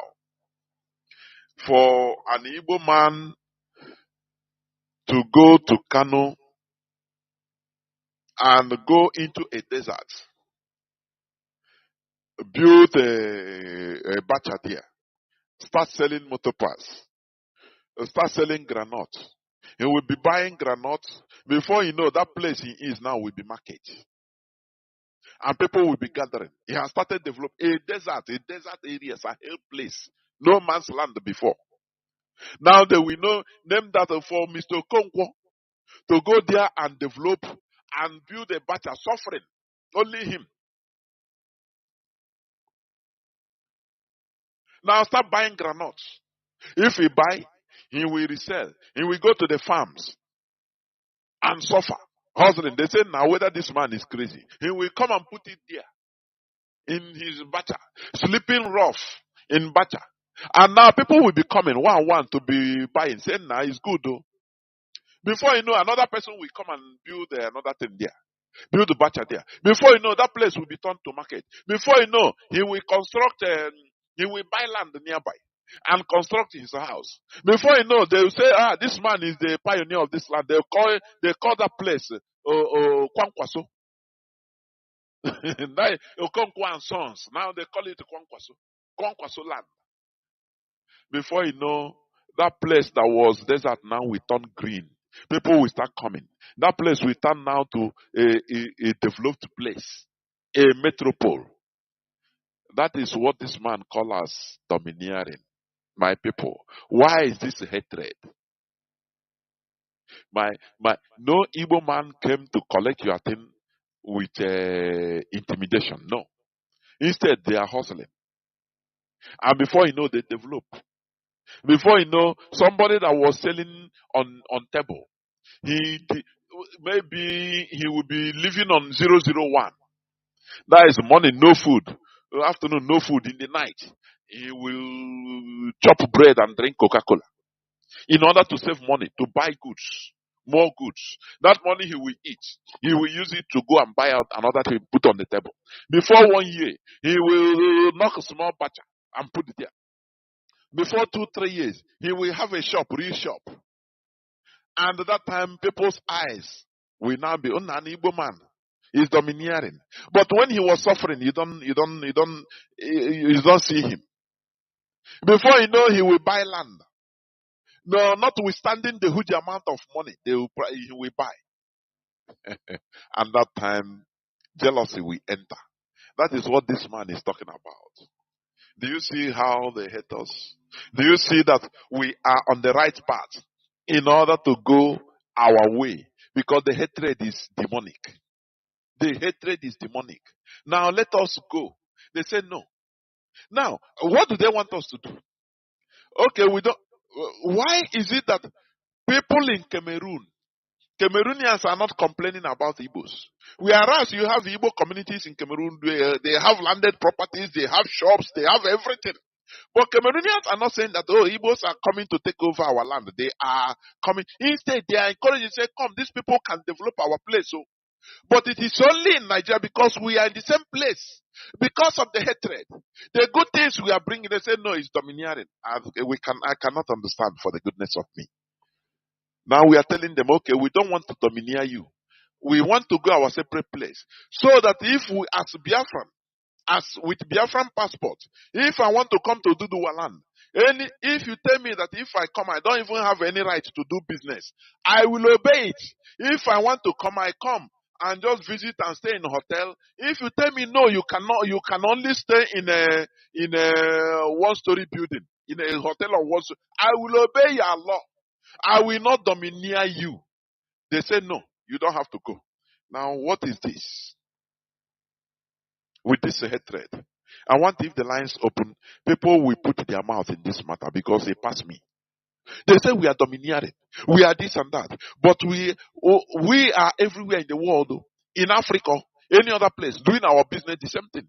People even are encouraging, say, come, because they know that anywhere we go, there is light. Light enters. But it is in our own country. The Yoruba, this man is writing that, oh, when we come, we dominate. How? Tell me how. How? Very sad indeed. This is myopic because of anti-Igboism. Anti-Igboism that is inside his mind, their mind, people like him. That is why they are bringing out this blackmail, cheap propaganda, in order to nurture the hatred they have in us. That's it. But it goes nowhere. You understand? You know, they call their Jews anti-Semitism. Hey guys, this is the first look. Anti-Igboism. Okay. What does the South or Southwest want in Nigeria? Listen, he's writing, I'm reading. What does the Southwest want in Nigeria? The majority of Southwesterners want in Nigeria where the resources and taxes of the Southwest will be used to cater for the development of Yoruba land. Okay. Okay, if that's the case, why are you drilling oil? Oil is our own, is the national cake, right? Oil and gas in our land is what is nurturing Nigeria. But now, look at, he wants, the Yoruba wants what is resources in their land to be used for Yoruba land, development of Yoruba land. But our own resources is good to be used for Nigeria. Do you see the hypocrisy? Do you see the evil hatred and jealousy? Do you see how they roll?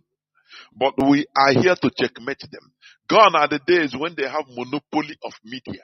We are here everywhere in order to checkmate them, to challenge them, in order to bring down all their rubbish they are writing.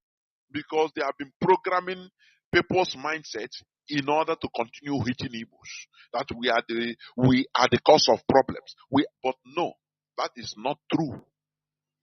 Look at a whole Nigeria. How big Nigeria is. Do you know that Lagos State is the smallest state by size in the whole of among the whole 36 states. Lagos is the smallest state in Nigeria. But how many seaports do they have? This one we have sea bodies. We have river bodies. We have water bodies in Biafra land, in Iguacha, in Uguta, in Imo State, in everywhere, Anambra. We have in Bayelsa. We have everywhere in Delta. But why is no seaport there? I don't talk about it. But they have everything in Lagos. Do you see how they roll? That is why I keep on campaigning for quota system in the Nigerian football. So that what they are doing in other fields, they will be doing it in football. Let us see how Nigeria will rise up in football. Let them. Why do they allow Igbos to dominate in football, in Nigerian football? Why?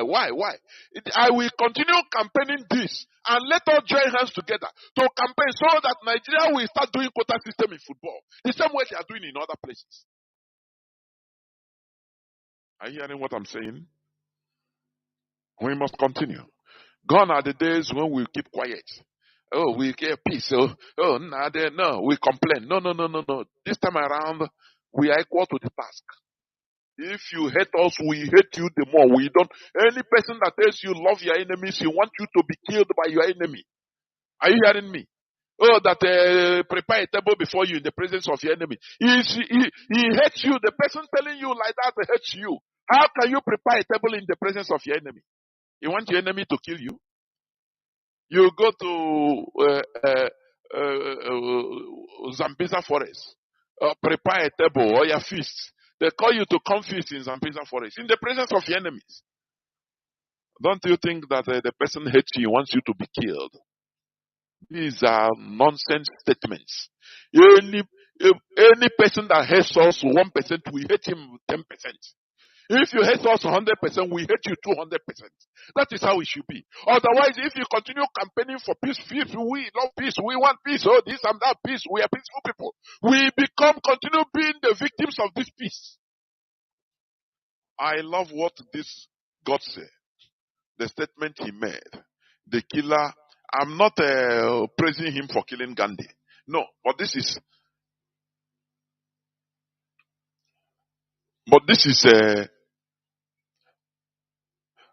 a political issue. It's not private.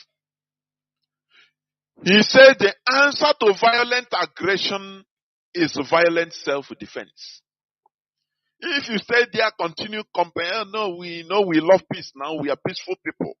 Gone are the days we should be proud of being peaceful people among jackals. You become a prey to that jackal. You become a prey to that lion.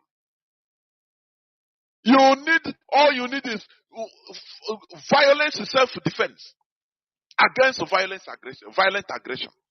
You need violent self-defense. That is the statement of Naturam Godse, the killer of Mahatma Gandhi, a good man. But he took it too far. Peace. He took it too far.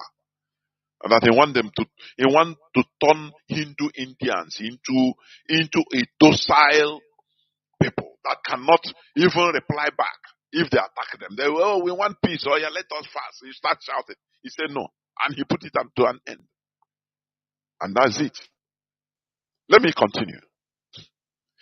An average Yoruba man is not interested in how many southeast, south, or northwest states spends their resources or the kind of local policies they make for their people. We want to practice true federalism by minding our business within a diverse and united Nigeria. Oh, true federalism.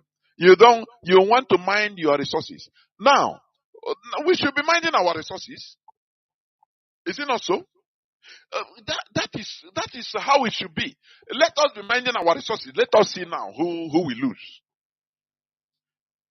The oil, they said the oil in Bayelsa belongs to Jigawa. No, this one he didn't see it. He's a Fulani man. He said that there will be, or the oil in Bayelsa belongs to Jigawa. The oil in Imo State belongs to Katangura. Hatred. Do you see hatred? It can make you blind your eyes, but we don't care. Because all they are saying is rubbish. They are pouring water on stone on granite. It doesn't make any difference. What does Southeast want in Nigeria? An average Southeasterner is not content with Igbo land. You see? In a country you call your country. Now you don't have freedom of movement. If you move and go and establish business, genuine business, they are not happy. They are not happy. If that's the case, let us we cut off pipelines everywhere from our land and continue managing it. Is it not the reason why they come? Gowon came to fight us when Ojukwu declared that the royalties from Shell, everything will be going to Biafra. That we own our oil. Today, who owns oil fields in our land? Who owns oil fields? Is it not the Yorubas and the Hausa? Alakija is a very rich woman, if not the richest woman in Nigeria. What of all these Yoruba people? Credit to our oil. Look at Dangote. All of them.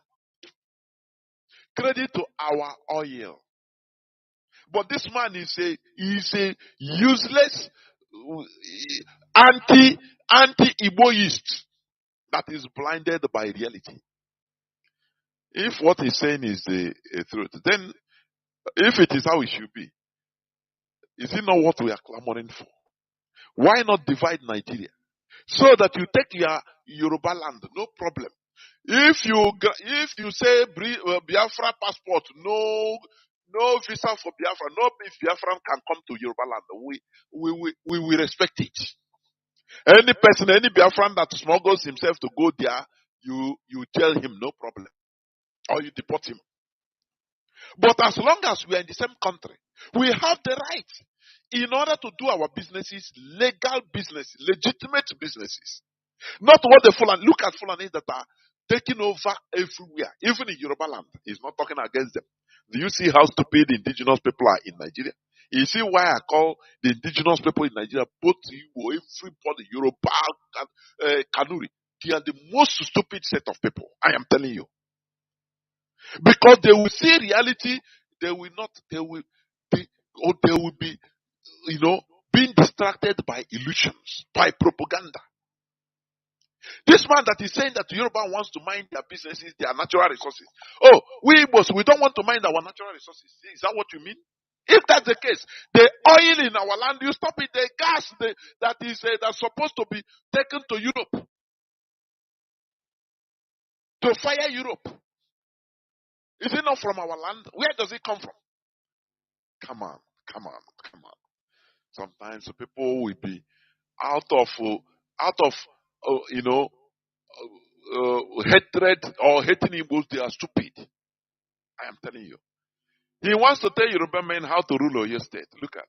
He wants to claim the same rights as the Jaws of Bayelsa. Why are these people making all these statements?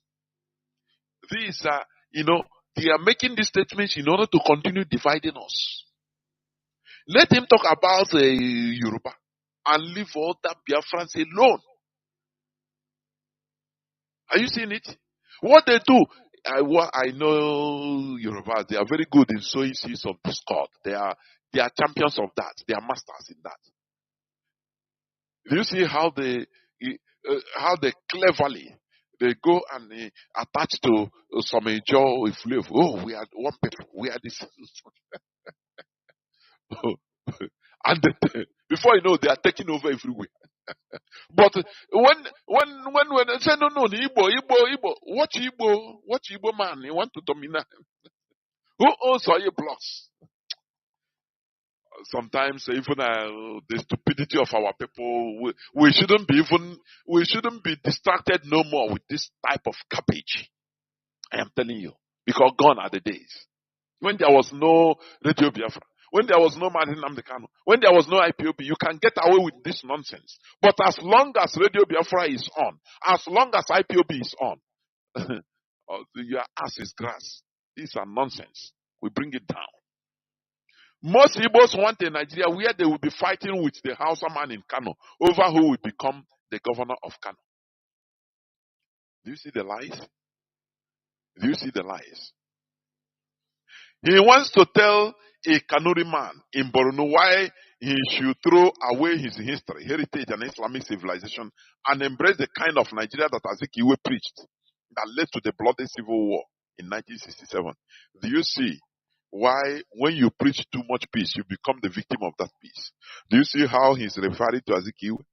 You see that? Do you see that? I don't blame him because Azikiwe didn't go into details in this independence fight. He didn't go into details. I am telling you. He simplified everything because of his greed. Do you know why I'm talking of? I'm always contemplating, talking of about greed on Azikiwe. Because even during the Biafra war, he composed Biafra a national anthem. But because of his greed also, he wants power. He said, how can a military officer like you be controlling Biafra? I have to. That is greed. He wants to nourish his greed. Ojukwu told him, why? Let us get what we want first. Now, after this war, now our people will choose their leader. That's it. He said, no, I have to.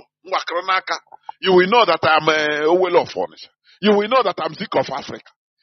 You know, Igbos always I want to debate on self-destruction. That is where they are very good. And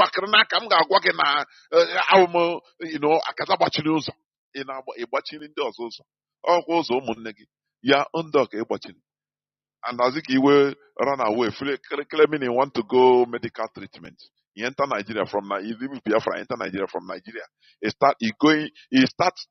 started going to United Nations, to international communities, campaigning against Biafrans, against his own people.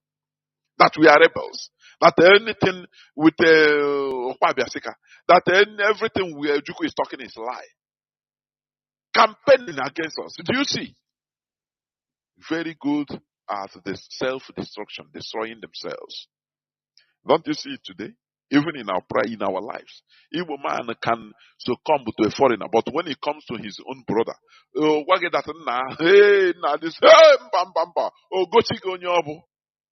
very primitive character. Highly primitive. I call it, is a primitive character. Very primitive character. When he deals with a foreigner, hey, he will be a very nice person. Even if the person cheat him, he don't care. He will be nice. But when it comes to his brother, dealing with his brother, hey, this, hey, come on, is it not a primitive character? Is it a refined character? It's a very primitive one. Why they practice how to call Igbo nationalism in their 5 eastern states? Look at how he's named. Do you see these people? There is a way these Yoruba people, some of them, there is a way they put words. You know, I tell you that they are champions in sowing seeds of discord. Look at how he's mentioning. He mentioned Igbo man want to claim right in Bayelsa.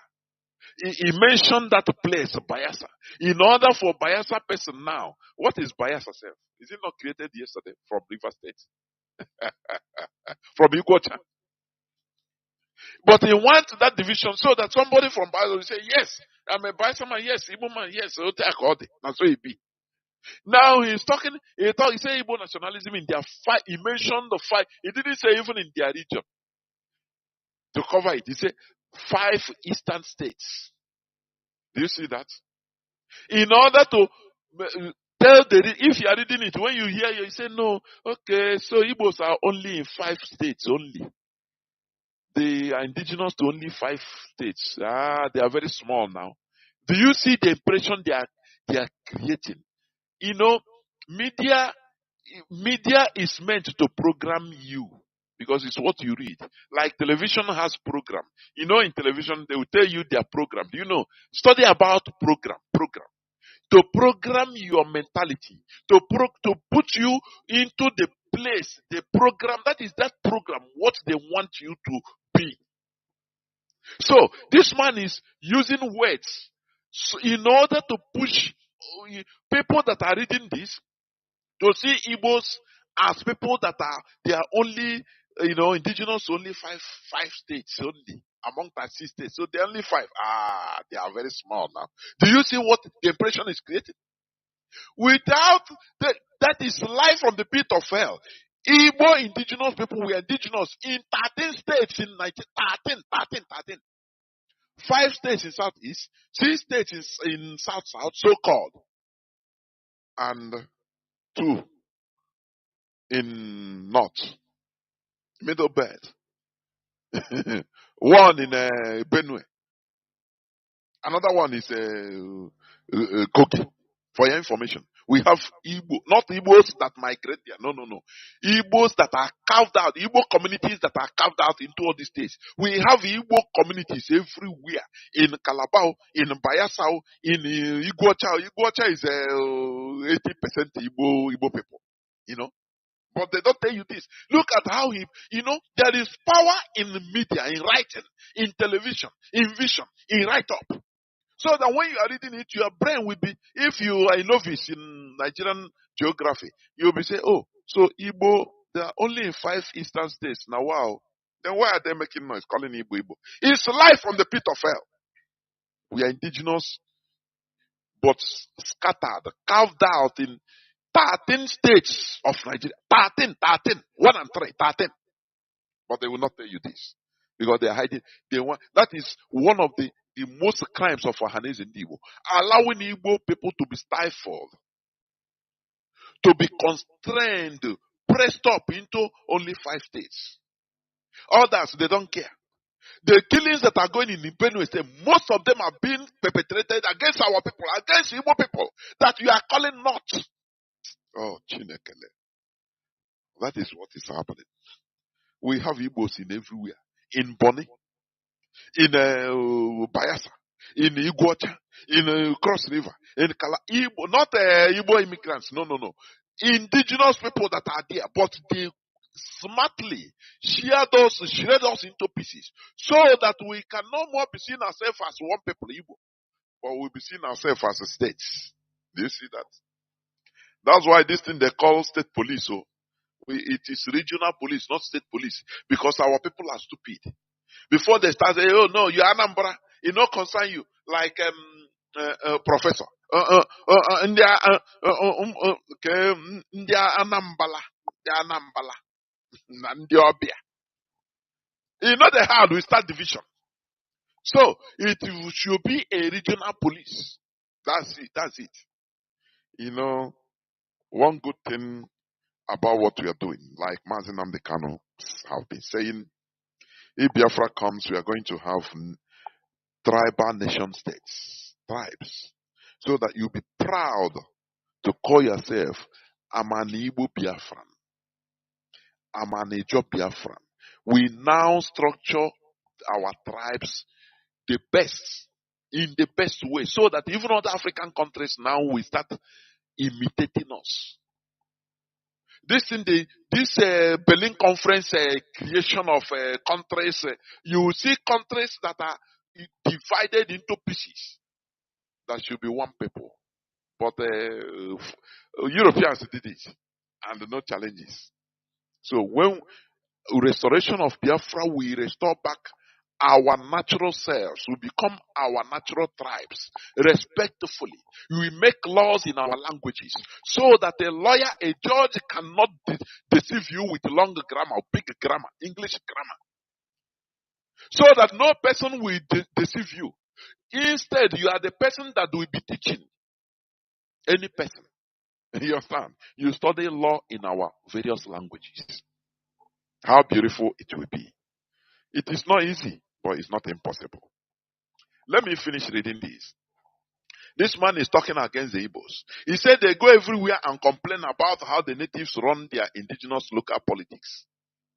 If Nigeria is not properly structured, they will lead Nigeria into another 1967. The Southwest and Southeast are eternal political enemies within Nigeria due to parallel ideological differences. Look at agents of the Fulani. These are Fulani agents in Yoruba land. Are you hearing me? These are Fulani agents in order to divide, to make sure. Now, this man, he wrote everything against Igbos. Now, we are agitating to go our separate way, so that he will maintain his Yoruba land as he wanted. And he refused. He said, no, we must be in one country. Now, okay, we've been in one country. Igbos are not people you can contain. You understand? Okay, if you say we are in one country, we must live everywhere. Legitimately, it's not something of, like the Fulani are doing, Fulani headsmen. No. We go, we work hard, we make money, we buy land, we build. It's natural to us. That is how we behave. And they say no. Now what do they want? Allow us, we go our separate ways so that you maintain your Yoruba land and, make any law you want. No person will interfere. You can ban Igbos from once you have a Oduduwa Republic. If you want, ban Igbos from entering Oduduwa land. Are you hearing me? Ban, say no Igbo, write it anywhere. Give it to United Nations to sign that no Igbo is allowed in Igbo. We will respect it too. We will respect it, no problem. But as long as we are in, say one Nigeria, and now you are sucking our oil, our crude oil is what is surviving Nigeria. Our gas is what is surviving Nigeria. You don't want us to breathe. Now, but you say, you are unnatural resources, you want to keep it. How foolish this man is sounding. Remember, I am talking on about the continuous colonial legacy in Africa. Subtopic is government. Do you see how we destroy something with superior arguments? This man is only suffering from anti-Igboism and nothing more. For African states to overcome their present social, economic, political, health, education woes, etc., it is the urgent need for the people and the leadership to create their own indigenous identity, culture, technology, economy, education, religion, craft, etc., that will be interwoven in good governance. Is it not what we are preaching? You must create, for you to advance and to contribute your quota into this world we are in. You must not be follow all the time. Obi is a boy. Europeans are teaching us democracy, that is our nature. What they learn from us. When you go to etymology, they'll tell you, this comes from a Greek. Is there they stop. They don't tell you where Greeks learn their own, where Greeks learn. They don't tell you. The Greeks learn from the Semites. And who are the Semites? It is we. So you see that they are stopping in that part of history. Any place you go, maybe you are looking for etymology of something. They will trace back the origin of this word. They will trace it back to Greek, this and that, of this and that. Now there they will stop as if the world started with Greek. Do you see? Because they know that Greece is a part of Europe. They will not tell you that Greek, they learn from the Kemite Empire. Archimedes, Aristotle, all of them, they are students of the Kemite Empire, the Kemite kings. They will not tell you that. Where they learn their so-called democracy, they are now championing, making noise about, using to deceive us. Oh, we are in a democracy. Democracy. Is it not Tinubu they put? Tinubu that brought soldiers to kill people in Lekki Beach, peaceful protesters. But still, United States, they sanctioned him. They say that he is the president. They congratulated him as a Nigerian president. England, the same thing. Somebody that they use that brought the soldiers to kill in Lagos. Do you see that? That's their democracy, because it's representing their interests. That's their democracy. This colonial legacy, it is a series I will be taking time in order to talk about it, to make the expose about it, one after the other. Now, let me rush a bit before I open the lines. The present primary role of African states in the international world economy as the dominant sources of raw materials and the major consumers of manufactured products are as a result of long years of colonial dominance exploitation and imperialism. They are able to achieve this through the imposition of their choice government on us. I've seen it. That is why Africa is like this. We need to be going back to history. Without knowing your past, you will not know where you are going to. I am telling you. So that we take corrections and understand where to make amends. That is why we are doing what we are doing. Therefore, Biafra restoration is part of going back to our roots, going back to who we are, going back to our natural selves, which will result to peace, tranquility, economic growth through healthy competitions, etc. Where neither the Hausa, Fulani, or Yoruba will be seen an Igbo person as trying to dominate him in his own land. This is what we are crying for. This is our agitation. So that we go our separate ways. So that the Yoruba man can no more talk about Igbo, say we are domineering. No, you make your own laws as you want. You run your country as you want. Hausa the same thing. Now we, Biafrans, we do our own thing in our own way. That is the way we are agitating for. Just like Singapore and Malaysia. Today, Singapore and Malaysia, they are very good, friendly countries. They are, but each is progressing, advancing in their own pace. Had it been they were together since 1963 till today, what you'll be hearing is everyday casualty, number of people killed. Oh, a Malaya want to be president. Others say no, it must be a Singapore. They will be killing themselves, just like what is happening in Nigeria. But today they have their separate countries, and they are bringing their best in order to build their various countries. That is what we are trying to do. So that the Yoruba man will not feel again that Igbos are domineering. So that the Hausa man will not feel, no, we are coming to Kanu in order. No. You make your laws. Even if in Sharia you say all of you are not going to allow anything that is onyamini in your land. We agree. You run your country. If we cannot come to your land, no problem. We look for friendly nations to do business with. That is how it is. But we need to control our destiny. You cannot deprive us that we cannot control our destiny and you don't want us to go. That is a lie from the pit of hell. This is where I'm going to stop. This is where I'm going to stop. I will go into a few minutes break so that when I come back, I will open the lines so that people will start calling in. Please do not go away. I will be right back. Do not call on direct line. Can you hear me? Please go on.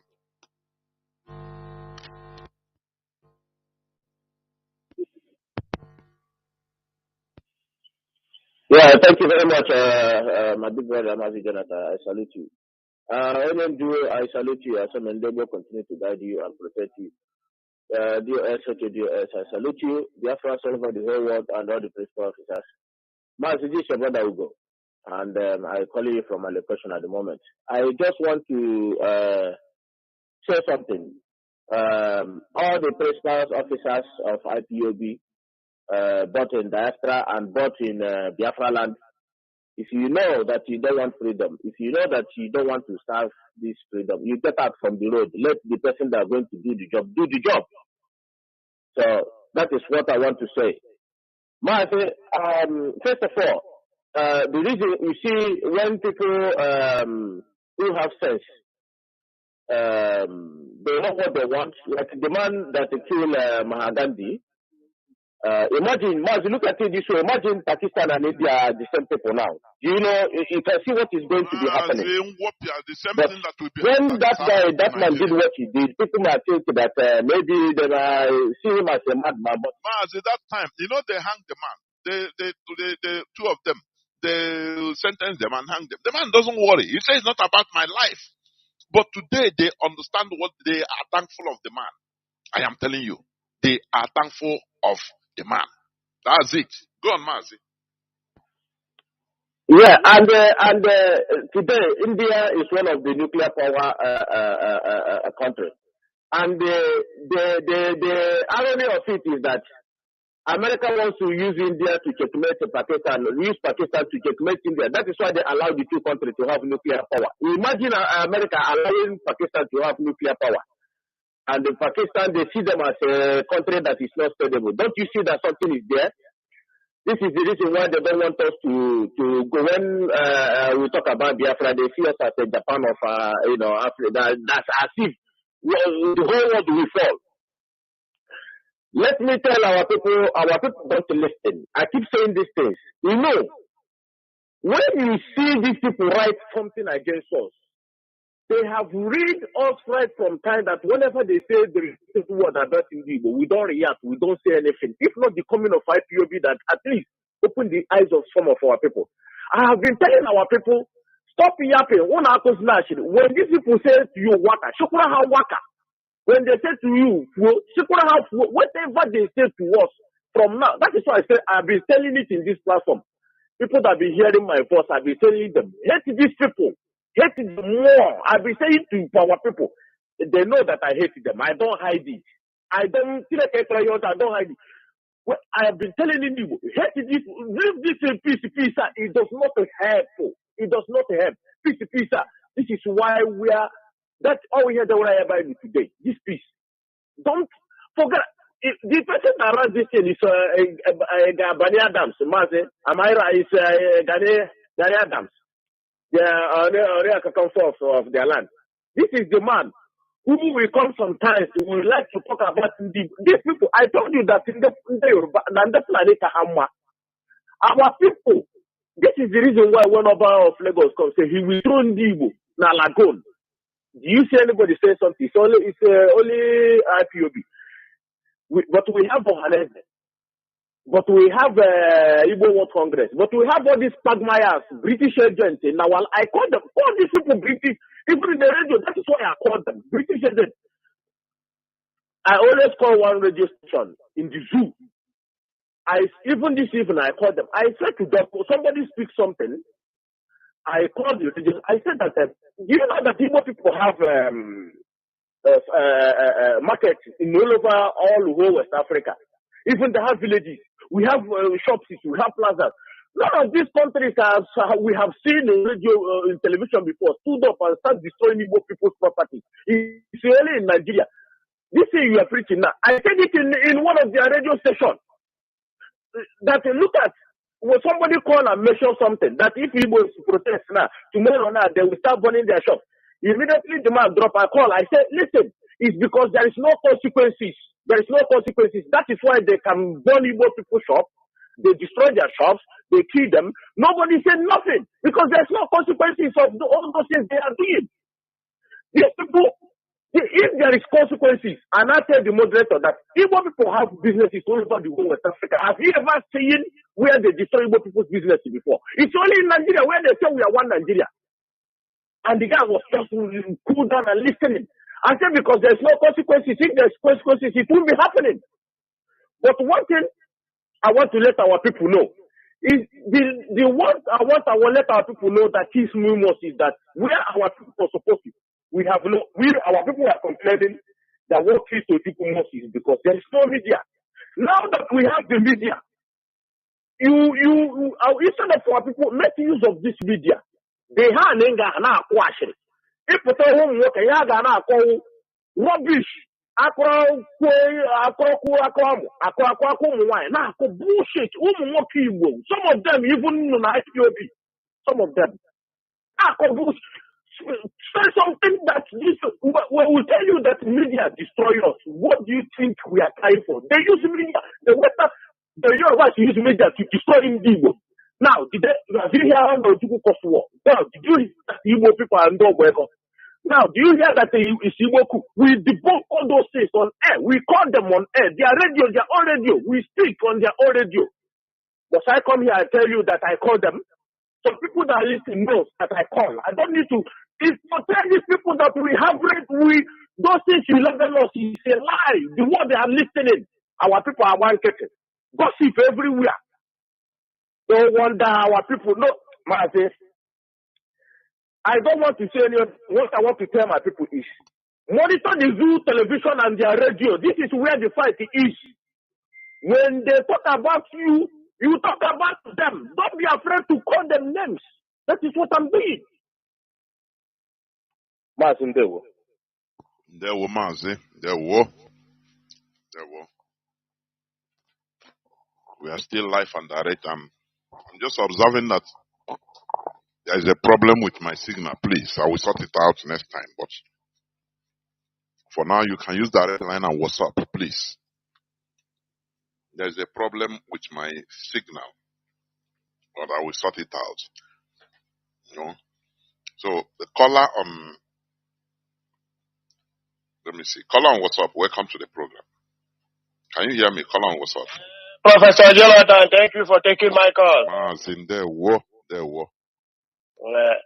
Okay, you speaking to a brother who's the scavenger. I'm calling from Africa du Sud, South Africa. I greet my leader, Mazi Nnamdi Kanu, a prisoner of conscience, who set up this Radio Biafra, a citadel of knowledge and spirituality, including now prosperity. Because once you are listening to Radio Biafra, I don't think the Ogangafo of the Yoruba land cannot stand. I'm not going to go to court with him, and if I'm going to court with him, I'm not going with a lawyer because it's a waste of time. The reason why I'm saying to Ogangafo of Yoruba land who was speaking, the anti-Igboism man, the member of the intellectual and sophisticated morons. That is why our leader said that they are intellectual and sophisticated morons. This our Agagafo of Yoruba land, you know, they like to answer big names. I want to ask him, do you see how, because even if a judge, he have already contradicted himself. He already judged himself. He said that he wanted to use his resources.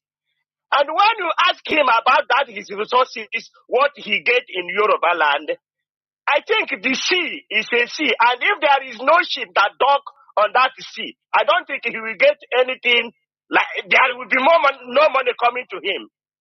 If a plane did not land at the airport with passengers or cargo or all those things, I don't think he will get that resources he's talking about.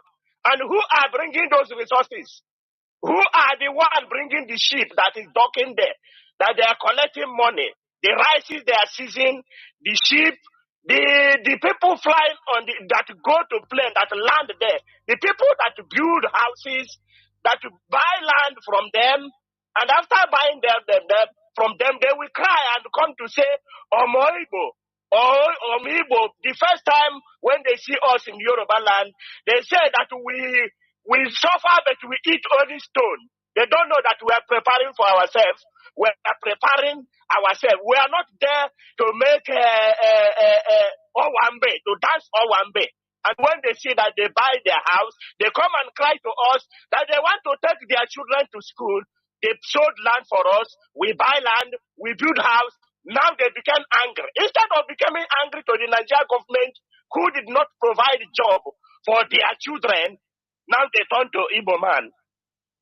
The Agagafo of a Yoruba land, those intellectuals that are talking, this man was there when a Fulani man said that their friend between them is just a friend, like a slave. Their relationship within them is like a slave and his masters. Agagafo of Yoruba land, they did not talk. He did not talk. When Ahmadu Bello said that Nigeria is his father's estate, this new Nigeria is his father's estate, and they did what they said. They said that they will use the Middle Belt to do what? As a willing tool. And they use Gowon to kill the Biafrans. Only the Biafrans. The world must hear this. Antonio Guterres, the United Nations Secretary, you must hear this. Tony Blair Institute for Democracy and all of them, the world, you must hear this. This is only, let me count 5 things that is only mentioned, that is only planned for one group, for one race, that is Igbo, the Easterners. And they used to go on. They said that they will not allow the Easterners even to determine their future. They will not even allow them to own themselves. This is what they said, only against one tribe, the Igbo, the Biafrans.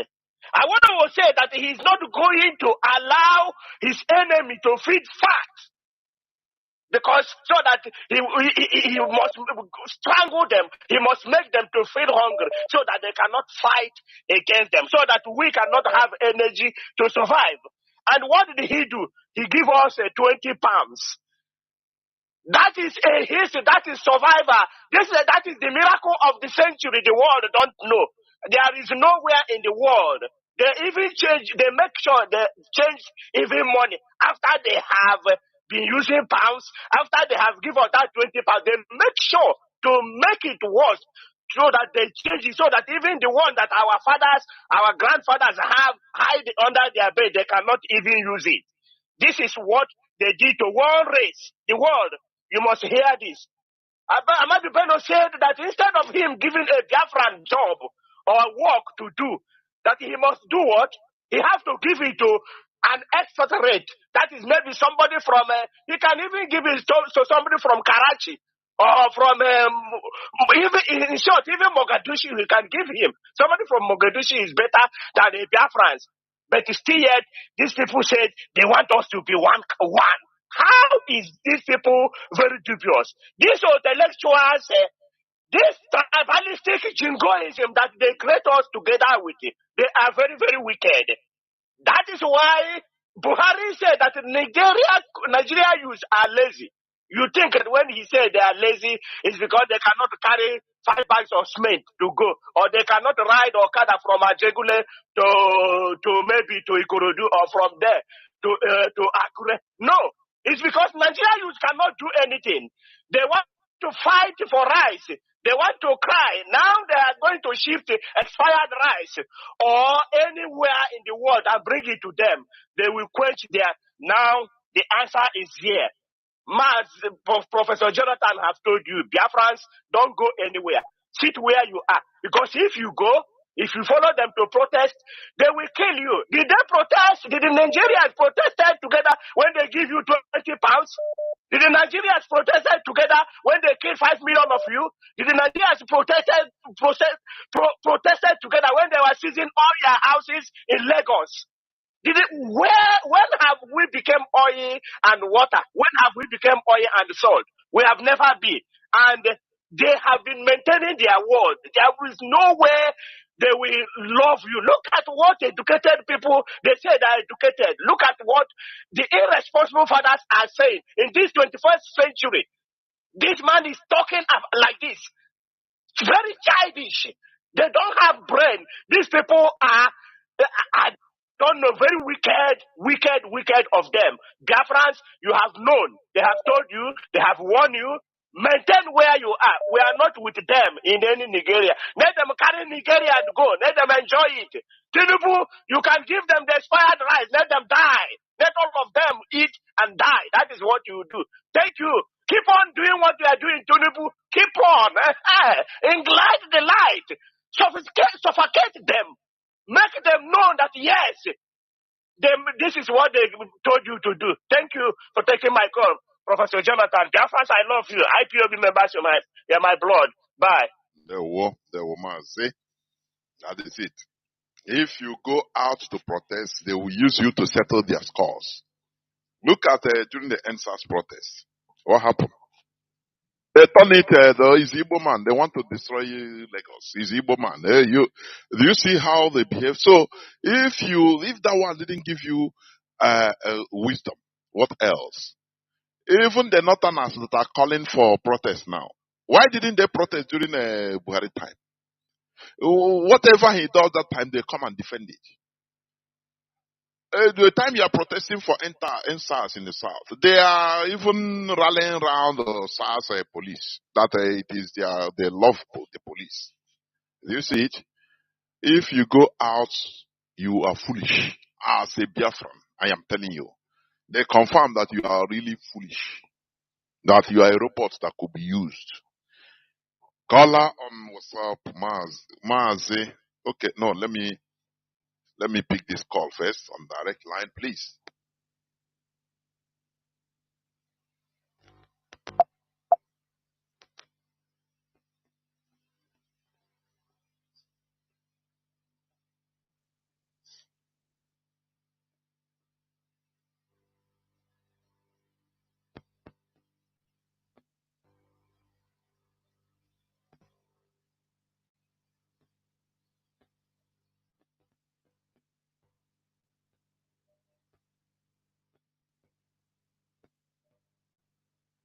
Them happen no. Yes, the panda. I'm telling you, generation of Biafra. If not IPO to school, Jadian. Take you under the Jonathan. Poland, you are a different. America, you are a country of your own. China, Israel, Japan, Singapore, all of them. Then we Biafrans, we are not talking. Oh no. How can you that Nnamdi Kanu? We are yet to educate. Mango, father, Mango.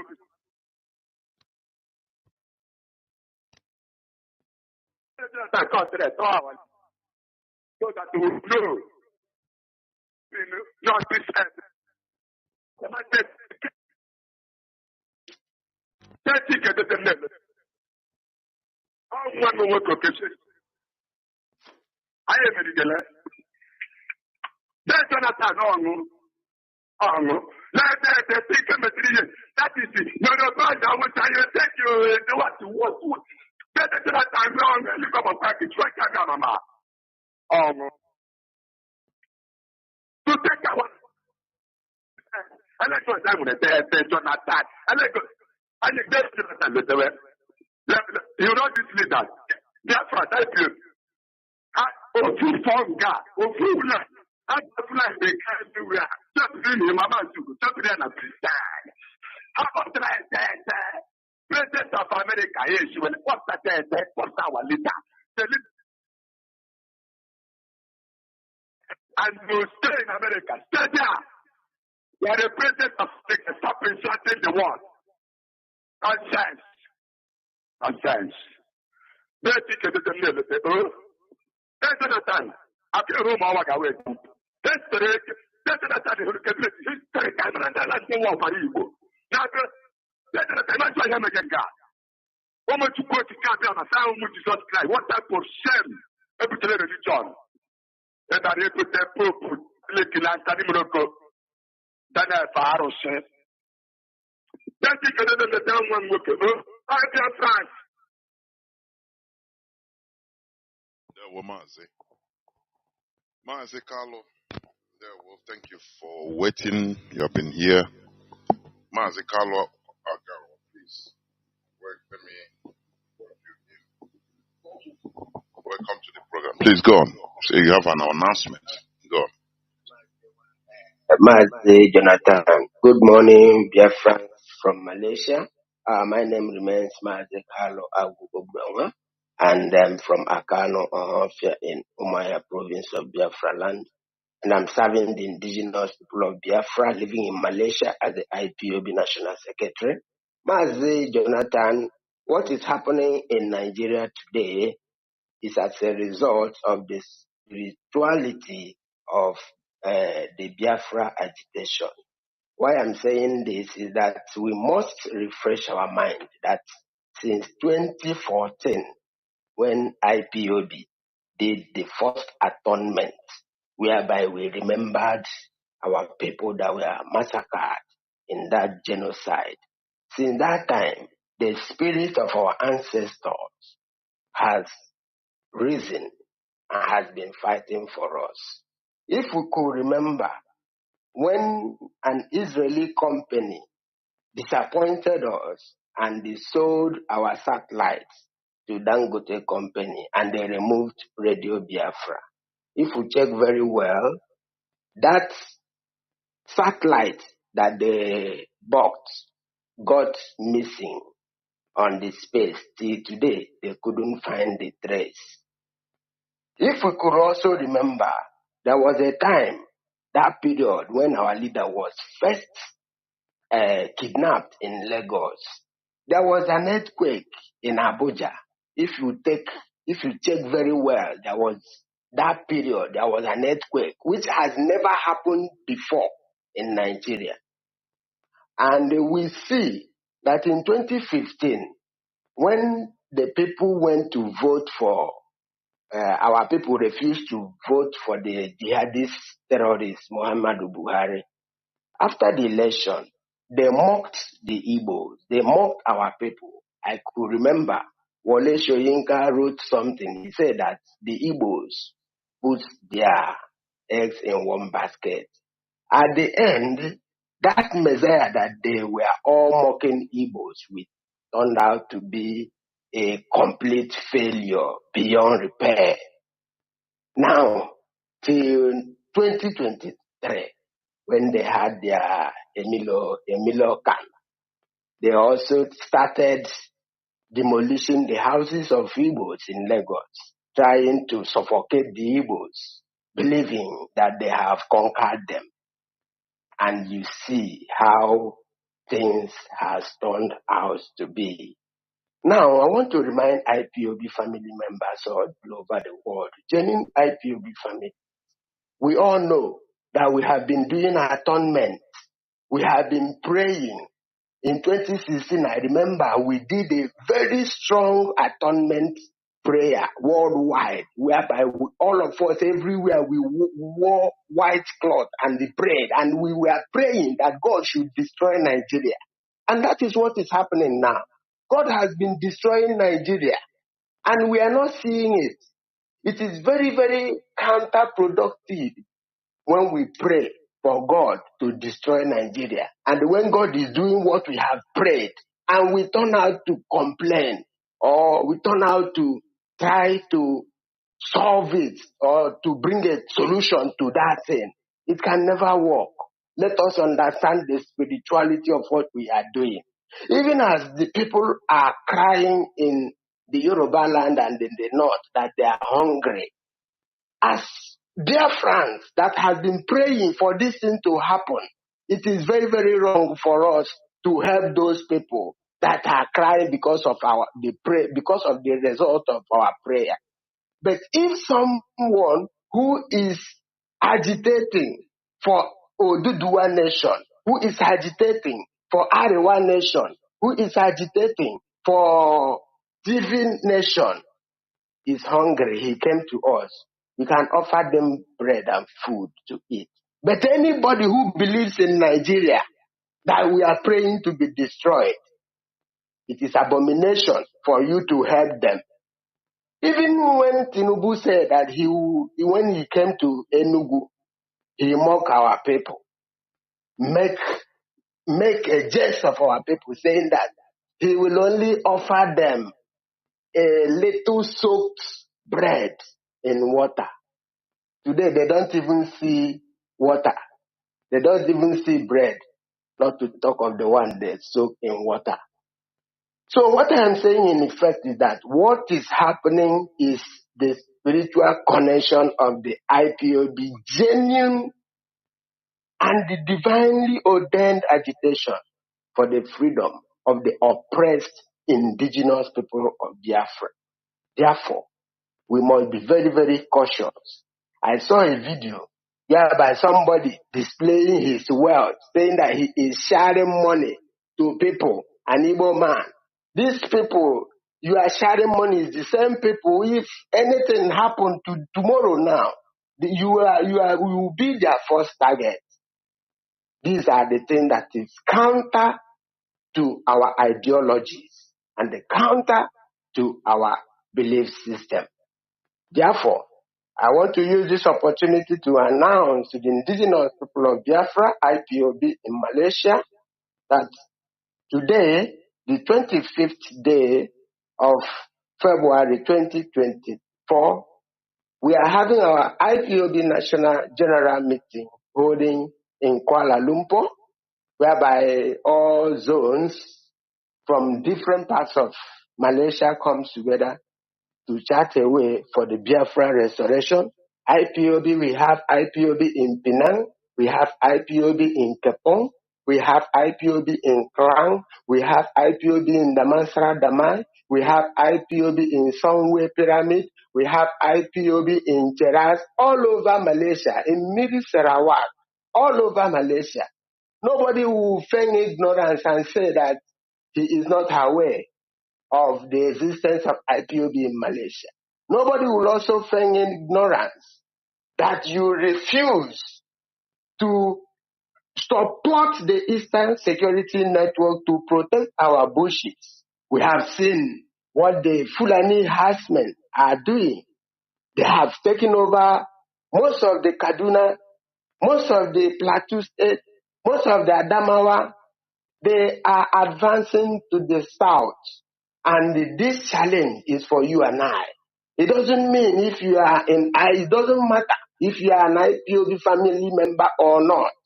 But this is a responsibility for you to protect your community, for you to protect your own family. You are not doing it for me. I'm not doing it for you. Therefore, we call on you to support the Eastern Security Network. Go to our website, www.ipob.org, www.ipob.org. Go there and support Eastern Security Network, even if you don't want to join our family in Malaysia. There are a lot of our people in Malaysia, but they don't join the family, they don't support.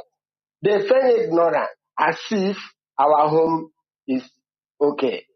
So this is all I have to say. For contact, for direction to our meeting, you call 011-3685-8454. The number is 011-3685-8454. Thank you so much, Mazi Jonathan. There were Mazi, there were. You've had it. And as he said, you can go to our platform, ipob.org, www.ipob.org. You go, you have PayPal there.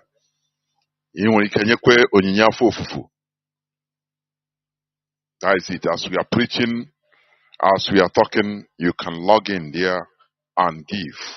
Whatever, it doesn't matter the amount you give through PayPal. You go to connect PayPal. Now you can give as we are talking. Caller on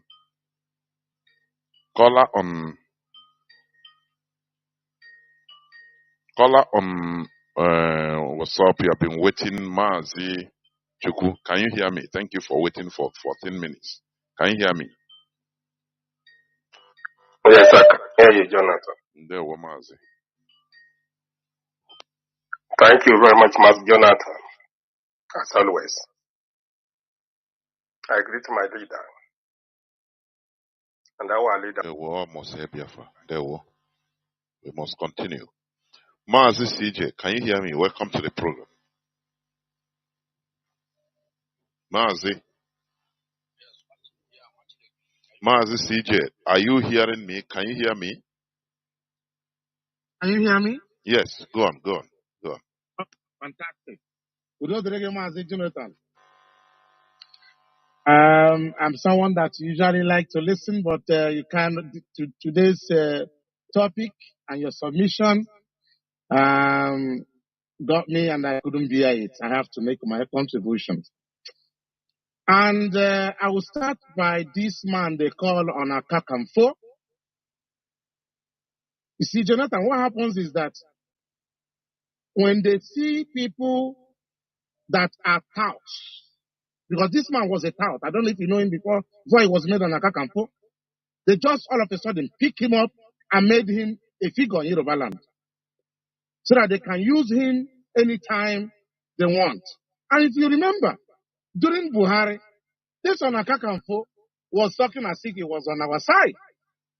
He was always, I think at some point, did he not come to handshake across the Niger, if I'm mistaken?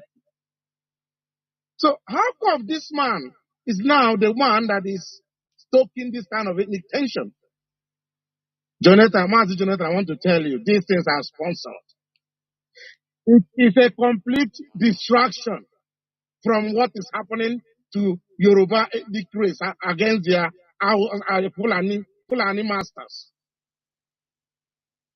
The so-called president of Nigeria's wife was called an infidel and was said that she must be killed. Nobody has said anything from the Yoruba land. All of the woes that this current presidency is bringing to the Nigerian people, they want a distraction. They want to still make a scapegoat. They want to still scapegoat the Igbos, as usual. We must pay attention to this and know that this is complete distraction. I'm beginning to think that this man is being sponsored. Because for a man in his position to be able to come this low, to make this kind of statement, my brother, something exchanged hands. Believe me, something huge exchanged hands. Why are you surprised? What of somebody like FFK, Kayode? You remember when he want to infiltrate, he come, he hug Mazi Nnamdi Kanu, he talked, but at the end of the day, within a twinkle of an eye change. So there's nothing, not surprised on anything, Mazi. It's important to let them know that we know these things. We understand this. We now understand these gimmicks. It is highly sponsored to distract people from paying attention to what is happening. What these Yoruba presidents, this is their collective woe. This is their collective decision deficiency they have. From someone spoke about Wole Soyinka bringing Buhari and mocking Igbo. These people have collective deficiency in decision making, for goodness sake. And we are joined together with them. And believe me, anybody that has that kind of attribute will always tilt towards bullying. And this is the reason why they keep coming to bully the Igbos all the time. All the time. But Jonathan, I want to call on our leadership to issue a statement against this. Jonathan, if you remember the other time, what is his name? Bakari came and spoke ill against us. Solomon came and spoke ill against us. We came out and we I think leadership responded to that. And IBOB came down on that. And they backtracked it. Today, I am asking and urging the leadership to pick this up. Because we can no longer tolerate this nonsense. This generation can never tolerate this nonsense. Who is Onakakanfo? A tout. He was a tout, for goodness sake, before he was made Onakakanfo. He was a tout. And today, he's opening his mouth wide. And do you know what he wants to do? He wants to put Yoruba in a position the Fulani put themselves when Buhari was there. Now that Tinubu is there, they want to assume the position of the Fulani. It still happen. They burn businesses, spoil our houses. Nobody talk. Some of our people come out and told you that it's a Yoruba it's Yoruba town. And I try to listen with our people. I tell you people, if you people don't know what these people are doing, I could remember when we are growing, things will happen. Our parents will say, don't worry, he will come to our house to do something. When he come, I will be out. Beat him well. We will hold the person and beat him. Our father will be coming back. So stop beating him, stop beating him. These children, you people are not hearing. Stop beating him. All of us will run away. But it's our father is the one that tell us to beat him. But our father will come outside and say, I'm not the one who wait, let them come back, I will deal with them. He will not deal with us. When you come back, he asks you, I go inside and bath, give him food to eat. Because you have done the bid which our father asked us to do. And this is what these people are doing. This is what people are doing. That is what it means. They are the one that are doing them everything they are doing. Let them go and take a Lorraine. They cannot take their Lorraine back. They have speak against the wife of the president, rigging president. None Yoruba man will talk. None of them will talk. All of them will do what? We go mute. They will not talk and they will not speak anything. This time around, we have to be, I know that we have to be very, very careful. What is our people? I told them that coming out to jubilate and saying we are coming out to jubilate, singing with Bola Tinubu name. It's not even the best. I know it's mocking, but it's not even the best. Of course. It's time for something. You are right. It's not best. It's not the best. I can understand. It's not the best. It's time for let them forget about everything. We don't know how to do something, something in a moderate way. Yeah, the good. Yeah, you see, no, and here, I cannot understand. Our people are instructed not to join the protest, but not to jubilate. Just leave, keep quiet, leave everything, let them do their thing. You keep quiet, do your normal business. Not coming out to jubilate or mock it. Mazi, go on, please. Our people, I think that IPOB leadership, because we don't have any leader again than IPOB leader. IPOB leadership. IPOB leadership are the ones controlling the Biafra land and the Igbo rigs. They should come out and speak about this thing, and we are speaking it. Our people should see this jubilation that we are doing. This jubilation is not yet. It's not yet. It's not the time we will start jubilating. It's time that every person, Chinas and Woru have said it. We should keep quiet and keep on watching. This is the most sensitive time for us. We should sit down and keep on watching them what they are doing. What are we jubilating for? It has the food they call corn meal after the war and during the war. That corn meal, when you do the corn meal, it look like custard. That is what we are eating then. Corn meal. That is, if you eat corn meal, you know you have eaten a very nice meal. That was what we are eating. The Yoruba and the Fulani and the Hausa situation has never even gone to eat corn meal. This corn meal and Gare Gabon, do they know the kind of thing we pass through? What are we jubilating for? Are we jubilating for what? Where the Chief of Army Staff, the Chief of Defense Staff are issuing statements how to deal with us. How to deal with us. These people are talking about hunger. Gun and bullets are in our house. Go to Olo now. People cannot come out from their houses. You travel from here back home in Olo. Your mother will ask you to go back immediately. Ask you to go back immediately. What are we jubilating? You will open your shop, buy 3 cartons of beer, jubilating.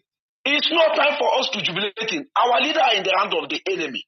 Our leader are still in the hands of the enemy. Please, my brothers and sisters, we should stop this joking. We should stop this prank. We should stop using everything we see to do content creating. It's too bad for us to start doing all these things. It's 20 pounds they give us. Some people, they don't even give them money. It's time for all of us to know something and keep quiet and start watching at them. I know our people are learning. Most of them don't understand. We should go back and stand at our shops and there where we are and watch them. People that are sharing your palliative to them, we are watching you. Now they are selling expired rice that they seize from the Igbo people. 10,000 naira. They are selling it. You ask them, we have custom in Aba. We have custom in Abia State. We have in Anambra State. We have all over Biafra land. Both in Ugwacha, both in Cross River. Where of these our places do they sell this price? It's only in Lagos because Tinubu is turning Lagos to the capital of Nigeria. I don't have any regret about that one. Let him do it. We are praying for downfall of the country. Whatever that will bring destruction in that country is what we are praying for. Mazi Jonathan, I will stop here so far. Thank you. Carry on. There were Mazi. That's it. We have to understand. Our boys, we need to understand. Let me pick this last caller. Caller on direct line.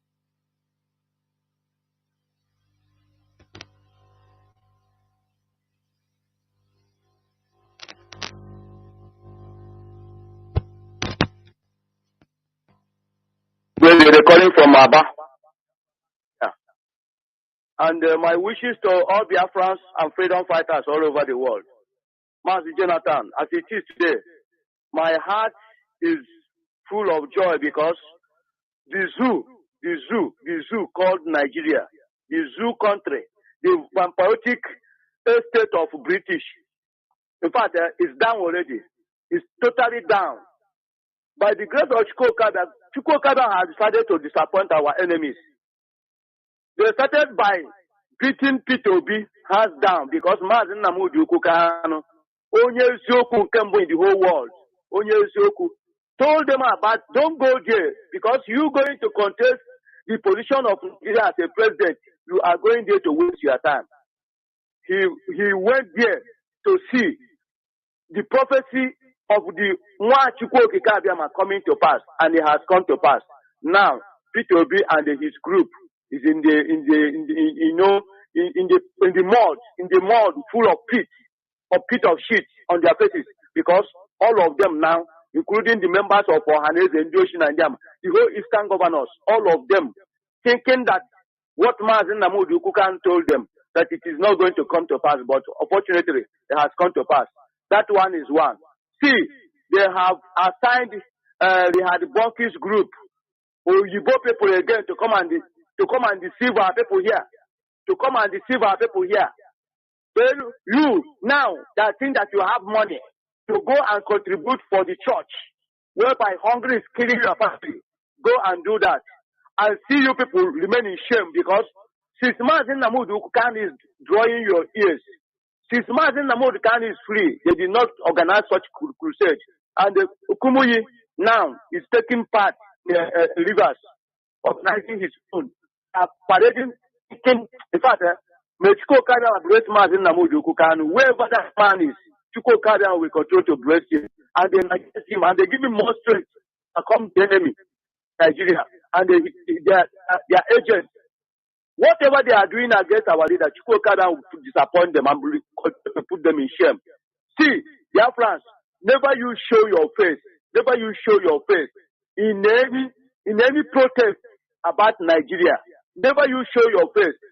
Until the day Biafrans are going to march again. We have marched towards 2016.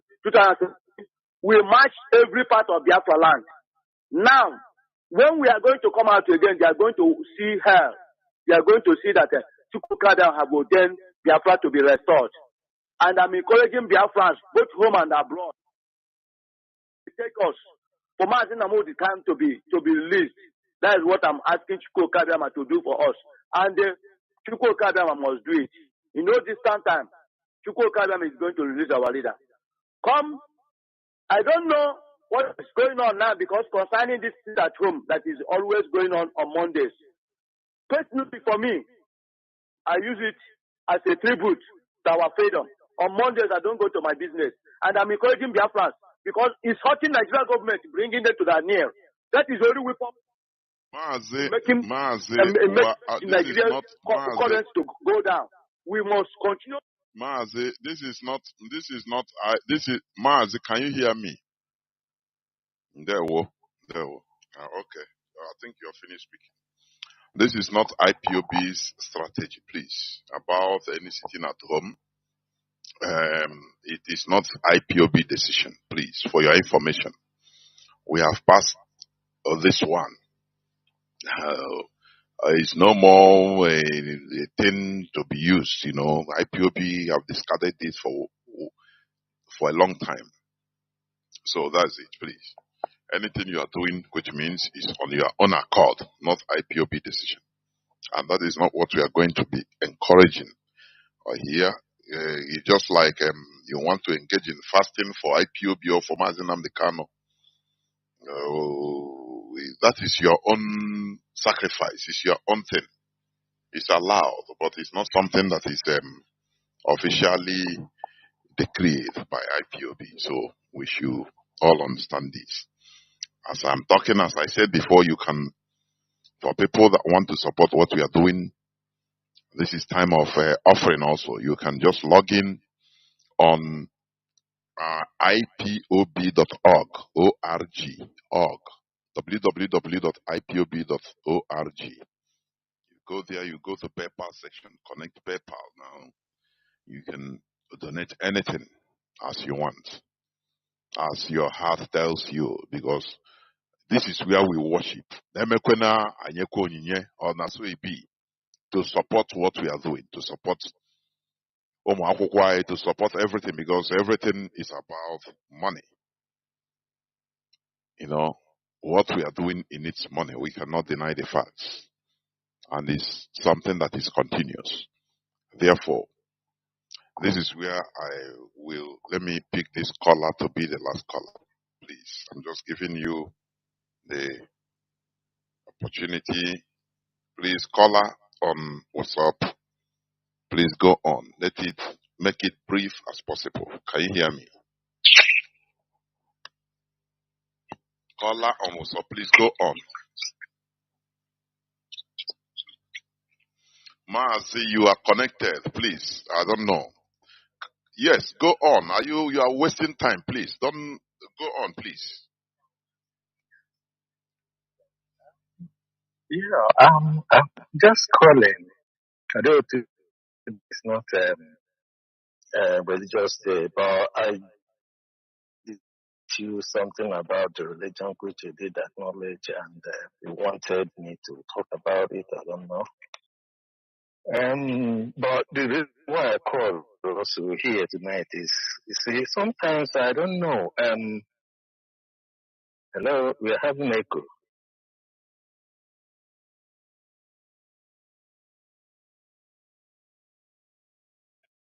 Okay. Now, what I, sometimes about the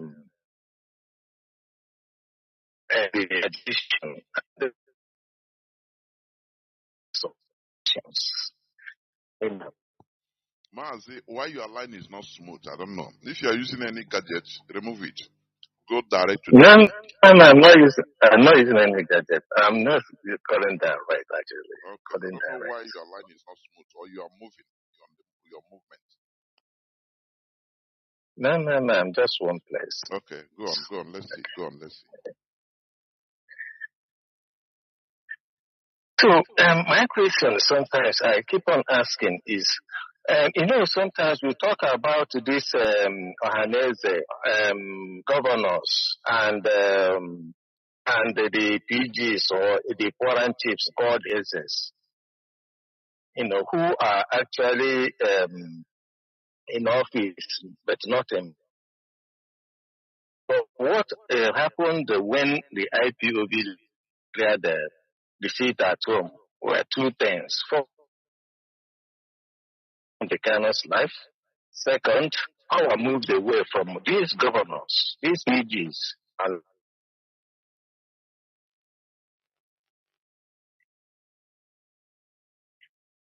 in office, but not in or from the barrel of guns. Now, I don't have enough. I don't know how much time I have to explain this. But why I'm asking this is because we keep on talking about them and hoping that they should be able to, talk about Nnamdi release and all that, and about our agitation. I don't expect them to do so because they don't have power.